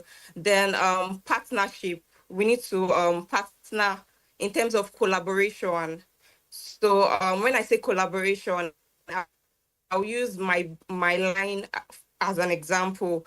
As a fashion designer, we collaborate with makeup artists and hairstylists because you can't wear you can't wear an outfit without styling your hair. You can't wear a bridal dress without styling your hair and doing makeup. So it's important to collaborate with people in your field. It will help you adjust to the demand faster. Thank you very much. Thank you so much, Omolola. That was brilliant. Because I was also even thinking about when I was, going through the questions, I knew I wanted to ask you this particular question because fashion industry is something that has evolved over time here in Nigeria. I mean, how we moved from sewing normal bridal clothes to, everybody swifting changing to sewing corset and all of that. So thank you for providing that brilliant answer. So let's look at reducing cost and, staying profitable while running your business. So this would be for you, Success. What strategies can SMEs use to reduce costs while still maintaining profitability? Well, thank you so much for that question. You know, the with the high inflation and volatile effects we have in Nigeria, rising energy costs, so the game of business has to be very agile. And so to be able to reduce cost and maintain profitability, one has to now look into your operations and optimize your operations. If you were not digitalizing your operation, you are going to be taken unawares as costs are rising. So it is we want to look into digitalizing our any manual process and making it automated using affordable tools. They're actually cheap tools to use. Lotterware, Wave Store, Soul Books, and also WhatsApp Business. You can also look at leaning your staffing, cross-train employees, so fewer people can handle multiple functions, you know. Then also energy efficiency. Because of the rising energy costs, the truth is that many people are pulling out from the national grid and now rather investing in solar so that at the long run you save energy costs. Also, you have to look into your vendor and your supply chain system, smarter procurement system. You have to now implement smarter procurement systems. If it's possible to join associations who can help with pool orders, negotiate wholesale discounts, so you don't have to spend so much to get your supplies, and also renegotiate with your suppliers. Also, you can also look at your inventory management. Yeah, most people now adopt just in time. So we don't just stock up goods and start and lose it out when the season of that goods, because there's always a seasonal goods. So after that season passes, what happens? So one has to adopt more of just in time. And this actually boils down to what my colleague says, because you have to understand the market very well and know and also understand the numbers of your business. So if you have not even taken track of the numbers of, okay, how many people ordered in the last 6 months, so do you not overstock? And also review your subscriptions, if there's any unnecessary software that you are subscribing to and just deducting from your cash flow, you look at that as well. Adjust products and services for profitability. If it's possible to offer smaller, affordable packs that move faster, and that can work, and reduce working capital needs as well. Prioritize your products. And I won't overemphasize, as my colleague has mentioned, collaboration, shared spaces, instead of spending so much um, on rent, because the truth is that it's what you bring out there, your social media presence, that matters, and your orders based on the kind of brand that you are building on social media. People will not care. Some people are looking for easy ways to get what you are doing, your services and your products. They don't have to come to your office. So as a small business, you just want to be strong. Your brand has to be strong on social media, and you have to now cut down on rent space. You don't need to rent one big space if you don't have the capacity to do that. Also, leverage technology, marketing automations. We have marketing automations now. New apps are coming up and all that. And I think the major thing here is actually financial discipline, because most entrepreneurs have not even perfected their own personal finance. And so when they are starting business, they meddle up their business finance and their own personal finance. And maybe their personal lifestyle is also cropping negatively on the business. So financial discipline is very important. Thank you. Thank you so much, Success. Thank you for, highlighting the importance of financial discipline. And also, one thing that also like stood out from all you said is digital tools. And I also know that Ozoma also highlighted it. So let's look at digital tools and how SMEs can leverage it for their e-commerce marketing. So my question would be for you, Omolola. How can small businesses leverage digital marketing and e-commerce to reach new customers and grow sales? Okay, thank you so much for the question. Thank Firstly, you. I would like to emphasize that you have to create an online presence through social media platforms, your website and search engines. Majorly, Instagram is what most Nigerians use.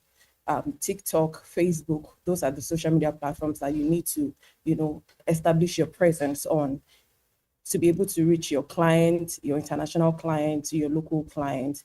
Then you also run targeted ads, sharing engaging content, and using customers reviews to attract new customers and also build trust amongst your community. Because you can't just create an online store without looking for ways and expect people to find you. That is not possible. So you have to be able to utilize all the digital marketing tools available to you to be able to reach your client. And Instagram ads is one of that. It's one of those numerous digital marketing tools that you can use. It might be quite expensive, but we know that it converts most of the time. Of late, it has been expensive, but it also converts. So that's one of the things that you need to consider. And other e-commerce platforms and online payment solutions make it easy for your customers to be able to browse, order, and pay conveniently online. You have to have a working website. It makes it easier for international clients to order from your platforms. I always talk about the fact that most Nigerians don't like ordering from the website, but international clients, they love ordering from the website. It gives you a level of credibility with people that are outside Nigeria. And if you're looking to be a global brand, this is one of the things that you need to utilize. You need to consider using frequently to be able to attract international clients. So combining existing online visibility with seamless shopping experience helps SMEs to reach wider audience and boost their sales. Thank you. Thank you so much, Omolola. Thank you for highlighting how SMEs can grow their global visibility. Talking about having a good working website, because I see that also as a major problem here in Nigeria, where a lot of small businesses, people want to order something from them, but because they're not really sure of sending them a DM on Instagram, they prefer to use the ones that have websites, just so that their mind would be at rest. So thank you Yes, so it much. just gives the credibility. Yeah. Thank you. That was brilliant. Thank you. So let's also look at building resilience and agility. That will be for you, Onavi, having having been in the business and also as a founder of Precepts and Mentors. This question, I think you would provide more insight for it. So how can Nigerian SMEs build agility to survive and thrive despite economic uncertainties? We All have right, seen thank you a very lot. much. Yes. Thank you very much for that question. So basically, resilience has to do about preparation, right? Agility has to do about being able to make changes, right? Being able to adapt very quickly. So you don't have to wait for perfect conditions basically before you can make informed decisions, right? You don't have to wait. So to do that, you need to document your processes, right? You need to document your processes, your people, your tools, everything, so that you can actually adapt without causing problems in your business. Thank you so much, Onavi. Thank you for that brilliant answer. Let's look at digital transformation. Technology is no longer optional for SMEs. So, I mean, we have to find a way to spread the news of small businesses to adopt it really good this time. So my question would be for you, Ozioma. What are some practical ways what are some practical ways to implement digital transformation in a small business? Okay, thank you so much. So first I'll say every business should have the basics, and it's WhatsApp. WhatsApp is one of the basic ways to actually communicate with your clients. So I would suggest that every business person should have like WhatsApp business or WhatsApp to communicate easily with your clients. Also, I would say email. it's really important because not everyone, based on my experience, I would say um, not everyone use WhatsApp actively. A lot of people, especially the corporate people, they use emails to communicate because we have a lot of people reaching out to us through emails. That's via emails, sending us inquiries and all. So it just shows that people use emails too and use WhatsApp. So it's important that you communicate to your clients through those means. Then also I'll go back to social media. I know we've spoken so much about social media today, but social media is very important in the business of today. If you're running a business in Nigeria or anywhere in the world, social media is very important. So as a business person, you need to take clear content of your work, of your products, post regularly. I always tell people to show up regularly, the same way you wake up in the morning, get dressed for work, and go to work every day. It's important that you show up that way on social media. So showing up means that posting regularly. That means you have to like post regularly, whether on your story or on your page, that's on your main post. So it's important that you post regularly to engage prospective customers and clients. It also helps drive engagement. So digital transformation is very important in every business of today. Thank you very much. Thank you so much, Ozioma. Thank you for that Thank you so amazing much. answer. Yes.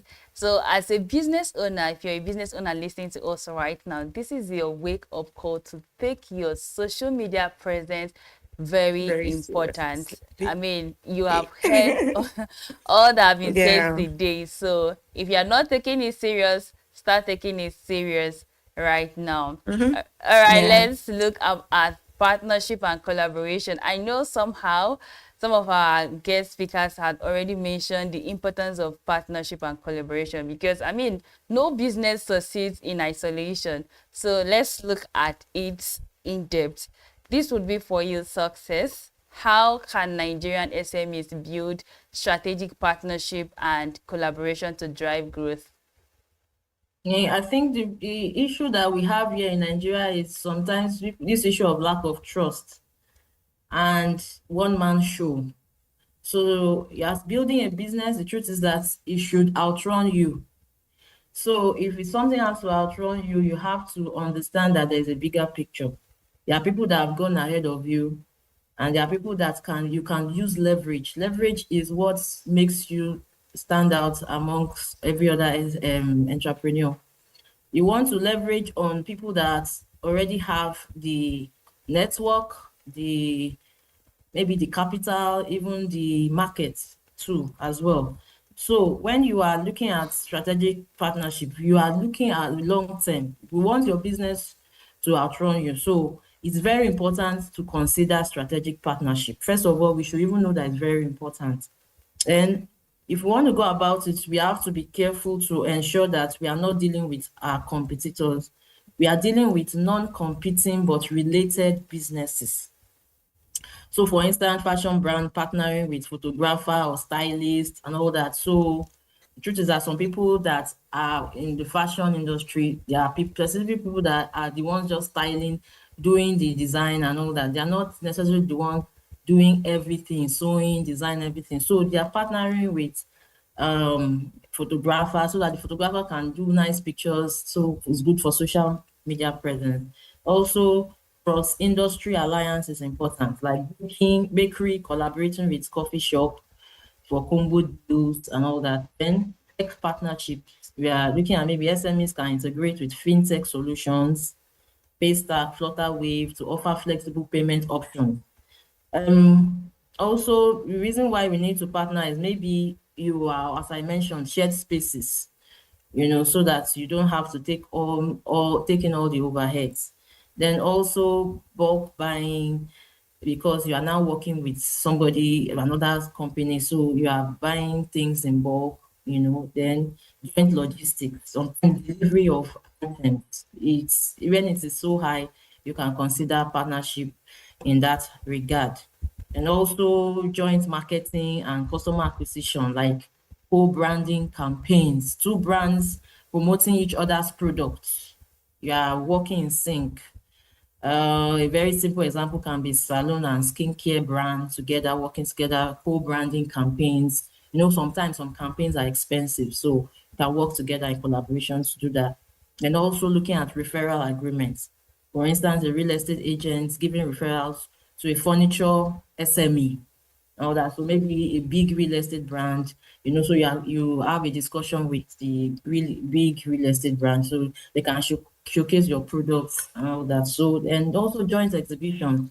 So it's good to go for events collaborations. So people that organize events, you go to their events, you have a discussion with them, and so that you can showcase your product.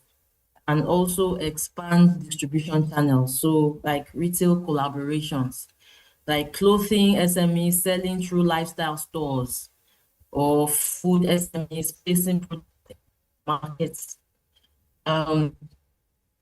Issue of knowledge and skill partnership is one aspect people may not really it may not be so popular, but it's important. Training and mentorship.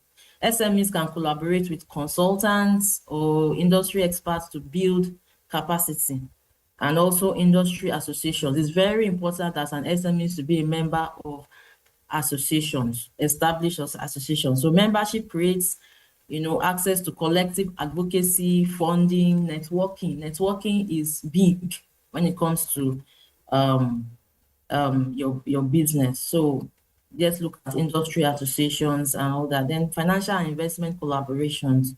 Let's look at cooperatives and clusters. So you can pool funds for, maybe capital intensive kind of procurement and all that, and partnership with fintech. So these are just areas of partnership one can consider and look into. For instance, I'll just give an example. Maybe a company, let me just use a lady runs an healthy snacks company, maybe here in Lagos, and so she can partner with local farmers, with local nuts and fruits farmers, and then you can partner with fitness centers, healthy cafe. She can partner with, so there are many options. So one has to just look at the option that works for you and is really a leverage for your business. Thank you.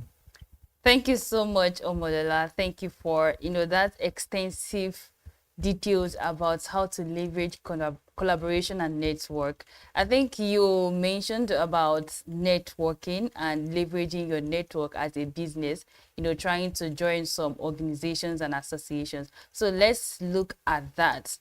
I know industry associations and support system, they are something that is really good, and we have quite a number of them here in Nigeria. So let's look at how SMEs can leverage it.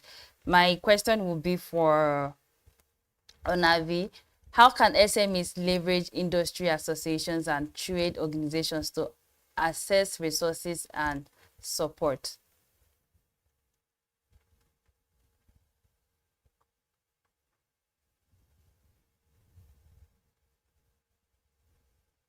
Can you hear me? Yes, I can hear you. Okay. Okay, you said how can SMEs leverage resources, right? Yeah, leverage industry associations and trade organizations to access resources and support. Because I think because these associations or these bodies, they're actually gold mines of knowledge, right? So some of them actually provide support, some provide mentoring, like SMEDAM, some provide training, advocacy, some even provide funding opportunities, right? And so you want to go there because they have the resources that you don't have, right? And sometimes you should not discount your own resource as well. You should not discount your own resource because, some of these associations also need your services, right? So you could actually, as an SME, as a small business owner, partner with some of all these. So for example, when I was in Abuja, I did a training for SMEDAN, right? And I was able to, to connect with their own shared resources as well. So anytime I needed support or anytime I needed a speaker, I needed resources, to share or to use personally or to share with my community, I could. It was easy for me to just, ask, right? So, when you are part of all these industry associations and trade organizations, right? And if you look at it, you find out that most of them membership is actually not that high, right? So the membership fees are actually low. So it's easy to join. Some of them join chambers of what do you call it now? Trade commerce, and all of that. All these associations, so that you can amplify your voice. You can also open doors. You can also have access to open doors to opportunities that may come your way.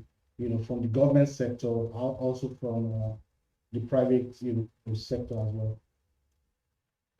Thank you so much, Onavi. Thank you for highlighting the role of association and how SMEs can leverage it to grow their business. Thank you. Let's look at government support and incentives. This would be for you, Ozioma.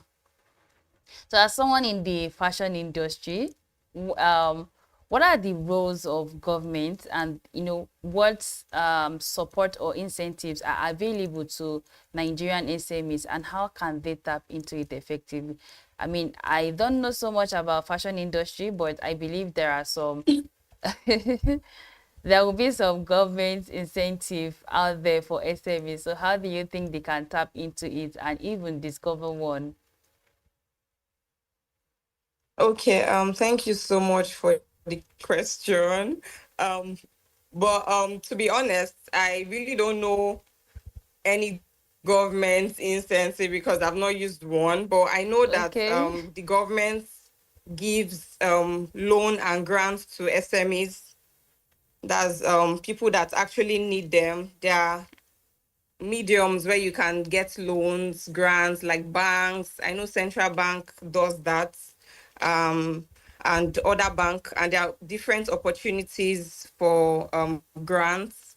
But personally, my business, I've not had to use any form of grants, loans to run the business. So yeah. Thank you. You can do a research.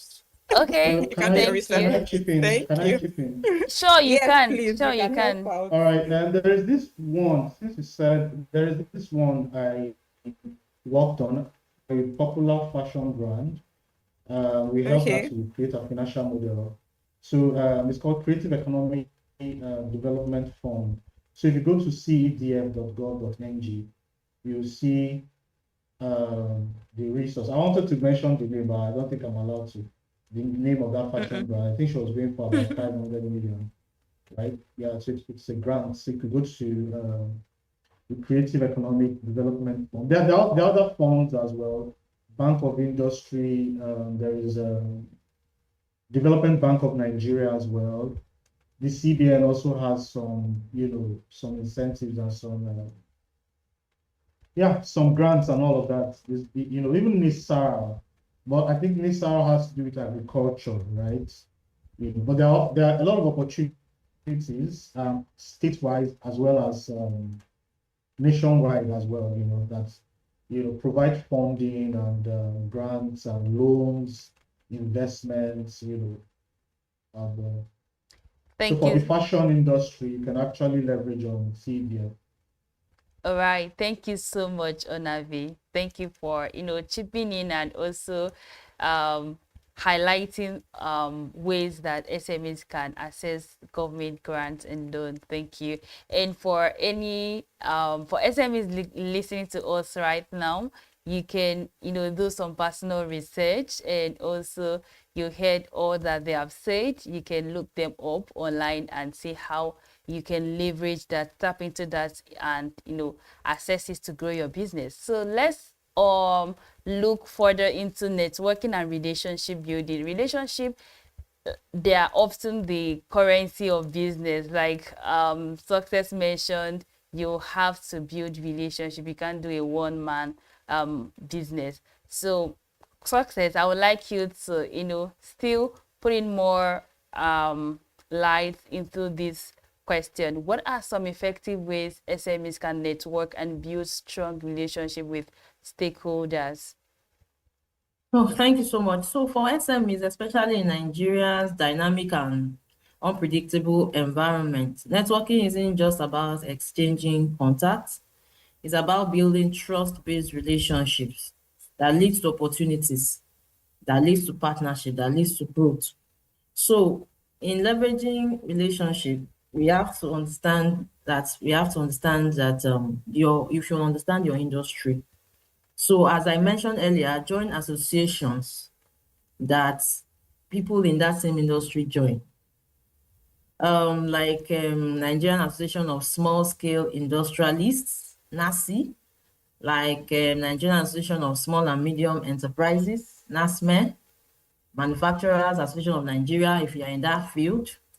Then some sector-specific groups. We have some sector-specific groups in fashion, agribusiness, in fintech, and all that. So also don't just join the association if you have to even be in the executive position. The truth is that when you are in that executive position, you see things that other members on the background don't see. So actively participate, volunteer for committee membership, attend their AGM, attend their events. So in preparing your business calendar for a year, you should draw out a plan that, okay, this association will be having this event. So you put it in your calendar and you are planning to be actively involved in it. Attend business conferences, fairs, exhibitions. There are hubs for meeting suppliers. There are hubs for meeting distributors. There are hubs for meeting investors and even customers. And as we said, building online networking presence. On LinkedIn, so many people have gotten offers if you are in the professional field. And not only professional field these days, I've seen that LinkedIn is actually open to just beyond the professional field. So on LinkedIn, you can connect with industry leaders. You can connect with potential clients. I think even sometimes the way you put your profile on LinkedIn will let people know, in fact, will attract the kind of clients that you are looking for. If it's possible to share I think it's very important. It's very important to share your success stories on these same platforms, LinkedIn, and also these events that you're going for. Attend workshops. Workshops increase your knowledge and awareness of what's happening. And I think my colleague has mentioned SMEDAN. So BUI, Tony Elumelu Foundation is one foundation that supports, entrepreneurs and innovators. So you like to, be actively involved in those kind of associations. Thank you. Thank you so much. I just wanted to mention CSR. Okay. Build your brand in such a way that you are trying to give back and publicize those CSR. So this actually brings a lot of attraction. The market is attracted to you when you are involved in those community developments. Thank you. Thank you so much, Success. Thank you for highlighting all those opportunities. So my next question would be for you, Success. I know one of the speakers already mentioned something about leveraging fairs to promote your business. So as someone who is building a thriving hair business, how can SMEs leverage fairs and other opportunities to promote their business? Hi, my name is Omolola, not Success, by the way, because I think you've been mixing the names up. My name is my apologies, please. Omolola, thank you so much. Thank you. It's fine. It's fine. So I personally do not go for fairs because of the cost, the selling price of my product. But I always recommend for small business owners that sell affordable items to please leverage on trade fairs. You would sell a lot, you would get a lot of customers, you will meet a lot of business owners, and you will learn so much from attending trade fairs, because it opens your eyes to the products that most of your clients love to get. For instance, if you're running an online store and you go for trade fairs, the people, right, once you display your items, people come there, they see what it is exactly you're selling. It gives you legibility. People know that, oh, you're legit. Even for the fact that you're running an online business, if you do not have a walk-in store, they get to trust you. They see you everywhere. Other business, and you know the way it works for trade fairs, when a particular individual or company is advertising or about to have a trade fair, every other vendors begin to push each other. You begin to advertise for one another because you're coming, this other person is coming, you get to shoot adverts together. So it helps you, build connection with other brands, with other business owner, other business owners, you network with them, you meet your customers, you have personal relationship with your customers that way. So trade fairs is one important aspect I would really recommend so many social media, so many small business owners to please leverage on, especially if your items are quite affordable to buy. Thank you so much, Omolola. Yes, thank you. That was really beautiful. Thank you so much. So my next question is around mitigating risk. That will be for you, Onavi. What best practices can small businesses adopt to manage cyber security threats? I know we've spoke a lot about leveraging digital tools. So how can they mitigate cyber security threats? Okay, so basically, especially if your business is online and you have resources online, or you have content online or digital products online, and you want to be able to safeguard them, right? You don't want people attacking, virtually and all of that. The basic one is just, training everybody in your team, right, on cybersecurity best practices, basically, right? Phishing, passwords, and all of that. Use multi-level authentication for your business. Almost all the apps I have two-factor authentication. In fact, some I have 3. There are some that I even have up to 4 because of what the inside, and all of that. So the best practice is just to ensure that there are multi-level authentication, right? Apart from your general username or password, basically. Then also you want to be able to back up your data, regularly back up your data just in case of anything, even content on your website as well, right? You want to be able to update your software, back up your data, right? And you want to work with trusted vendors, trusted payment solutions, right? These days, even because I order a lot these days, when I see an ad on Instagram that I like, I click, it takes me to maybe a Paystack or a Flutterwave page, and all of that. These days, people are becoming very smart. I've been scammed on Instagram before, so people are becoming very smart. So you want to ensure that, you double check on the vendors that you're working with, right? So when you're ordering for something that you like, there was a time, because I love guinea fowl a lot. So I just saw this ad, and this person was, selling guinea fowl and wine, and I loved it, but, I was scammed. So you just have to, work with trusted vendors for everything, especially your payment solutions and all that, right? And, small and medium scale enterprises should begin to invest in cybersecurity, right? There's cybersecurity solutions out there, antiviruses. There are some other products, right? Cybersecurity products that can help them safeguard, like Cloudflare, and all of that. So when you are, paying for your domain name and extension, your domain name, your what do you call it now, hosting and all of that, you could also just pay a little fee for protecting, your domain, and all of that, because you cannot afford to lose your reputation, right? your digital reputation because of some careless or some preventable, breaches and all of that. So yeah, that's it. Basically, just the simple things, um, just understanding the risks that are out there and planning on how you can actually mitigate those risks. And those will actually help you to manage threats.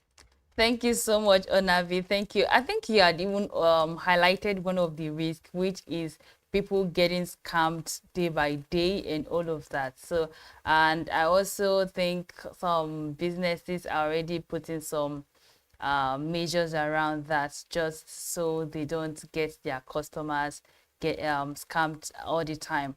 So thank you so much. My next question will be for you, Success. As someone who is building a thriving fashion business here in Nigeria, let's look at customer retention and loyalty. I know it's something that you are really good at, looking at the kind of brand you're building. So winning customers is tough, but keeping them is even tougher. So what strategies can SMEs use to build loyalty and keep customers coming back?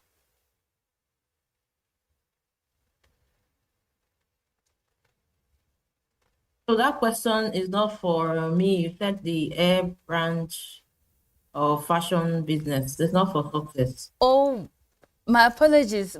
The question is for Ozioma. Thank you for that quick call out. Thank you so much. It is for Ozioma Obiku clearly. Yes. Thank you. Ozioma, please, if you can hear me, the question. Thank you. Thank you. Hi, thank you. Thank you for the question. Okay, so when it comes to customer communicate properly, I know a lot of people, a lot of businesses don't put in effort in terms of customer relationship, which is very important as a business person. So first, I would say you need to communicate to your clients regularly. These are people that trusted you with their funds, trusted you with their money. So it's important that we all try and communicate with them. I always suggest for WhatsApp, I always suggest quick response, because there are some times that you can't respond. When someone sends you a message, you cannot respond immediately. Maybe you're busy or you're engaged, but with quick response, it helps you just respond to the client, so that they know that, oh, this business is actually active. And also it's important that you respond to the clients fast as much as you can. Then also when it comes to delivering their products, for us, I would say that because I make a custom-made bridal dress, their processes. So there's fabric sourcing, there's first consultation, there's fabric sourcing, there's sketch, then there's production. So it's important that you put your clients through the process. So for every step you are in producing their outfits, in every step you are in producing the products that they request for, it's important that you take them through the process, because it gives them a form of peace. You will not want them paying a particular amount for a product and they don't have peace. They are worried. They are, oh, is she going to deliver or is she not going to deliver and all. So you need to create a platform where your customer are very, very relaxed whenever they order your product or whenever they patronize you. So communication is very important. Putting them through every process is very important. Then when it comes to delivery, I think we should also try and build your brand in a way that is your word is your word. For example, if you tell a client that, oh, I'm going to deliver your product in 2 to 3 working days, it's important that we work towards delivering that product in 2 to 3 working days, because your integrity is important as a brand. Keeping your integrity is important as a brand. So you need to constantly communicate. It all boils down to communicating. If you deliver, it's important that you communicate with them. If you're having delivery issues or production, please, we're going to deliver. Ask for extension if you need one. So yes, it helps in building customer relationship as a brand, and also keeping your integrity as a brand. Thank you. Thank you so much, Ozioma. That was amazing. Thank you for sharing that practical tips of how SMEs can keep their customer loyalty and make them to keep coming back to patronize them. So my next question will be for you, Success, as a consultant and someone who specializes in helping SMEs simplify financial problems and all of that. What are when we talk about scaling, let's look at scaling and how SMEs can, expand their business. So what are the lessons Nigerian SMEs can learn from those who have successfully scaled their business beyond local market? I know a lot of businesses right now, some of them not really afraid of scaling, but they don't even know the point at which they should start aiming to position their brand as a global brand. So what are the common lessons you think they can learn from those who have crossed that bridge? All right, thank you so much. Thank you. Yes. So as an SME, you first of all, the vision has to be plain. You may start small now, but the question is, where are you going to? Some SMEs don't even have a vision statement or mission statement, and that is like you have not even set the goal ahead of you. Because if the vision is not known, then you might just be enjoying mediocrity when you are getting small change. So let us look at maybe brands that have gone ahead of you and see, and let that networking also play a major role. You network with them, try and ask questions. Sometimes the quality of the questions you ask, they themselves are past through a certain stage. So ask how they were able to scale. Because why I have to mention this, because that feels like making your journey shorter.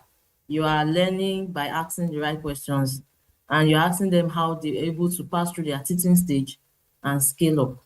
But generally, as a business, to be able to scale up your business, you have to understand you have a solid business model, have a clear value proposition, have your target customers, so that you know where your revenue stream, where you are expecting your revenue to come from at all times. Then also try and make your processes efficient, automate repetitive tasks. The management of your energy and the management of your time is very important as a business to be able to scale. Major in major and minor in minor. Don't major in minor. And also to be able to scale in business, apply digital tools, leverage on e-commerce and digital payments. Also, when it say marketing automation and all that, then we need to also maybe invest more in, like, every business should have R&D, research and development units. We may start as you doing it, but you might also consider having somebody doing it for you, because you want to keep researching about your industry, about your business, about how to increase, scale up, and so expand your market reach, so that you can expand your market reach. Also, be able to scale, you might consider diversifying your sales channel. Don't just sell offline. Don't just sell online on a particular platform. Look at other platforms you can use through distributorship and partnership. Some people can actually be your personal distributors, so you don't have to incur so much cost on logistics. Also, as usual, leverage social media. And as a business, consider having a very strong team. Very strong team. At least your financial, someone that's working in your handling your finances, somebody that is handling your customer support. Have a strong team. Don't do it all by yourself. And also be patient to train and retrain those that are working with you, so that the business is not all roving around you. As somebody who is the real innovator of that business, you need more time to think. But if you are doing the small things, you cannot channel your energy to think, ahead, because there will always be something you can add as a new innovation to your business. So you have to retrain your staff so that people that are working with you can focus on those small things and administrative, areas. And while you keep, thinking ahead, keep innovating, reinvest your profits at least for now, so that you can scale higher. Somebody said that you can do investments outside, you can do treasury bills, you can do government bonds, you can do mutual funds, and all that. You will get a particular percentage. But when you reinvest into your business, it's not limited. You can even get 300% to invest. So also, let us, make research about how to get grants, cheaper source of getting capital, so that we can reinvest it into the business. But take note that anybody that wants to give you loan or grant has to see the effort you are putting into the business. And investor partnership, investor relations is very important. If you can partner with angel investors, that will be great. That will scale up your business a lot. We go back to strategic partnership and collaboration and all that. Then staying agile. So the truth is that the customer demands, tastes, keep changing. So we have to stay agile, monitor trends, know your numbers, so that we can do better when you understand how your market trend is going and how your consumer behavior is going. Thank you very much.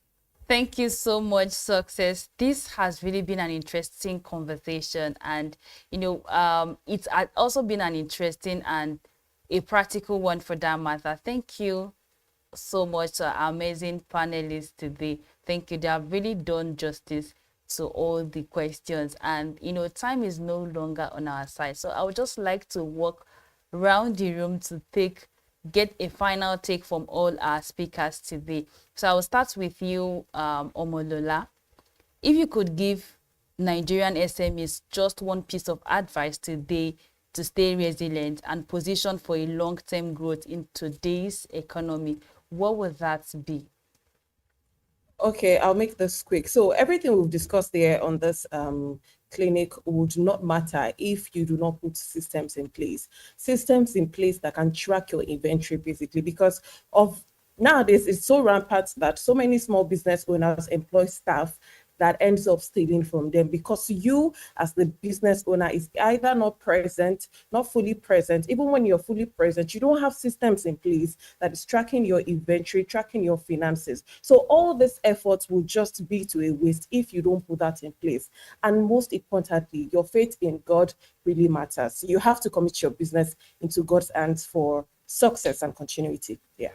Thank you so much. Thank you, Omolola. Thank you for, from Omolola, you have to put a network is not stable. So over to you, network is not stable. So over to you, Ozioma. Did you get the question I directed to one of you, or should I take it again?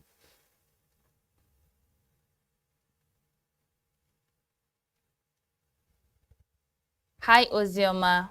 If you can hear me, please indicate. All right. Let me just take one quick advice from Success. What mindset shift do you think Nigerian SMEs need most to survive and thrive in uncertain time?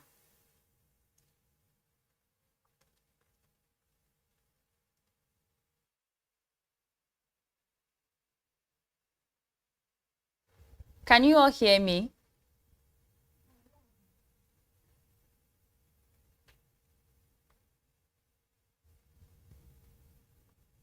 Hi, Omolola. Hi, Success. Please, if you can hear me, let me know, please.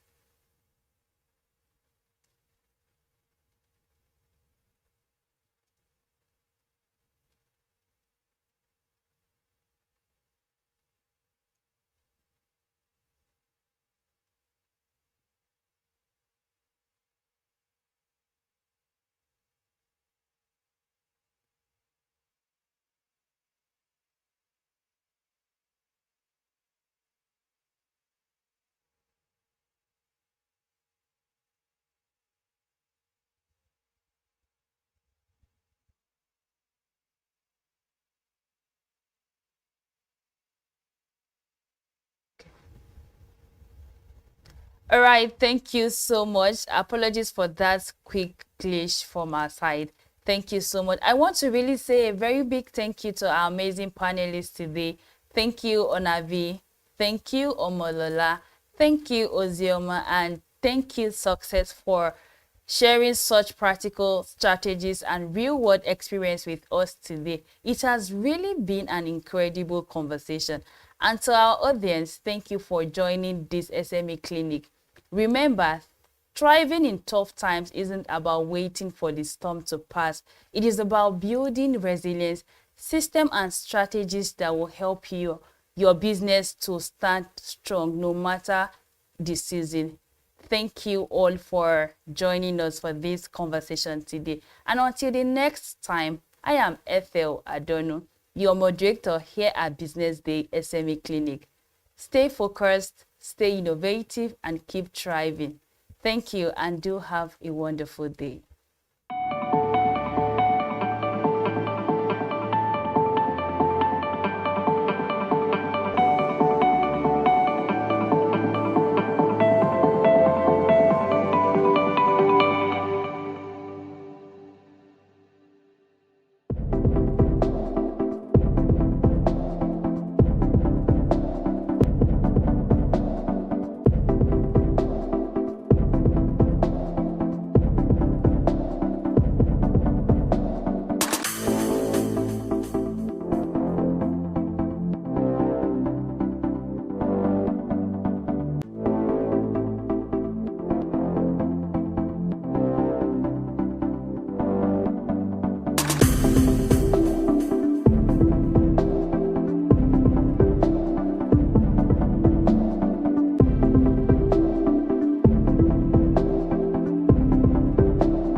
Agenda for today for us to really discuss esteemed as stakeholders. And who are stakeholders in this? Essentially, managers, social companies, and halls that are involved with social waste operations.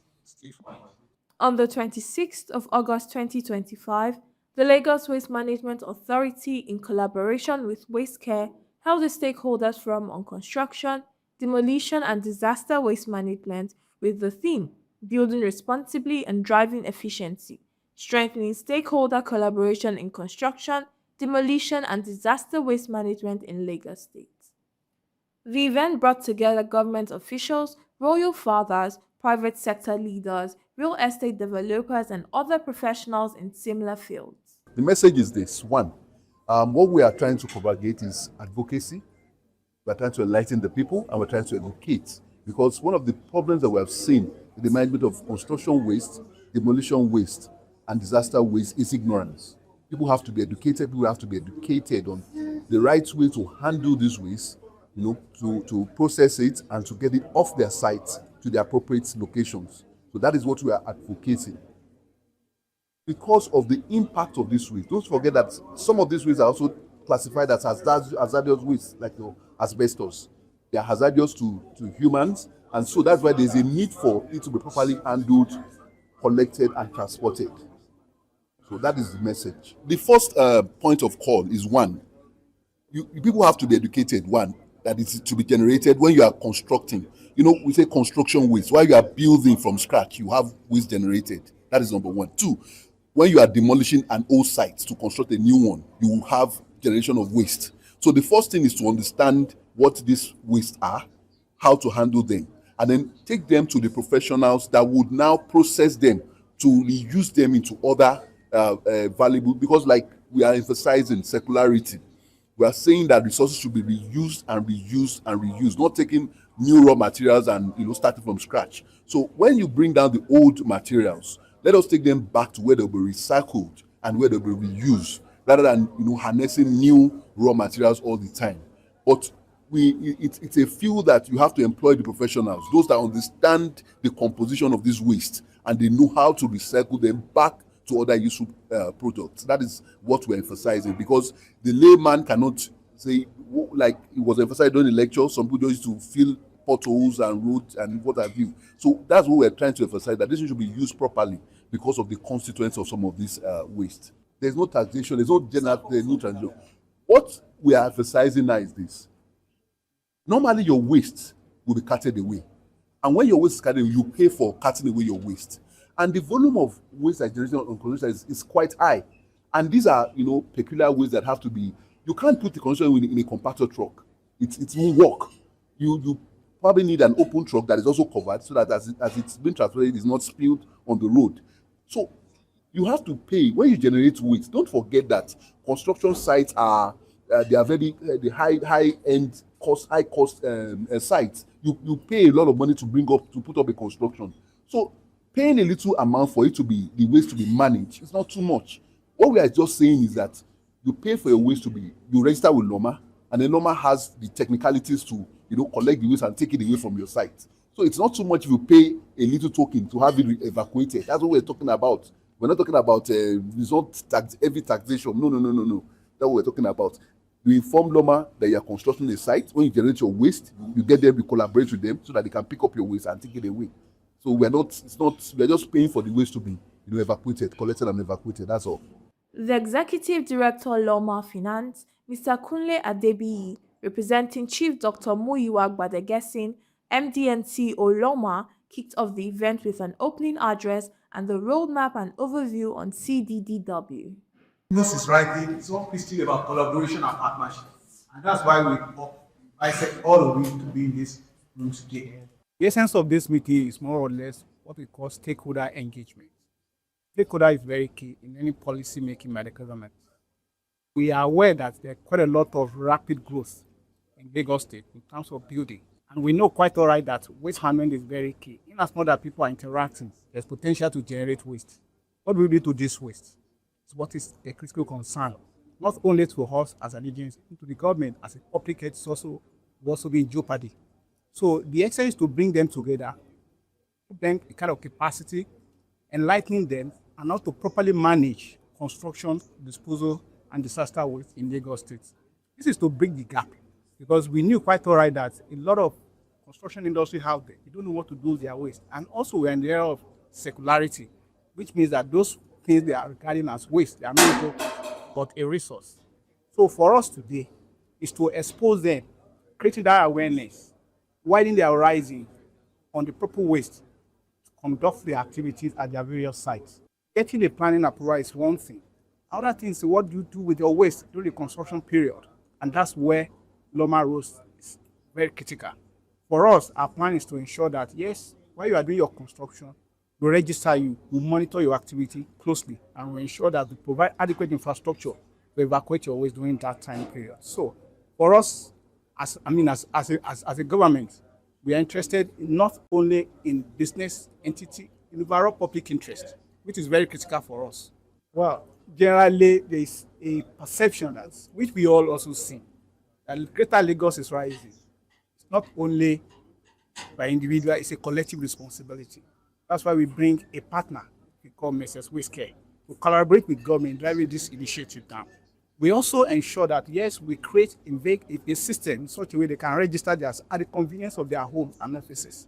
You don't need to come to Loma. You just go to loma.com, register the kind of waste you want to evacuate, and ensure that proper management plan is put in place for you at your construction site. It's we are deliberate about it, and we ensure that we put everything possible to make sure it's convenient for them to operate. So we don't need to be everywhere.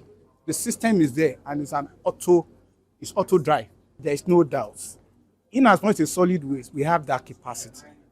Aside from all other waste which we are also managing, the construction industry is big and large. I agree with you. But for us, it's also a key component of the waste which must be disposed properly and safely, because these wastes are hazardous. For example, asbestos, it can affect human health. And also the so-called rubbles and all that, they have secondary use. We are all driving towards circularity. It means all this with their is a resource for another usage, can be also repurposed. So the capacity why there is no doubt. And that's why we are very keen in ensuring we do a lot of stakeholder engagement. Stakeholder is very key because people are out there. You don't know what they do with this waste.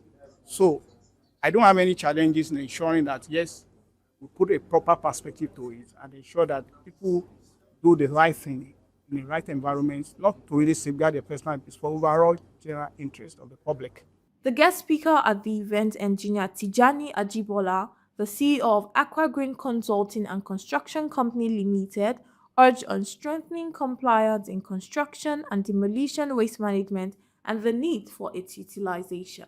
We continue to extract the so-called natural resources. And I'm happy to tell you that concrete is the second most widely used materials after water.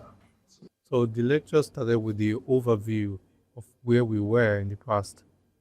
People don't know anything about the construction and demolition waste. So I reminded the audience about what those materials are and ensure that they are all aware that these are not actually waste, that they are something that we need to bring back so we can reuse them in our concrete. So I actually explained that in the past, the use is to fill gully eroded area, dilapidated road, and some people practice in throwing these away into the water bodies, which is wrong. So I actually tell people, I told them that we can make use of this material, we use our scape, we can use them for structural concrete, and we can actually use them for traffic bollards. So there's a lot of things that we can make use of this material. The fact that they call it recycled doesn't make it inferior. It's all about ensuring that the natural resources that are not infinite are left for the generations to come while we're still making sure that we achieve our own objective. You know, when you look at it critically, majority of people might want to do something and the capacity might not be there. And the essence of government is to ensure that the policy that they have in place for the common people is executed. And when you see people that are trying to make sure that they partner with government, that government comes to their aid, the incentive could be in form of anything. A brilliant panelist session with seasoned speakers was held, centering on driving in the urban waste system. Well, what basically we intend to achieve is an understanding that waste disposal for the construction industry and demolition and disaster waste management, that we have the sole responsibility of evacuating waste that is originated from that source. Right now, we are the ones collaborating with LOMA actually to ensure that this is done. In future, there might be some modifications to the way it's done, but right now we are the partners of LOMA to ensure that this is done. All developers, private individuals, corporate individuals ensure that all construction waste is properly disposed of, and not just by anybody, because I think there's a tendency for a lot of people just to either sell it on or just to ensure that it's not properly carted away. So we have that responsibility of ensuring that it is done properly. Hazardous material is also separated, and also to ensure that the sites are safe. Intending developers would need to register. Anyone in the construction site will need to register on that site, and obviously give us details of their property or their building or whatever they're trying to put together, the details, and that would inform us as to what kind of waste they're going to generate, and also that we can also make plans for that waste to be properly evacuated. We have a database. It will register all data sites, and everybody will be registered. It's massive. We know that Lagos is in a large construction site, basically. All the corridors are a lot of construction going on, as it's a growing city. So construction waste that not properly disposed of it becomes a menace. And also, it's part of a circular economy. Nothing is waste. Everything is a resource. So what is waste to one is a resource to another. So we just have to ensure that it's properly disposed of or moved on to the next place where it becomes a resource. So far, we've had a lot of collaboration from LOMA. If you were listening to the panelists inside, we're having discussion about the bifurcation between water services and solid waste and all that, Lagos State Drainage Services, Ministry of Environment, and we've been collaborating with most agencies. We are, the last mile users. And we had to collaborate with agencies to improve the environment, a lot of degradation. Because of that, we've had to do a lot of interface with agencies. If you listen to the panelists inside, there's a disconnect between registering and then accumulation of data, determine what kind of waste you're going to be managing. Anybody can register their site. And the man is building 10 stories. The kind of waste management for that kind of project is different from when you're registering to build a single duplex dwelling home. Do you understand? Yeah. But these are the disconnections, I think, stakeholding and things like this, sure, over time and all that. But it's not unionized when you say all the developers. I think a lot of developers adhere, right? But the problems are bigger than just developers not being able to do a lot. There's shortfalls in capacity, both on the government side and The panelists have brought to the fore some very important points, including how to use the waste. If the waste is being used productively, then you have a situation where people are not dumping waste into the rivers and it's being used to generate power.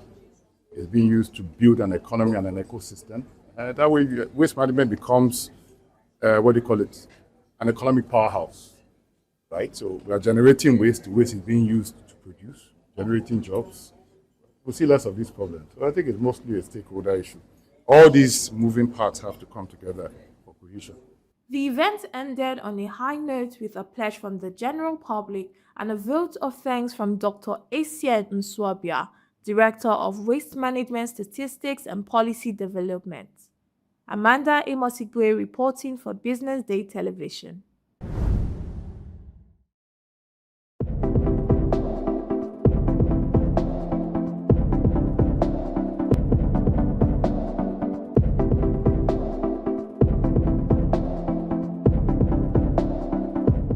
The MBA Students' Conference themed Executions as a Competitive Edge, Skills, Systems and Partnerships brought together MBA students, alumni, business leaders and industry experts for a full day of engaging discussions, knowledge sharing and networking.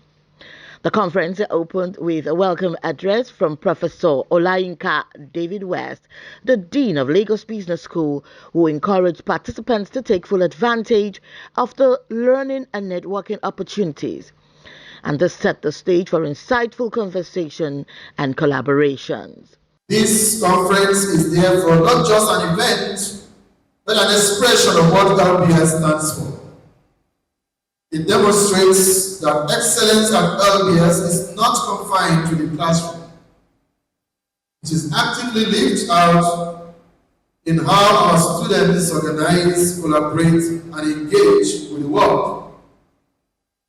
By adding this conference to our student-led platforms, you enrich the leadership, innovation, and culture of excellence that define our school. The keynote address was delivered by His Excellency Peter Obi, former presidential candidate and business leader. He spoke about the gap between strategy and execution, stressing that while ideas create vision, execution is what delivers real results. He also emphasized the importance of accountability, strong systems, and partnerships built on trust as essential for lasting success. The keynote speech emphasized the importance of strong execution in leadership, business, and governance. When it comes to delivering the result, it is execution that matters. Just like I said, planning without doing will fail. Doing without planning will fail. So the critical thing I'm going to tell you today say, as in my own little contribution as a trader, because in the business where I am as a trader, you are the CEO, you are the chief financial officer, chief operating officer, the cashier and everything. And I know that the critical aspect of what we are going to talk today is about execution. A fireside chat on leadership with excellence explored how young leaders can leverage networks for personal and professional growth. Panel sessions led by industry experts focused on building execution-ready skills, designing accountable systems, and forming partnerships to drive innovation and growth. It doesn't say that a leader must be, we're talking about responsible leadership.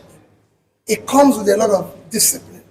So it's somebody who is competent, who have the capacity and the compassion, the commitment. Because that commitment is what drives us. It's not something you can't execute halfway. You have that's why you have companies or countries that do well for 1 year and then the next year falls apart. Or you have somebody who is elected who does well for 1 year and then collapses. It has to be consistent. It's that consistency that makes all the difference. So when we talk execution as a competitive edge, it's something that must be consistent. It's the discipline aspect of it. You can have all the plans in the world. You can have 5 years plans. You can have 10 years plans, good plans. But if you do not have the right execution, if you don't have the right leadership, if you don't have the guts to push, because we also learned that you can have the right execution, but if you don't have the guts, if you don't have the leadership to actually push the execution, because execution can be pushed back, right? You will not succeed.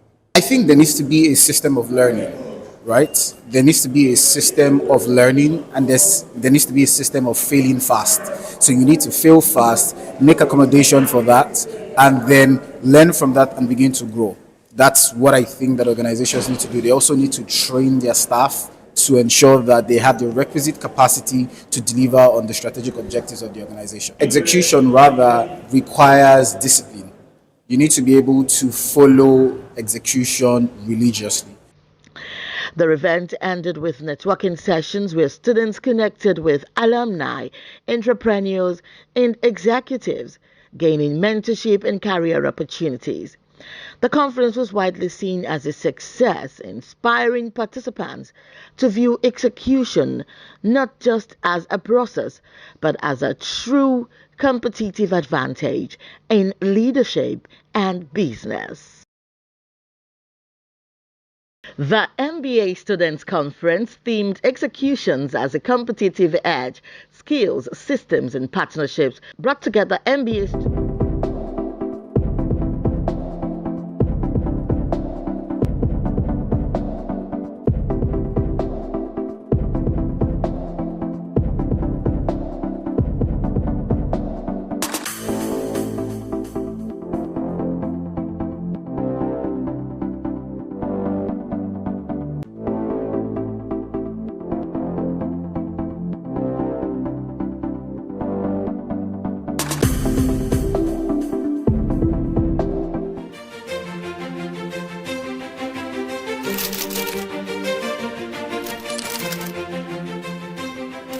I am, of course, a great admirer of the impeccable credibility, professionalism, and business savviness of BusinessDay.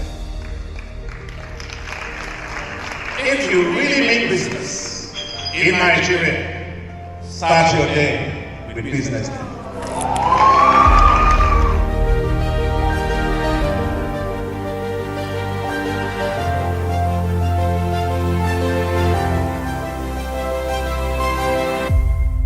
BusinessDay is West Africa's leading provider of business intelligence and information, delivering premium content across diversified media platforms, including online, mobile, and print. Since its inception in 2001 with a weekly newspaper production, BusinessDay has expanded its reach to provide exclusive content accessible through print, mobile, and online channels. Our premium offerings are further enriched with syndicated content from esteemed sources like the Financial Times, The Economist, and the Harvard Business Review. At BusinessDay, our mission is clear: to be the foremost provider of business and financial content, empowering readers to make informed decisions in Nigeria and Africa.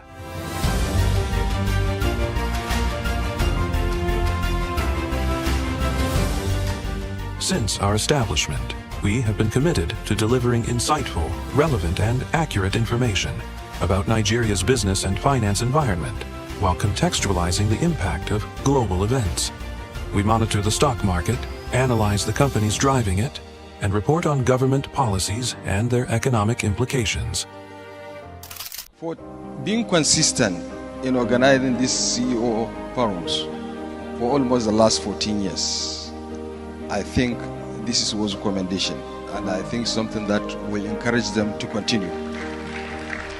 From decoding market trends to dissecting economic shifts, we offer actionable investment ideas and serve as a compass for decision makers navigating complexity. Beyond headlines, BusinessDay fosters discussions on critical economic issues through impactful conferences and events. These platforms bring industry leaders together to share narratives that drive innovation and spark meaningful dialogues. Our events galvanize connections, bridging the gap between inspiration and achievement. For businesses seeking visibility, our strong digital presence offers unparalleled opportunities, with millions of followers across social media and a dynamic website attracting visitors from within and outside Nigeria. BusinessDay is the ideal platform to boost visibility for your products and services.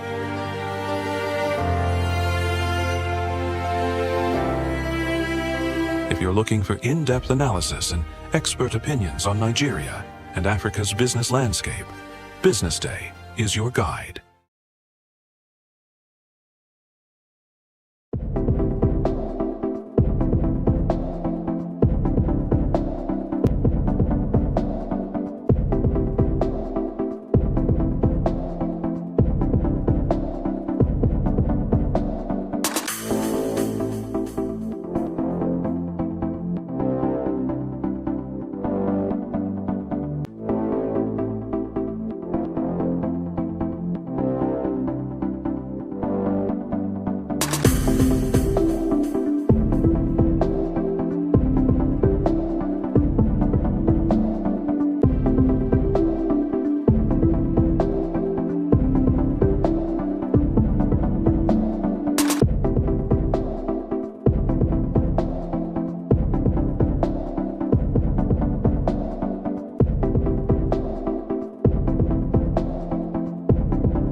watching Business Day Television.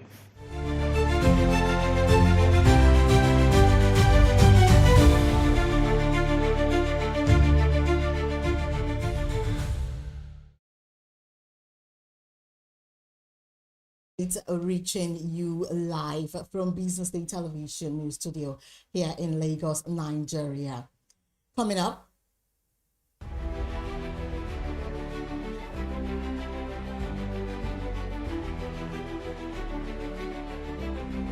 Nigeria's revenue hits 3.65 trillion naira in September 2025, up 4.1%, as according to FIRS. Civilian balances growth push with cautious rate growth. Manufacturers Association of Nigeria warns federal government tax stamp plan could worsen inflation. And investors reap over 200% return on FMCG's bounce back. Thank you for joining us on News Update. I am Destiny Momo. Nigeria's federal revenue has climbed to 3.65 trillion naira in September 2025, a 4.11% increase from just over 700 billion naira in May 2023 when the Tinubu administration came into office. Chairman of the Federal Inland Revenue Service, Dr. Zach Adedeji, announced the figures in Abuja, crediting the surge to sweeping fiscal reforms, stronger compliance, and a deliberate shift away from oil dependency. According to him, non-oil revenue rose nearly six-fold to over 1 trillion naira, while oil income and value-added tax also posted significant gains. Overall, FIRS collections this year have already surpassed 20 trillion naira, well above target.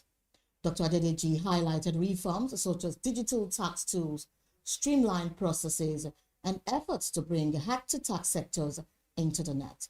He further disclosed that new income tax reforms will take effect in January 2026 with the goal of building a fairer and more sustainable system for Nigeria's economy. We'll go on a short break. When we come back, we'll bring you the rest of the news. Stay with us.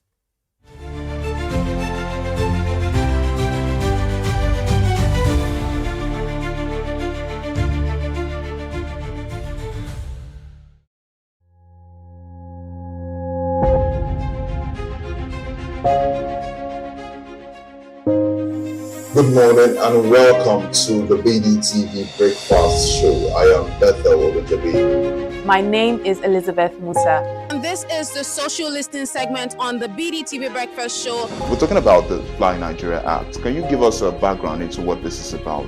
We are here today on the streets of Lagos, Nigeria, to gather opinion about a pressing issue. I go look at the cost of petrol.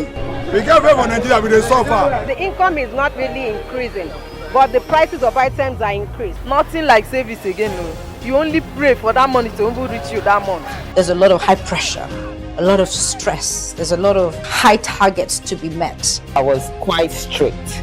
In my mind, I said, looking for my hand, my picking will spoil.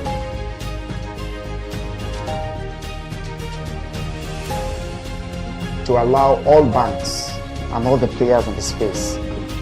15% inflation target achievable in 2025.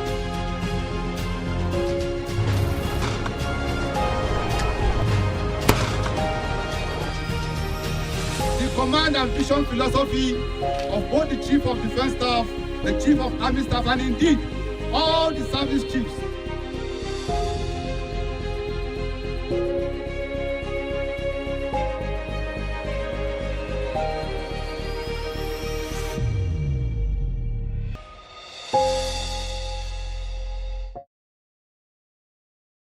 Attention business leaders. Want to make informed decisions? Join the ranks of the best with Premium Business Day. Access in-depth analysis and expert opinions to stay ahead. Subscribe now at premium.businessday.ng and unlock premium content. Plus, you get 50% off your first subscription. Don't miss out. Make smarter choices and seize new opportunities. Sign up now and elevate your business game. Visit premium.businessday.ng today.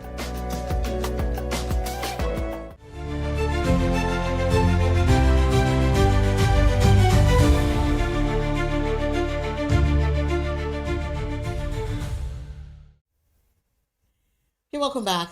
Now, the Central Bank of Nigeria has raised concerns over the rising cost of printing and replacing naira notes, blaming widespread abuse, hoarding, and poor handling for the surge. And speaking of the launch of nationwide sensitization campaign on naira handling in Abuja, CBN Deputy Governor for Operations, Dr. Balabello, represented by the Director of Currency Operations, Dr. Adedeji Adetona, described the naira as more than a medium of exchange, calling it a symbol of national pride and sovereignty. He urged Nigerians to treat banknotes with respect, particularly as the festive season approaches. CBN Acting Director of Corporate Communications, Hakama Sidi Ali, added that providing clean notes and safeguarding the legal tender remain core mandates of the bank under the CBN Act. She appealed to citizens to help protect the currency. Fresh figures show the bank spent 315.18 billion naira on currency issue expenses in 2024, a sharp rise from 77.67 billion the previous year, representing a 306% jump. Analysts tie the spike to printing new notes, logistics, and destruction of damaged currency. And moving on, President Bola Tinubu has directed the Bank of Agriculture to clear 30 billion naira owed to agro dealers and impute suppliers under the National Agricultural Growth Scheme and Agro Pocket. According to the bank's external media relations lead, Judith Ekwebelem, the order follows the release of funds from the African Development Bank to support farmers and stabilize the food supply chain. The federal government has also named the Bank of Agriculture as custodian of all agricultural financing program funds. Payments will be made through the bank's electronic wallet system, with compliant agro dealers promised settlement within 24 hours and weekly progress updates until completion. The 30 billion naira represents the second tranche released by the AFDB for the 2024 dry and wet season programs. And a Bank of Agriculture, Managing Director Ayo Shotinrin described the mandate as a historic responsibility, saying the bank is bypassing delays to pay agro dealers directly and help farmers transition from subsistence to profitable agribusiness. President Tinubu, in a meeting with Brazilian President Luiz Inácio Lula da Silva, reiterated his commitment to courting bureaucracy and unblocking Nigeria's agricultural potential. Meanwhile, the Nigerian Customs Service has introduced a new automated overtime e-clearance system aimed at reducing congestion at the nation's ports.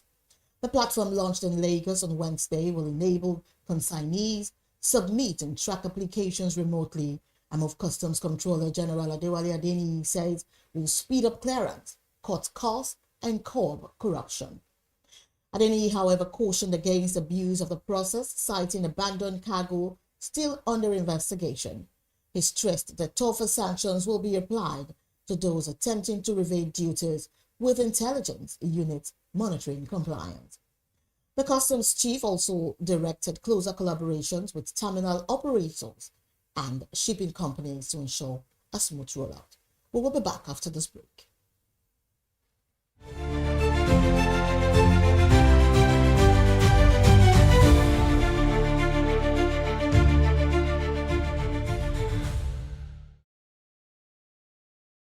Okay now, dependable insurance. After God, you are the next insurer. See as the boys the Allah. All the ladies the Allah. Ensure your car protections from accidents. Unforeseen loss, you can see them. Mistakes are meant to happen. If you don't jam the car, they'll jam yours. Will you beat them? Yes, you will get them arrested. Your plans for that day is affected. You waste your money, you waste energy. With AXA, you can be protected. Get the protection that pays today. Call 0700 AXA Mansa to get a motor insurance that pays. At Stanbic IBTC, we are here to help you grow with financing that helps you expand, expert knowledge across 20 African markets, trade solutions that open doors to 195 countries globally, and an online banking platform that works hard, because with us, there's possible, then there's more. Visit www.stanbicibtcbank.com/business for more. Stanbic IBTC.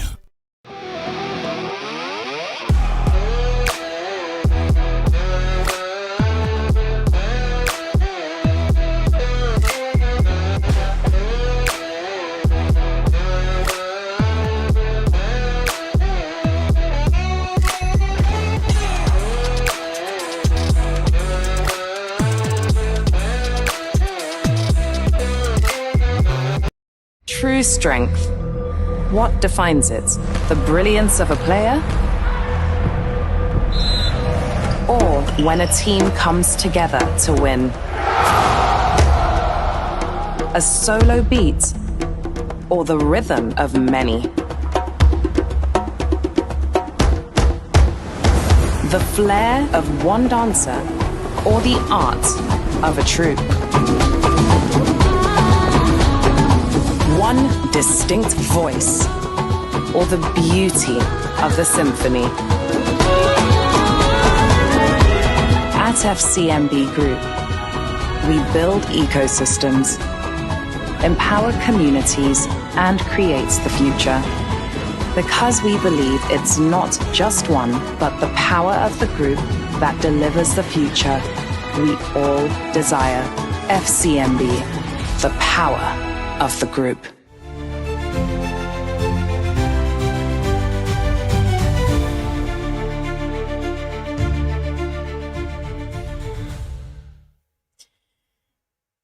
You're welcome back. Nigeria's N Atlas shows Africa is shaping global AI, says Minister Tijani. Now, Nigeria have unveiled its first multilingual and multimodal large language model known as the Nigerian Atlas for Languages and AI at Scale, or N Atlas. The launch was announced in New York by the Minister of Communications, Innovations and Digital Economy, Dr. Bosun Tijani, on the sidelines of the United Nations General Assembly. The open source platform is designed to digitize Nigeria's vast linguistic heritage, preserve culture, and power inclusive artificial intelligence solutions. Entrepreneur Silas Adekunle, whose robotics company Awari built the system, said the initiative ensures African voices are not only preserved but amplified in the global AI space. He added that open access will allow developers and researchers to build tools in their own languages and cultural contexts. Officials highlight that NLRs could transform sectors like education, healthcare, and commerce, positioning Africa not just to catch up in the AI race, but to help shape its future. And away from that story, the Minister of Marine and Blue Economy, Adekoyega Oyetola, has called for stronger collaboration between Nigerians and the federal government to unlock opportunities in the maritime sector. Speaking on the sidelines of the 2025 World Maritime Day themed Our Ocean, Our Obligation, Our Opportunity, Oyetola said the event highlights the shared responsibility to use the ocean sustainably while recognizing its vast potential for humanity. To mark the day, Secretary General of the International Maritime Organization, Arsenio Dominguez, warned that human-induced pressures such as pollution, warming, and acidification and overfishing are straining marine ecosystems. He stressed the need for urgent global cooperation to protect marine life and adopt sustainable practices. Nigeria's celebration of World Maritime Day is expected to bring together key stakeholders to reflect on ocean opportunities, chart strategies for growth of the blue economy, and strengthen efforts towards sustainability. President Bola Tinubu has posthumously honored 4 late Ogoni leaders with the national title of Commander of the Order of the Niger. The recognition to Albert Badney, Edward Kobani, Theophilus Orage, and Samuel Orage, remembered in history as the Ogoni 4. The president made the announcement while receiving the report of the Ogoni Consultations Committee, chaired by Professor Don Baridam at the State House in Abuja. Rivers State Governor Siminalayi Fubara led the Ogoni delegation to the event. President Tinubu also directed the National Security Advisor Nuhu Ribadu to open talks with the Nigerian National Petroleum Company Ogoni leaders and other stakeholders on restarting oil production in the area. He pledged government support to address environmental damage and deliver shared prosperity while urging Ogoni communities to embrace reconciliation. Stakeholders say the move offers hope for peace, justice, and development in a region long scarred by conflict and neglect. We'll be right back.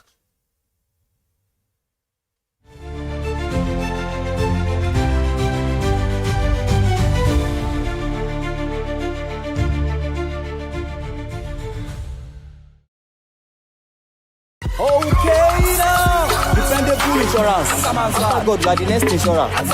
See as the boys the Allah. All the ladies the Allah. Ensure your car protection from accidents. Unforeseen loss, you can see them. Mistakes are meant to happen. If you don't jam the car, they'll jam yours. Will you beat them? Yes, you will get them arrested. Your plans for that day is affected. You waste your money, you waste energy. With AXA, you can be protected. Get the protection that pays today. Call 0700 AXA Mansa to get a motor insurance that pays. At Stanbic IBTC, we are here to help you grow with financing that helps you expand expert knowledge across 20 African markets, trade solutions that open doors to 195 countries globally, and an online banking platform that works hard because with us, there's possible, then there's more. Visit www.stanbicibtcbank.com/business for more. Stanbic IBTC.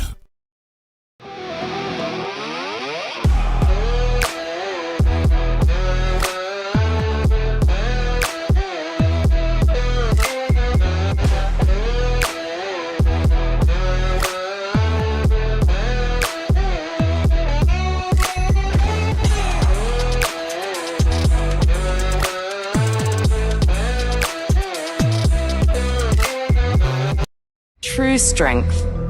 What defines it? The brilliance of a player? Or when a team comes together to win? A solo beat? Or the rhythm of many? The flair of one dancer? Or the art of a troupe?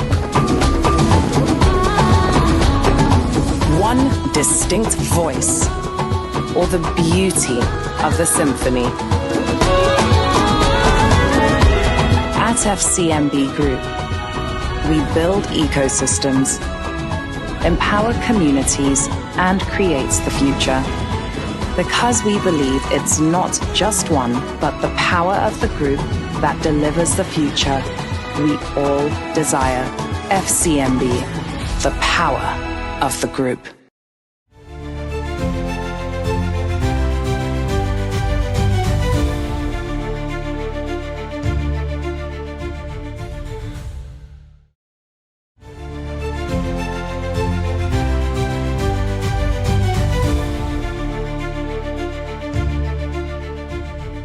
Attention business leaders. Want to make informed decisions? Join the ranks of the best with Premium Business Day.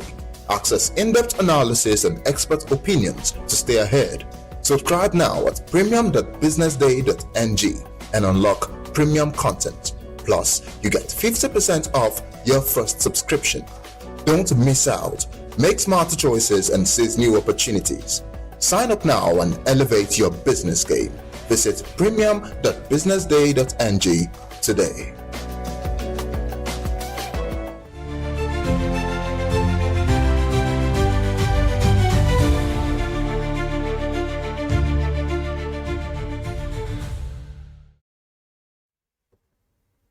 Welcome back to News Update. We now head to Africa. The Democratic Republic of Congo and Rwanda have agreed to begin implementing security measures under a U.S.-mediated peace deal starting October 1. The joint statement, also backed by the United States, Qatar, Togo, and the African Union Commission, marks a significant step in efforts to ease tensions between the two neighbors. According to sources, operations to neutralize the Congo-based armed group, the Democratic Forces for the Liberation of Rwanda, and facilitate the withdrawal of Rwandan troops are scheduled to begin between October 21 and 31. Both countries have committed to completing the measures by year's end. The agreement builds on a peace deal signed in Washington on June 27, where Congolese and Rwandan officials also met with the U.S. President Donald Trump. The deal aims to unlock peace and stability in a region rich in minerals such as gold, cobalt, copper, and lithium. The phased plan includes military operations against the FDLR, disengagement of forces, and the lifting of Rwanda's defensive measures in line with the 2024 agreement. Still on the African scene, Kenya's President William Ruto says his country expects to sign a trade deal with the United States before the end of the year. Speaking on the sidelines of the United Nations General Assembly in New York, Ruto said he will also push Washington to extend the African Growth and Opportunity Act, AGOA, for at least 5 years. The 25-year-old agreement, which allows qualifying African nations duty-free access to the U.S. market, is set to expire this month. President Donald Trump's return to the White House and his tariff-driven trade agenda have caused doubt over an extension. Ruto will be meeting U.S. Secretary of State Marco Rubio later today to discuss AGOA, stressing that the program is vital to addressing trade deficits and deepening U.S.-Africa relations.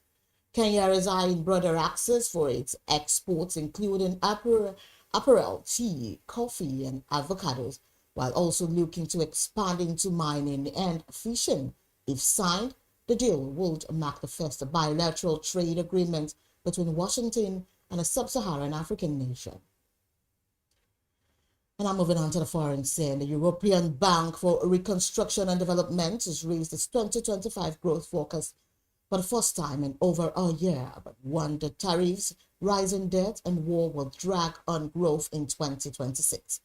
In its latest outlook, the bank lifted next year's projection slightly to 3.1% across its region of operations, which include emerging Europe, Central Asia, the Middle East, and Africa.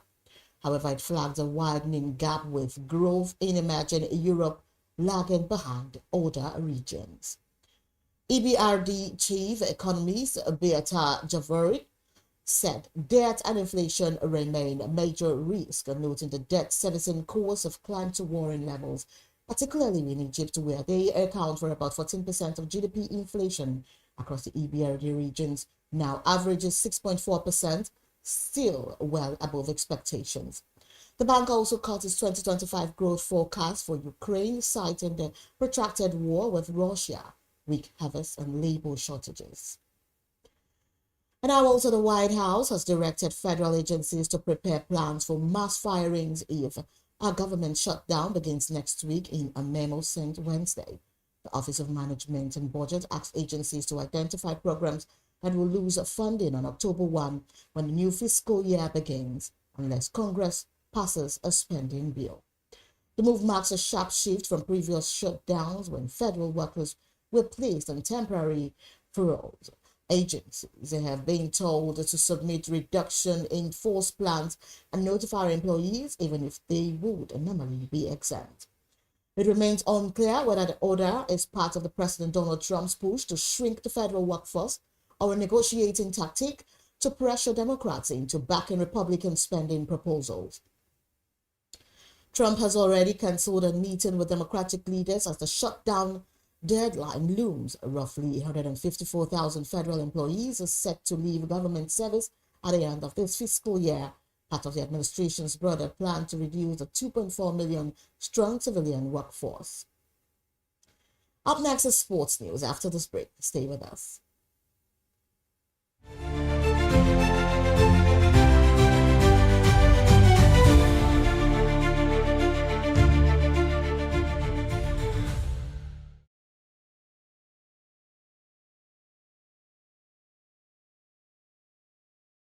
Okay now, dependable insurance. After God, you are the next insurer. See as the boys the Allah. All the ladies the Allah. Ensure your car protections from accidents. Unforeseen loss, you can see them. Mistakes are meant to happen. If you don't jam the car, they'll jam yours. Will you beat them?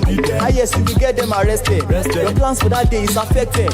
You waste your money, you waste energy. With AXA, you can be protected. Get the protection that pays today. Call 0700 AXA Mansa to get a motor insurance that pays. At Stanbic IBTC, we are here to help you grow with financing that helps you expand, expert knowledge across 20 African markets, trade solutions that open doors to 195 countries globally, and an online banking platform that works hard, because with us, there's possible, then there's more. Visit www.stanbicibtcbank.com/business for more. Stanbic IBTC.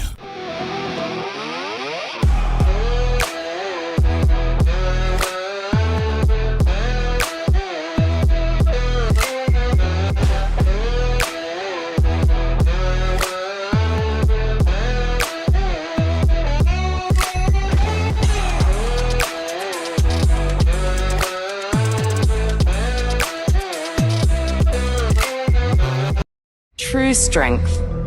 What defines it? The brilliance of a player? Or when a team comes together to win? A solo beat? Or the rhythm of many? The flair of one dancer? Or the art of a troupe?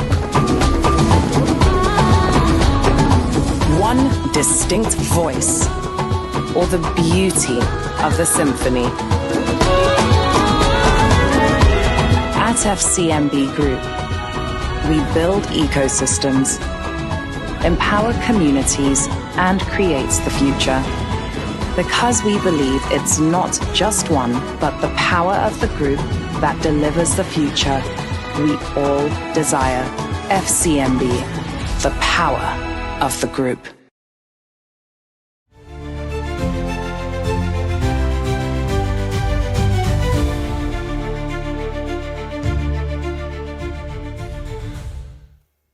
Welcome back to News Update, and now to sports news. In football, holders Newcastle United will face Tottenham in the standout clash of the Carabao Cup fourth round. It's one of 4 all-Premier League ties, with Arsenal hosting Brighton, Liverpool meeting Crystal Palace, and Chelsea away to Wolves.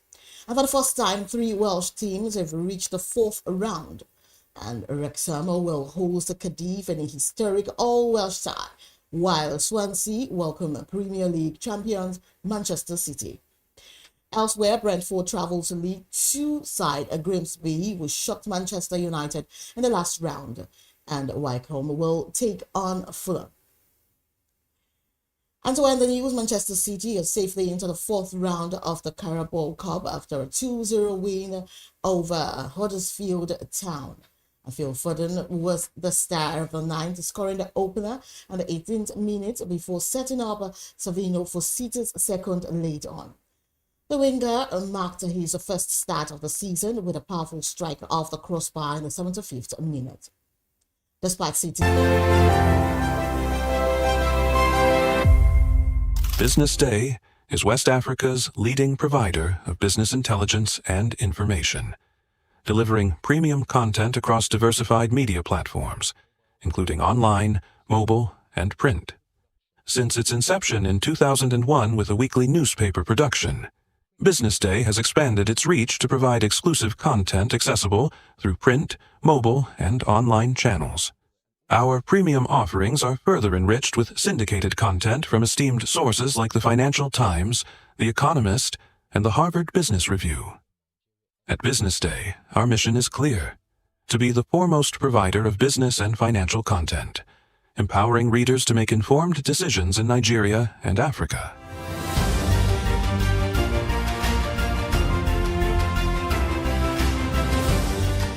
Since our establishment, we have been committed to delivering insightful, relevant, and accurate information about Nigeria's business and finance environment, while contextualizing the impact of global events. We monitor the stock market, analyze the companies driving it, and report on government policies and their economic implications.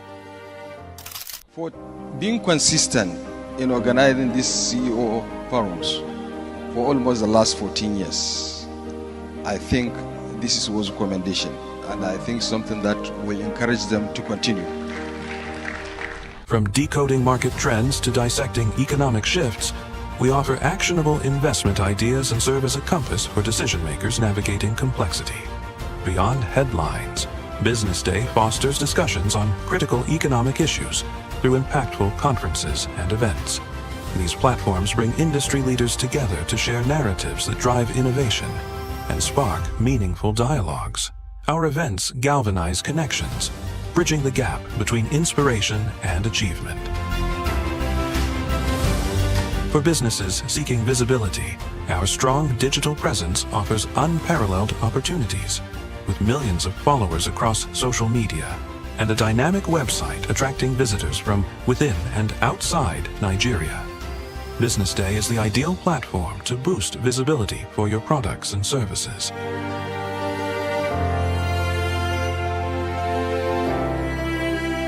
If you're looking for in-depth analysis and expert opinions on Nigeria and Africa's business landscape, Business Day is your guide.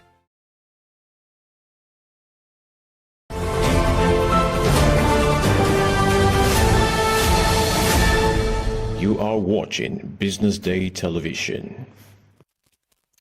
Hi everyone, and welcome to this special edition of the Business Day Millennial Hangout. My name is Ethel Adonu, a social media strategist here at Business Day, and I'm honored to be your moderator for what I believe will be one of the most relatable conversations yet. Our topic for today is passion for profit, balancing work and entrepreneurship. I'll take that again. Passion to profit, balancing work and entrepreneurship. They often say, do what you love and the money will follow. But for most millennials, it's just not that simple.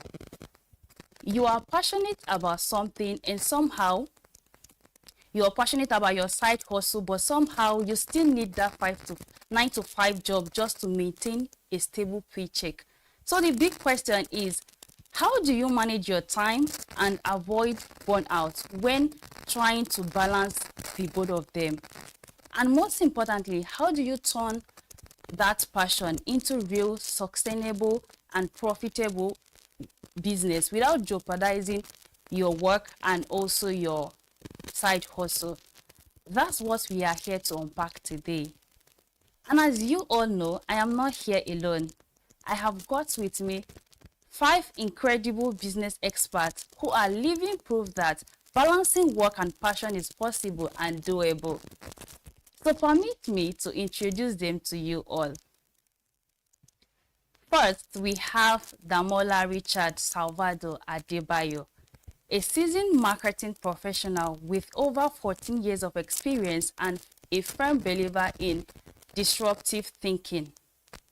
He is the CEO and lead strategist at DigiSplash, an award-winning content-led marketing and advertising agency, and also he is the founder of Polar Reef Studio, a modern photography and video production company.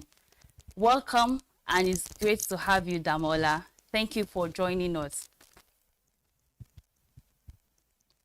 Next, we have Temitope Okesenyi, a distinguished HR and tech specialist, AI strategist, and global talent consultant. She is the founder and CEO of Outnovately, where she leads groundbreaking HR and tech innovation. Also, she is the visionary behind the University of Freelancing, where she has trained thousands of professionals across the globe. Welcome, Temitope, and thank you for joining us this afternoon. Please, if you can hear me, can you say hello to our listeners? Hello, everyone. Thank you for having me. Thank you for being here with us. We are also joined by Nkechi Alade, the principal business consultant at Elvarida Limited, a business development and consulting firm dedicated to building and scaling businesses. She is also the founder of Higher Right Nigeria, a recruitment platform supporting medium and small businesses and also startups across Africa. Welcome on board, Nkechi. It's great to have you join this conversation today. Thank you for having me. Thank you for joining us today. Also, we have Peter Michael, a visionary travel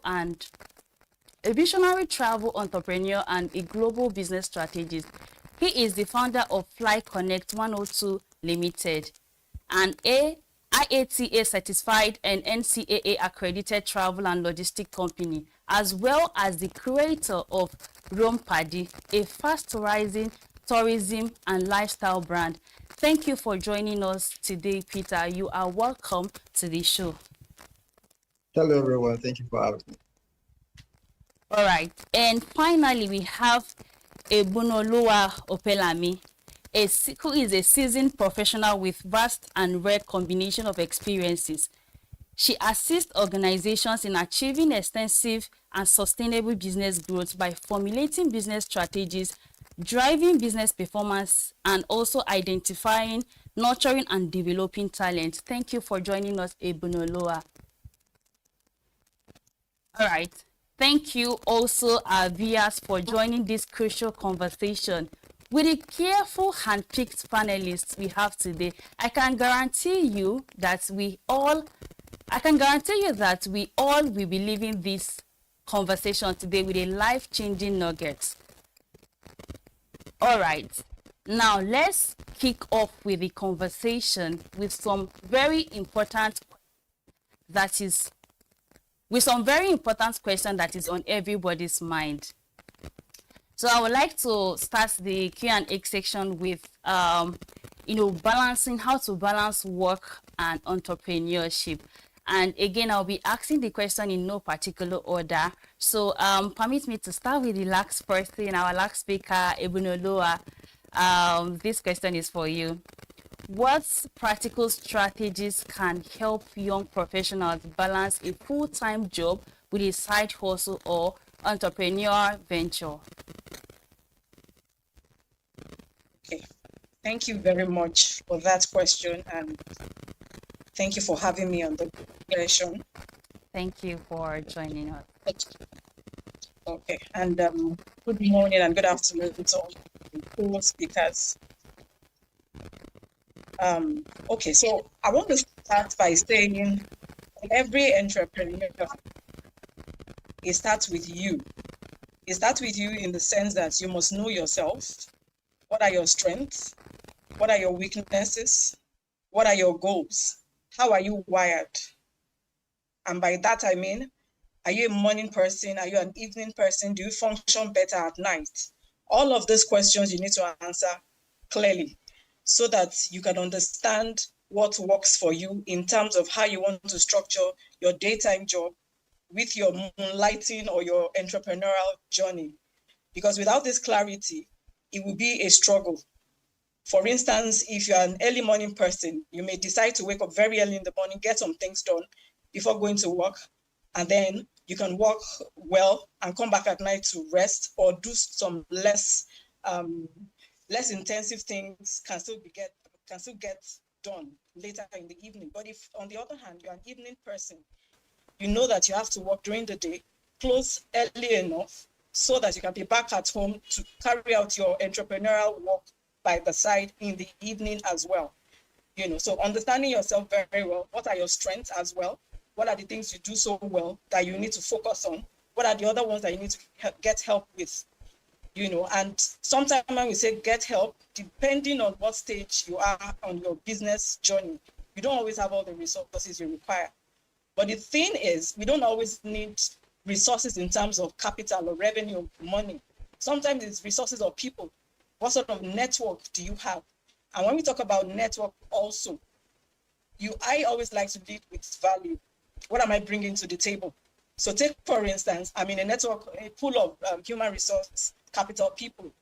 What do I do well that can offer the other person so that if I need the other person to do something for me too, I can get it done through them, so that way is a symbiotic relationship and not a parasitic one. So when you have clarity on all of this in terms of who you are, you can better structure things. And of course, equally important is understanding your goals. What are your goals in the next 5 to 10 years? Because understanding that will help you also set priorities per time. If you know you want to have your full-blown business in the next 5 years, you don't want to work for anybody in the next 5 years. That means your decision or priority on what kind of job, what kind of 9-to-5 job you're going to take would also feed into how you will structure your 5-year plan. Because you can't afford to take a job that takes maybe 20 hours out of your time. I mean, it can't be 20 hours, maybe 10 hours out of your time. You don't really have time for yourself. Your business is going to be suffering. Because when we talk about balance, most times, it's about understanding our priorities per time, really. Because there's always a price to pay for everything we do. So you need to get it right. What is important to me at this phase of my life? I want to build my business. I have a family. I have a side hustle. So those 3 things are the balls you're going to be juggling, and one must not suffer for the other. So you are not going to be adding some other extra things. Maybe you need to cut down on socializing, partying, and those other things that you would have ordinarily done. But at that phase, you need to be clear on what your priorities are. Just to reiterate some of the things I've said, one is clearly understanding who you are as a person, because you're the one starting the business, and everything starts with you. You need to understand who you are, the way you are wired. What areas do you even need improvement as well? Because you are bringing yourself to the business, in terms of when we talk about organizational culture, I always say that it is the character of the owner of the business we are actually speaking to, because it is you are the one that is going to transcend throughout the organization. Your behavior, your character is what people are going to pick on, that will then inform or form the culture of the business. So you have a lot to do on yourself in terms of your personal growth. That is if you're just starting up. And even if you've started after a while, there's always room for improvement. So know who you are, know how you are wired, what are your strengths, what are your weaknesses, what kind of network do you have in terms of people, and what value do you bring to the table? Then what are your goals? Clearly set goals. And what are those things you are prioritizing per time? So these are the key things I would say anybody who wants to juggle these 2 feats, which is possible, must first of all put into consideration. And I'll stop here so that I can allow other people to talk. Thank you. Thank you so much, Ibnulua. That was amazing. Thank you for setting the tone for our conversation today. So I would like to ask our next speaker, Peter. From your experience having to run 2 companies side by side, what are the biggest challenges in balancing work and entrepreneurship, and how can they be overcome? Thank you so much, BusinessDay, for having me once again. We know that 9 to 5 and side also are both sophisticated, right? But what I tell people is you are the software, and you must learn to manage the software. How do you do that? First, your 9 to 5 is like what I tell people is your job is funding your future, and not the other way around. So once you know that your job is funding your future, it is then easy to know how to structure yourself. And so you learn everything on your job, every skill acquired on your job in your 9 to 5 to help create, a micro system that runs your business. So you're giving the leverage on your 9 to 5 to understand how to run your own business effectively. And so what you need to structure your time, like, Ebolua said, know when you function. Some are morning people, some are night people. Know when, your energy is, higher, when you're more productive. Channel your hustle into that. So you do your 9 to 5, that is, non-negotiable. But once you do your 9 to 5, at least 3 hours a day or 2, depending on how fast you want to go, how far you want to go, structure yourself in that way, and then begin to build little by little. And so when you build, you have the leverage, to test run. And it's almost risk-free, right? You have a backup system, which is your 9 to 5. You can begin to test run things. If they work out fine, you don't work out, you learn and then you move again. And so that's how to balance it. There is no particular system or structure assigned to how to balance, but you understanding your 9 to 5 perfectly well, understand the system and the software that runs your 9 to 5, then find a way to replicate that in your hustle, and then it's easy. Thank you. Thank you so much, Peter. Thank you also for sharing that brilliant answer, how to prioritize your time and energy while running your 9 to 5 and also trying to maintain your business. So let me ask, the next question is for Temitokwe. I mean, as a HR specialist you are, how should one prioritize time and energy between their career and also their business without compromising either of them? Thank you for that question. And the truth is, you got the job because you needed the job. And you were employed because the organization needs your skills and your capacity. And I believe they are paying for that value. So we're going to be very honest here, because some of you are running businesses or you want to run a business and you expect to have people on board as well. My first advice always would be to give your 100% commitment to the organization that is paying your bills. Yes, you have dreams on the side. Yes, you want to start your businesses on the side. But what you've signed an agreement to give is what you should give. Except you are a 1099, meaning you're a contractor or you're a consultant working with that organization, there are some things that you are able to excuse yourself from. But because you are full-time, first let's establish that you need to give that attention to that. But you also need the attention for your 5 to, because now you've left 9 to 5, you have your 5 to 9 left, which is your business. You must audit your role per time. And what does that mean? Some of you are wives, you are moms, you are sisters, you are fathers, you are brothers, you're a CEO, you are an employee at the same time. There are many things you're doing. And different seasons of your life, you must prioritize what works, what must live. There are times that you give maybe 2 hours to social media a day. You know that in this season, I'm trying to build a baby, because that business, that idea that you have is a baby. You must give it time. As someone who's done business all my life and always been a corporate girly, because I started my business from the university day, I started selling bags. I remembered when my brother wanted to give me capital to start my business. I was in 200 level. That, have you surveyed around you in school what business you would love to start? I told him, no, I don't have the time. I want to build my CGPA, and I also don't want to do business. I don't want to be asking people for money. People can owe. But when I got to 300 level, nobody told me. I myself knew that, okay, I have built what I needed to build. Of course, I've lost access to the capital they wanted to give me, because they were willing to give me. They were asking me. I wasn't ready mentally. But by 300 level, I knew that I was ready mentally, but I was also ready physically to accommodate that. And by myself, I started the bag business.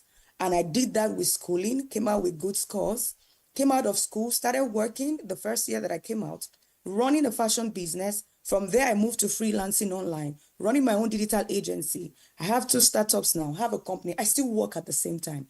And I realized that the same attention that you give to someone else, you must be willing to give it to your work. So audit your role. What sacrifices can I make, in this season? And another thing that can help you is believing in yourself, because one of the privileges we have as adults and millennials is the audacity to believe in ourselves. Because if you don't believe in yourself, nobody will. That attention you give to yourself, that belief will wake you up at night even when you're tired. Sometimes I'm getting back 6 p.m. Nigerian time. It's probably 12, just like it is right now, like 12 p.m. for my clients in another country. I need to get up to work. I'm tired, but I know that is what I needed in that season. So you must believe in yourself enough. The conviction must be enough to drive you through that process. So that's what I think every millennial or every entrepreneur who is trying to balance both and trying to give their commitment, that's what I think they need to do, right? That's what I think they need to do. Thank you. Oh, thank you so much, Temitope. Thank you for, quickly sharing your moments with us, and also for spotlighting for us that, you have to believe in yourself first if you want to find a way to balance your passion and also your career goal, you have to find a way to believe in yourself and also audit your work properly, just so you are able to balance the both of them. So now let's look at how to manage productivity and also how to manage your time. So this question is for Damola.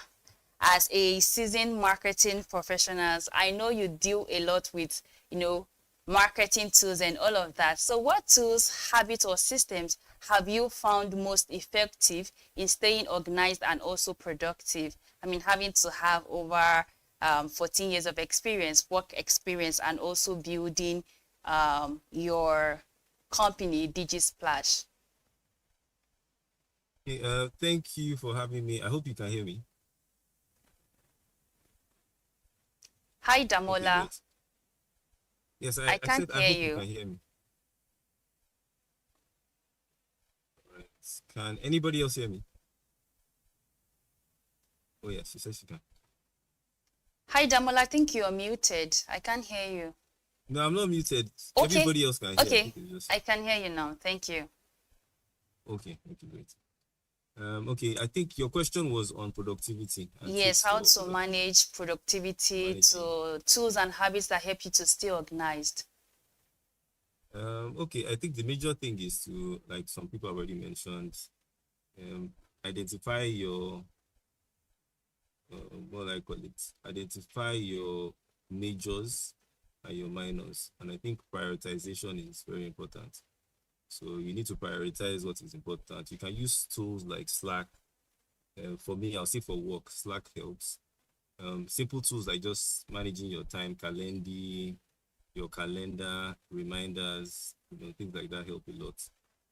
For me, since I do digital marketing, a lot of the tools that we use are more inclined with managing an agency and managing people. So I'll say the major thing is there are a lot of tools now, and it's not really about the tools, it's majorly about the person. Some people have tools, but they don't really use the tools that they have available. But in terms of tools, I think Slack is a good one. I think Slack is one that I've used over the years and has really helped in prioritizing times, setting reminders. And I'll say set reminders. I think those are the major things. Set reminders, set goals would be major things to do. Yeah, I hope that helps. Thank you. Thank you so much, Damola. Thank you for listening some of the habits that help you to stay organized, setting reminders, getting yourself, your space organized and all of that. And also for mentioning some of the tools that help you to stay focused and balance your work. So my next question is for Nkechi Alade. How can entrepreneurs identify and focus on high leverage activities that move the needle? As a business consultant, I believe you should be able to give us some tips on how entrepreneurs can identify and focus high level activities and also, how to leverage them. Okay, thank you very much for having me today. Thank you. And I do hope, glad you can hear me. Okay, so in terms of being an entrepreneur, so having worked with business owners and entrepreneurs, for quite a number of years, I've seen that it is very easy for people to do a lot of things in terms of just being busy, activity driven, but then they're actually not being productive. And that is because very few people are goal oriented. Lots of people are activity driven. So they just want to see that they're busy. But my first question to a lot of business owners is, what exactly is the outcome? What exactly is the reason why I'm doing what I'm doing? So one question I usually would ask is, does this task actually help you to bring revenue? Does it help you with growth? What does it help you with, some form of scalability or sustainability? Or are you just looking to do something? And I'll tell you why these things happen. Now, lots of people go into business without having any formal knowledge about business or knowing how to work. Now, you think, working might just be waking up and going on social media and saying, come and buy from me. But if you don't understand the things you need to actually do behind the scenes to actually build a business that generates revenue, then it just becomes actually activity. So why I like the idea of this topic in terms of having a full-time job and then, being able to build a side business is that there are certain things that a business would task you with that you can only learn when you have worked in a formal environment. So when we speak about things like structure, things like systems, if you haven't experienced it before, you might not necessarily understand how to put it in your business. So my charge is this: in terms of being a corporate person, in terms of having a 9 to 5, ensure that you focus on what you're doing. It might look like, oh, what I'm doing 9 to 5 does not affect my business, but it does. Everything you're learning, it might be customer service, it might be operational, it might be administrative.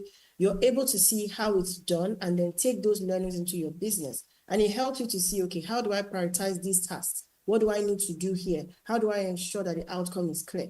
So when I say don't just be busy, be clear on what these tasks are. I like to do things called deep work. When your high productivity hours are during the day, and make the most out of them. I always work with pen, and I'm a book and pen kind of person. So I always list out those things I need to do every day. So at the end of the day, it might be 2 or 3 very, very important things, but I ensure that I finish them.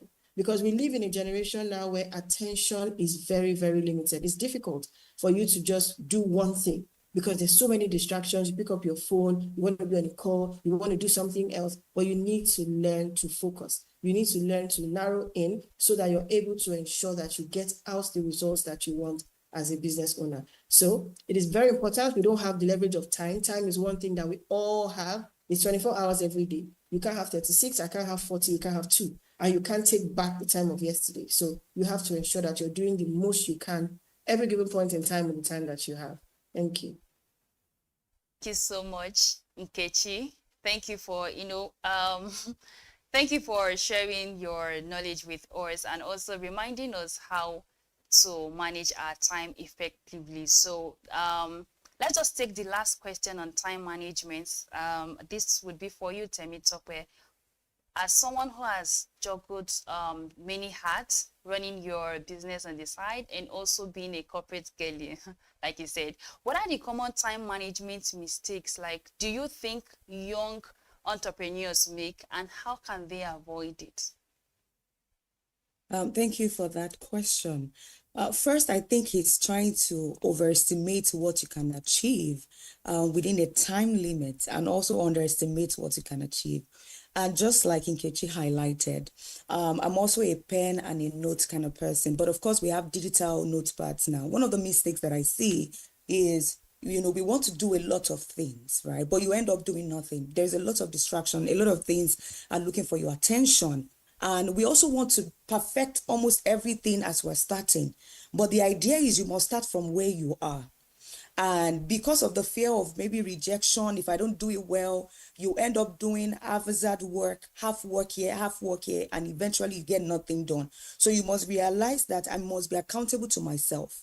I create consequences for myself. That if I don't do this at the time I need to do it, this is the consequence. You must have release dates or deadlines for your work. And these are the things you also learn in 9 to 5, that you've learned the structure, time of resumption, consequences if you don't come early or if you come late. You must apply that to your business. That this is the same thing. If I'm not able to do this, this is the consequence. So maybe I'm not going to get this for myself, this that I plan to do for myself, or this that I plan to do in the business, I'm not able to do it. The bigger picture must always be in front of you at all time.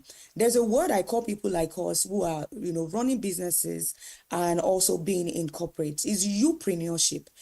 So there is entrepreneurship, but there is youpreneurship. It's the business of you. So it is you that needs to be accountable. With that, you are able to create automations, you are able to create systems. But if you yourself personally, you're not efficient, trust me, it will show in the things that you're doing and in the businesses that you're running, because balls will begin to drop somewhere. And be open-minded to outsourcing. If you think you've grown to the level where there's a part of the business that you're struggling with and you can afford to pay, even if it is an intern, a volunteer, an assistant that can take care of that for you, you have to do it. I got to a point that my mentor had to say, Tops, you are doing a lot. And this needs your priority this year. You need to get it done. Get an assistant. That was like 4 or 5 years. I'm like, assistant. Even me, I'm an assistant to some people. But I had to. I got someone who could work with me with the budget that I had so that she can focus on some of the administrative things I needed to do. And I was able to deliver that project that year. I think that is how we must begin to think as business owners as well. You cannot do everything. If you need to outsource with the resources that you have, please go ahead to do it so that you can begin to create systems and a business that can eventually function without you and outlive you if possible. So that's what I think and how people can handle that. Thank you so much, Temitope. That was amazing. Thank you for that, sharing that word with us, youpreneur. It reminds me that if I want to actually focus on pursuing my passion while maintaining my corporate life, I have to also, always know that this is about me, this is about my passion, and, try to do things that would get the both of them aligned. Thank you. Now let's look at the financial strategy and stability. So this question will be for you, Ebunoloa. How can one fund a business without sacrificing financial stability from their job? Assuming someone is passionate about a side hustle, how can they fund it without sacrificing their financial stability from their job? Okay, thank you for that question. I think I mentioned earlier that sometimes when you're starting up a business, you need to have clarity on the kind of resources you need per time. Most people think it's financial resources that is the biggest issue they have, whereas it may actually be resources in people.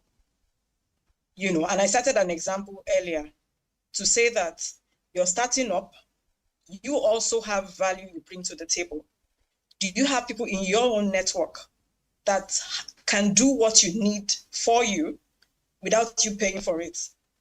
Which means that when they also need your services, you are able to pay back, right? With your own skills and strength or whatever it may be. That is one. But that doesn't still negate the fact that finance is required in the business. And at every point in time, you must know where you're at in your business journey, the maturity level of your business, and what is really required. I will go back to requirements again. So take, for instance, you are a startup. You want to go into the market. You know the value you are adding to your customers. But you can't start competing at some certain levels because you don't have what it takes to be there yet. So you need to be able to identify who are my target audience that I can meet their needs at this point in time. For instance, you can't say you're into consulting and from day one you want to compete with a KPMG, for instance. You can't meet, from where to where, on any level at all. But if what you are focusing on, for instance, is that you want to hire for people, you are going into hiring, make sure you are sound at what it takes to hire. You are leading with value so that when you pitch to your customers, your target audience, you are able to add value. They're able to pay you, right? The kind of resources they can at that time and even refer you. And gradually you are growing the business. Of course, when it comes to funding, there are various sources of funds, right, that are available now. But you must demonstrate value to those kind of places for you to even have access to those kind of funds. So I always say lead with value. What value are you bringing to the table? Don't go into the market to say, I want to make money. I need more money. I'm not earning enough. That's why I want. No. What are you bringing to? What value? What need are you meeting? And who are your target audience per time? Who are those you can effectively serve per time? Because having a clear understanding of the persona of your target audience really helps. You can't be aiming for people in blue chip companies from day one, right? And I'll just quickly share a story with you just to buttress this point. So there is one of these mentors of mine, right? He was telling us about when he just started his business. And from day one, he went into business strategy. And then they went to pitch to one man who owned a multi-million naira company at the time. And then they kept telling him about the business strategy and everything. And then the guy just kept looking at them like, okay, if you had those strategies and you've applied it to yourself, you won't be looking this way. Do you understand? Of course, they didn't get the business. But guess what? It was a lesson to him because they actually gave him the feedback. Say, hey, look at your car. Look at how you look at this time. And you're preaching business strategy to us. Go apply that strategy to yourself first, and then we can listen to you. But he went back to the drawing board. And I can say for free today that is number one in his line of business. I don't want to mention names, but if I do, I'm sure most of us would know him. Today, he's running a multi-million-dollar business. What am I trying to say? Come with value, lead with value. Value always attracts resources. So when you lead with value, when people can perceive or even they've stated what you have to offer, then they can pay you. Then you can also even access some funding sources, right? But you must always be clear on what value you bring to the table before thinking of money. Because a lot of times you think, oh, money is my problem. Money may not be your problem. It may be you yourself understanding the value you bring to the table, the quality of your work, your efficiency, your dependability, a lot of things, which still centers around you being the youpreneur, like Tammy said earlier. Understand the value you bring to the table. That's how it will attract resources. Thank you. I'll stop here. Thank you so much. Thank you so much, Ebunoloa. Thank you for sharing that beautiful stories. It's funny how a lot of millennials are in this table because they first think of how to fund a business without really focusing on the value they want to deliver. And thank you for highlighting again that once you have a solid value, you're ready to deliver, then money will follow. Thank you. The next question would be for Peter. What key financial metrics should entrepreneurs track as they grow their business? I mean, having to scale your two businesses, what are the metrics that entrepreneurs should, always track as they grow their business? Thank you very much. So first, cash flow is like the oxygen of your business. So first, cash flow. Always cash flow. And then if you look at your profit margin, which is the second thing. So once you're able to track your cash flow, it's coming in, your business is going, then begin to monitor the profit margin. And then with your profit margin, you can know when to scale, right? So if you're not able to track your cash flow correctly to make sure that is working effectively, you cannot move from there. And so it is important that you understand how your cash flow works. Like Ebun said, value. Value brings in the cash flow. And as the value brings in the cash flow, what next thing you think about is how to create experience with that value. And so with the experience, you scale. And as you scale, your profit margin begins to increase. And as that begins to increase, then you begin to expand. And so you narrow everything down to three things. Number one is, which part of these three core areas of business am I? Are you the innovator or the initiator? Are you the aggregator or you are the executor? But of course, as a business owner, you can never be the executor. So you stay on top, right? You keep thinking, you keep redefining, you keep realigning, working with your numbers, working with your spreadsheets, your cash flow, and then move from there. Look at the aggregators. What are they doing right? What are they doing wrong? Look at the index. Understand what is working, what is not. Eliminate when necessary. Substitute when necessary, and then you begin to move from there. That is the key. To maximize. Profits. To understand the metrics of the business. Thank you.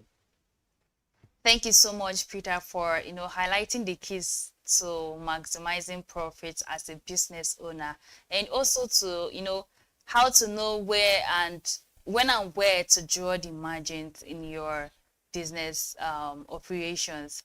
Thank you. Now let's look at how to make the transitions. I know a lot of people are often bothered with the situation of when to say goodbye to their 9-to-5 and focus mainly on their business, or some are also of the emotion that you can run the both of them side to side. So let's look at some questions in that area. The next question will be for Damola, how does an entrepreneur know when is the right time to move from part-time to full-time entrepreneurship? Okay. I hope you can hear me. Yes, I can hear you. Okay, great. Okay, I don't think that it's like a time-based thing. I think it's more on the person and the opportunities that come. So for me, I only worked for another agency. I only worked for another agency for 2 years. And after 2 years, I just started mine. So I think that you also have to, you need to just gauge the opportunities that you get and how prepared you are as well. I'll say you also need to take risks as well. So the reason why a lot of people stay longer and some of the things that people do, they're afraid of taking risks. And I think you need to be brave. You need to evaluate the situation. Be sure what, like, people have spoken about value. So if you have value, things will be attracted to value. I think you can even compete with the big people, with the bigger brands in a short space of time. I don't think that it even needs time. What people just need to identify is value. So people notice value no matter when you start. Once they can recognize that you know what you're doing and you have results to prove it, then you get the customers. So for me, I'll say that once you have identified, for marketing, we'll call it your unique selling proposition. Once you've identified the opportunities that you have, so we see companies like Money Points, Flutterwave, that it didn't take them that long to compete with some of the biggest brands that we've known for 50, 100 years. The major thing that they had was value. They had value to give, and they scaled really fast because people are attracted to value. So if you can solve problems, and what's your business venture is going to actually solve problems, people will gravitate towards you. And once people have spoken about appearance and things like that, once perception is the most important thing. So you can be good, but people don't perceive you as good. And it's the same thing for a business as well. So you can have great ideas. You can actually be able to solve problems at a small stage. People need to perceive that value from you. So I think the days have gone that people are looking at how long you started. It's kind of like when you're hiring people today. It's not really about how long you worked. It's about the value you can bring. You meet people that, in a 1 year experience, they can do things better than people that have done things for 10 years. So I don't really won't focus on the traditional way that we evaluate when to start. I think it's different for different people. The major thing is you can have value at any time. So it's kind of like, maybe I will use football to explain it. There are players that can compete at a young age, even from 17, 18, 16. There are players that they need to wait to 35 for them to be good enough to compete at the highest stage. I think it's the same for businesses and even for an entrepreneur as well. So I won't say you need to wait for a long time. You need to get certain things in place. Because there's some things that first mover advantage will give you. There's some opportunities that you can identify early that you need to dive in and take. So for me, like people have already mentioned the word value, I'll say that's the major thing. Once you can identify the value that you bring and you can see the opportunities to take them, I think it's a good time to go. Some people will tell you wait 5 years, wait 10 years, wait 3 years. I just think that if the opportunities come in 1 year, you can move. If the opportunity even comes in 6 months. I have a friend that he resigned after 2 weeks. He started the job after 2 weeks. He resigned and started his own business, and he's doing great. So the major thing is, I won't say that's the general rule. It depends on the person. It depends on the things that you built yourself. So if you've taken your time to study, to train, things that you're doing in your own personal time, and you're equipped enough to start a venture, lead a business, go on your own, you have your proper plan in place to sustain the business, to sustain certain things. Looking at it, maybe a married person or a single person would have to evaluate things differently because they have other people they're responsible for.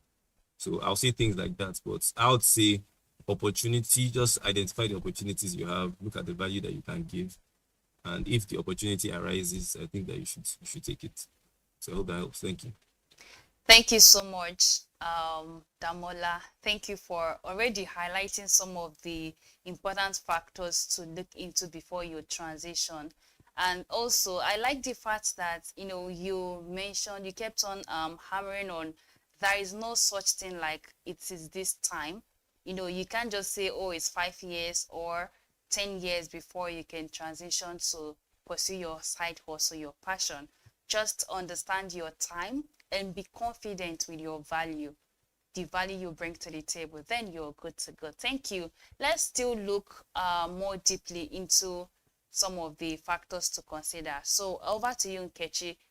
What are the most important factors to consider before making that transition?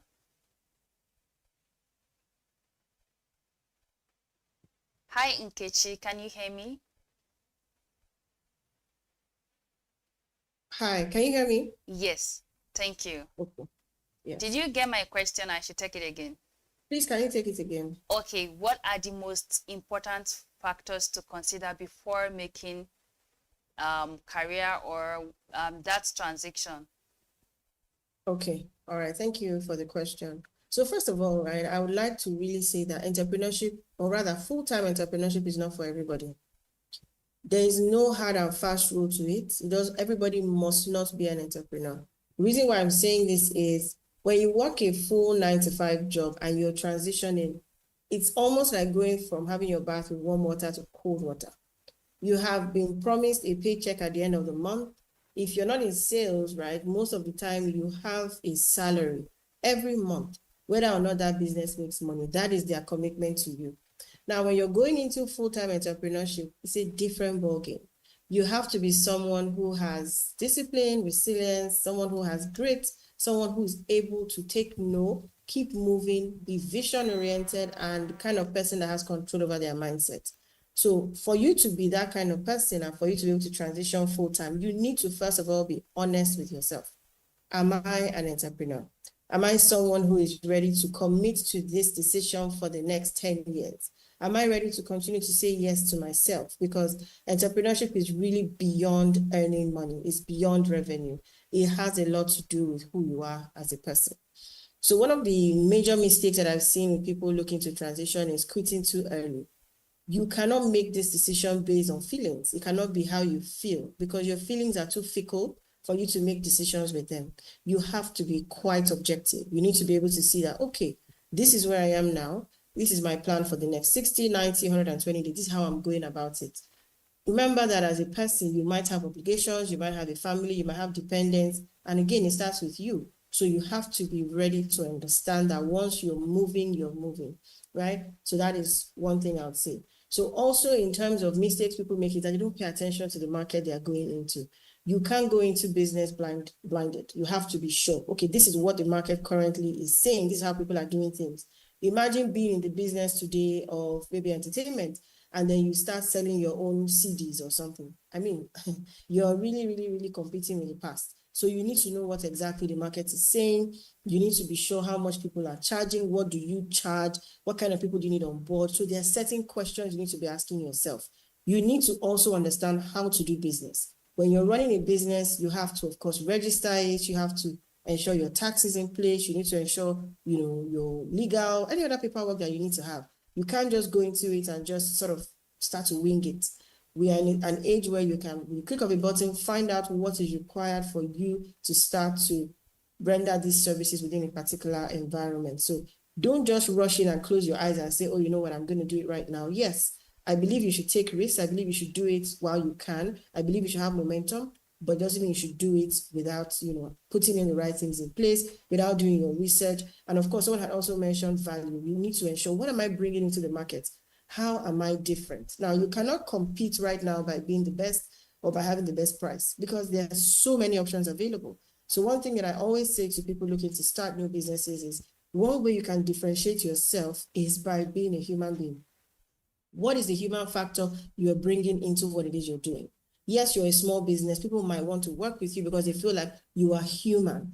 How can you be more human in your business? And another thing I would say is try as much as possible to aim for excellence. I didn't say perfection because perfection is a myth and it doesn't exist, but excellence. And one thing I recently learned is that excellence can be practiced. So you can every day become better at what you do or what it is that you're doing. So if you have that at the core of your mind, if you have that in front, as you're building the business, as you're hiring people, as you're speaking to clients, you continue to build and become even better. So that even if you have so much value to give, you're giving it in a way that is deemed excellent, and you're able to retain customers, and they're also able to refer people to you. And when people are bringing leads or leads are coming into your pipeline, they are able to convert. So I hope that has helped.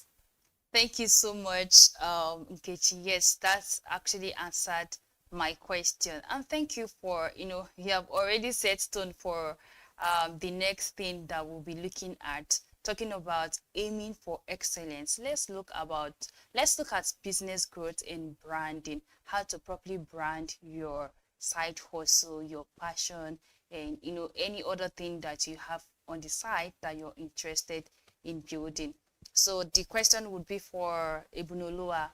What are the biggest planning mistake entrepreneurs make when starting or growing a business? Okay, thank you for that question. I think one of the mistakes entrepreneurs make, and it may not be all their fault, maybe it's what has been shown as what matters the most. You want to look the part, fake it till you make it, dress in a certain way, be this, be that. But what the customers want goes beyond your looks. It's still about value. It's still about who you are, what you bring to the table, how you do things. Take, for instance, you have an appointment for 10 a.m., you are there by 9:30, not 2 p.m., and start giving flimsy excuses, forgetting that the people who you are, their customer, also have customers. Having integrity. I'm going to deliver by this time, and you deliver by that time, to quality as well. And all of these things don't happen by accident. There are things you need to build over time. And that's why I've said it, and a lot of us have also emphasized on you being that person first. Being a person of integrity, knowing what matters to people, the kind of customers you're serving, what is key to them, what kind of business are they into, what matters the most. Take, for instance, the competition in the market is fierce. So a lot of people they have to be on top of their game. And so if you're going to be supporting their business in whatever way with your services, you must also be at the top of your game at all times. So not focusing on the right things in terms of what quality means to the customer. Understand what the customer's needs are first and foremost, but paying attention to the way you speak or the way you look or, kind of dress you're wearing. That's of course, people see you first before they see the value you bring to the table. I'm not saying that is not important, but I'm saying also that you must pay attention to how you deliver value. How do you communicate? So you can't even you can't make a particular time for some reason beyond your control, which shouldn't be all the time. You must communicate. At times you've given something to somebody, you're trying to get them on the phone, they're not picking up, and you're wondering what's going on here. And no communication, and probably they're stuck somewhere. Especially professionals, people who are learned, those kind of behaviors shouldn't be, be named amongst us, really. So we need to be able to differentiate ourselves with those seemingly little things, but they matter a lot. Like I always say, understand your customers' needs. What sort of business are they doing? What are their key requirements so that you can match up? If you're not matching up, then you're not delivering value. So those are the things I would say in terms of it, and that's your brand, really. Your brand can be, hey, that person that is always coming late, please don't even bring them on board. But you know that, hey, is that the person you're calling? Be sure that they will deliver. They are dependable, they are reliable. So those are the kind of values or descriptions that should be named concerning an entrepreneur who wants to excel. Really, not necessarily, she speaks well or she went to Harvard or, those things are good as well. But I'm saying pay attention to what really matters. Thank you. Thank you so much, Ebunoloa. Thank you for, urging us to pay attention to what really matters. And talking about building your brand and, you know, maintaining a good reputation as a business person. Let's look at this question. That would be for you, Peter. How can millennials build a strong online presence and personal brand to support their business goals?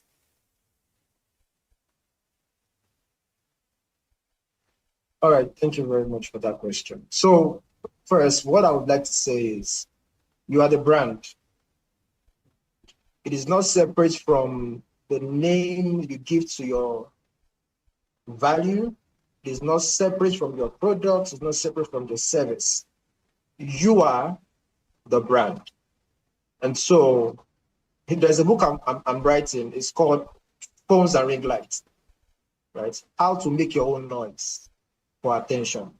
And so whatever you do, particularly in this day and age, you need to learn how to make your own noise. You need to learn what language is required in your own industry.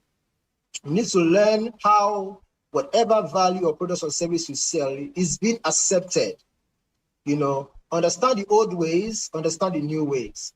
Now everything is crashing down when it comes to corporate branding, you know, and all of those things. So everything is coming down to person, not to entity anymore. Entity can sort out your legal issues, your structure, you know, your system, your approach. But when it comes to penetration, when it comes to reaching to your customers, when it comes to appearing as you should, it boils down to you. How do you show up?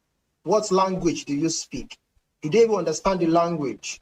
You know, and so the new branding is you. And you must know what works for you. You must know how to express.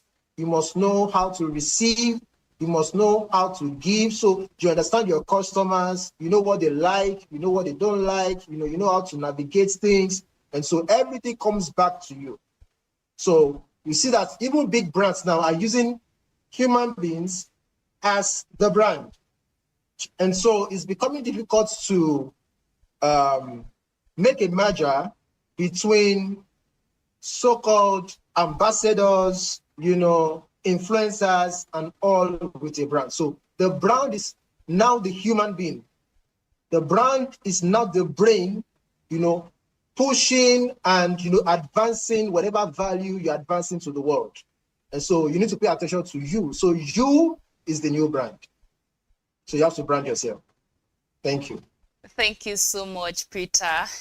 Thank you for closing with that line. You are the new brand. So you have to focus on building your personal brand. Take it serious because, I mean, you are the face of your business. So let's look at the last question around branding. That will be for you, Temitope. What sales strategies or technique can help young entrepreneurs close deals and build a lasting customer relationship? I mean, having to have scaled your business from an early stage.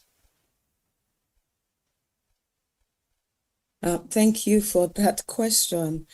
So I'm not a salesperson and I don't brand myself as one. But if there is anything I always do in all of my expressions, and having done several businesses and still running several businesses, is to ensure that I understand the pain point of my customers. Now, sometimes people do a top-down approach. Some people do, you know, down-up, bottom-up approach, which is, are you creating a product for a market you have identified, or you are, you know, identifying the market and then you're trying to create a product? I don't like to waste my time on a product I don't know is going to sell. And it doesn't mean I've not made mistakes, that I put up maybe a product or a service or even a training. As a FOPS coach, I do a lot of trainings and coaching. And sometimes I put up a training because I assume that that's something that people would need. And trust me, cricket, no sound, like maybe one or two that I've had to refund. Like, guys, I'm not doing this training again. So I have had to make that mistakes in my business and in my career, but I don't do that anymore. I need to understand and see that there is a pain point somewhere. I listen first and then I sell second. So I identify the market and then I go ahead to create the product. So I have a lot of online courses, for example. I don't just go to create, you know, get a camera, get a ring light, start, you know, creating courses and recording. No. Create a wait list I need to see the interest, that people are actually interested in this product that I'm putting together. So you must manage time and manage resources and conserve your energy to be able to channel them in the right direction. That's one of the things that we must do. The second thing is also to building trust. I realized in my EdTech, which is the University of Freelancing, where we teach professionals how to, freelance on the side with the skills and expertise that they have while still maintaining their 9 to 5. I realized that a lot of our students keeps coming back. So if you come to do AI today, you learn AI this month. By next month, they're coming back to learn virtual assistant. The third month, they're like, Coach T, I'm coming back to learn HR technology. What's going on? And before, we used to do a lot of art, put it out there because I thought the source was outside. Yes. But from data, I found that because data speaks, I found out that because we've built trust, our first line of new customers they're our current students. So they've seen the value that we deliver. They've seen results. They keep coming back. So you must, as a matter of priority in the business that you're trying to do, as a sales technique, build trust.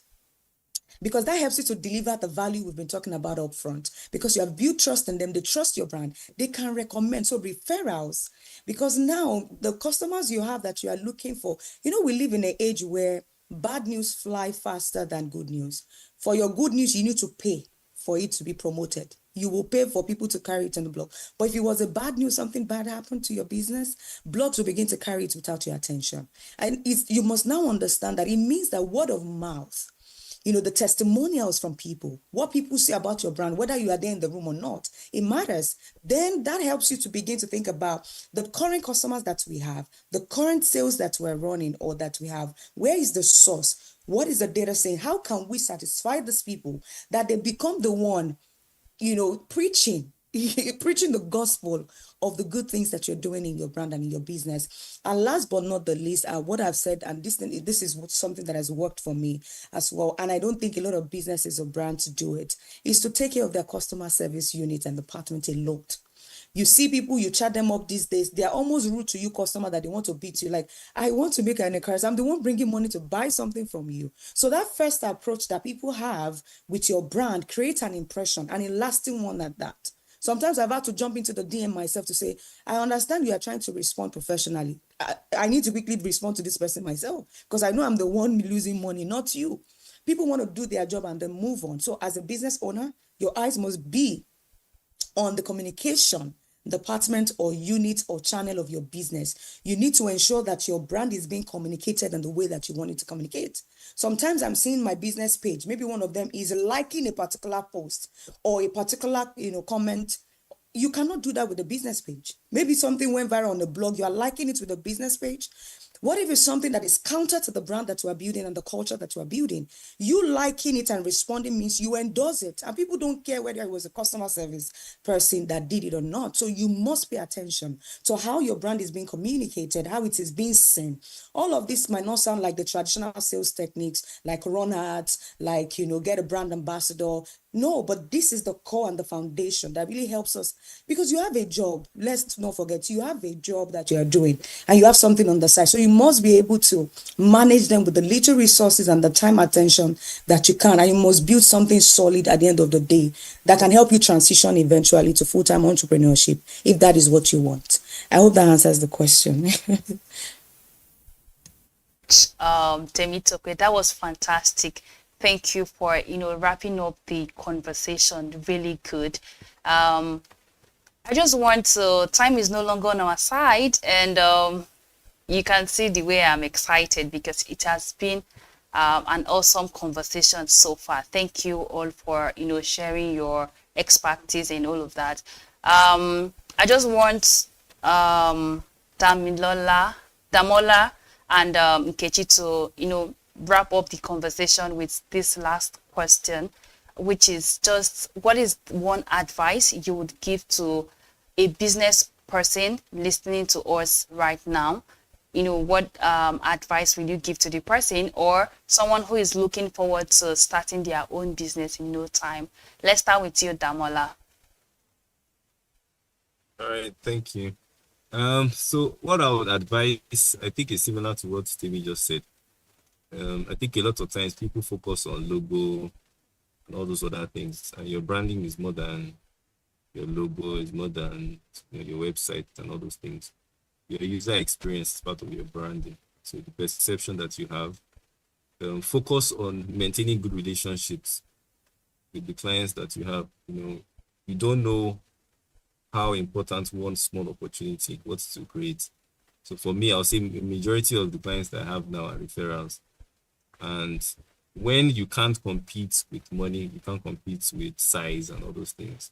It's relationship that's going to sway it. So let's say Temi was coming to Nigeria or something, or maybe she's in Lagos or something. Well, maybe I come to Texas or before now, she won't have, there will be no rapport. So she doesn't know me, I'm just a stranger. But because we've had this meeting, like I just sent her a message, oh, remember me from our Business Day Connect. That will open a door for me, a door that wouldn't have opened in the past, just because we've built a relationship. So I think that building relationships is very important. And people are your doors. People are the biggest doors for a business. So don't treat any opportunity you get lightly. Take them, maximize every opportunity you get. Understand that perception is reality. It doesn't matter what you think. You may say, oh, my business is great. Because your customers are the ones that determine that. And what people have to say when they're not seeing your look. When they think of your brand, what do they think of? You'll think of their last experiences with you. So for me, I think that would be my advice, my closing advice. Thank you. Don't speak. Thank you, Damola. Thank you for that's awesome advice. From Damola, you shouldn't focus on just the physical aspect of your branding. Focus on building relationship. Thank you. Over to you, Nkechi. Okay, thank you. So in conclusion, I'll just say that if you're looking to start a business, you need to start with clarity. Be very clear. And I would also say, ensure you're solving a real problem. Don't just, solve a problem that you think is peculiar to just you, because you are not your own market. So be sure that what you're solving is actually a real problem. And I'll now say that you need to learn to be able to build momentum. When you're starting a business, there's this excitement, family and friends might support you in the beginning, everything is rosy, but you need to learn to be able to keep doing things. Like every day, you have to continue to move. There are days that you don't feel like it, but you have to keep moving. The excitement is not going to be there all the time. So you need to learn to drive yourself, to hype yourself, to push yourself forward, right? And learn fast, take your notes quickly, learn from the mistakes and ensure you don't make yesterday's mistakes today. And whatever you learn from today, you're able to apply tomorrow. And also ensure you quickly identify what your weaknesses are. Be very clear on them so that when you're hiring people, you hire people who have your weaknesses as strengths and you're able to complement and quickly build fast. So those are the things that I would say to anyone looking to start a new business. Thank you. All right. Thank you so much, Nkechi. I would like to quickly thank our panelists. Thank you, Damola. Thank you, Temitope. Thank you, Nkechi. Thank you, Ebunoloa. And finally, thank you, Peter. Thank you all for sharing your invaluable insights and practical advice. I also want to say a huge thank you to everyone who joined us today. This conversation has highlighted that turning your passion into profit isn't just about finding the perfect balance, but about creating a rhythm that works for you. Remember, your journey is your own, whether you're just starting a side hustle, planning to transition into a full-time entrepreneurship, or looking for a way to grow your business. The key is to stay consistent. Don't just plan, but also celebrate every win along the way. Thank you once again. And until next time, I am Ethel Adorno, your host here on the Millennial Hangout. Have a great day.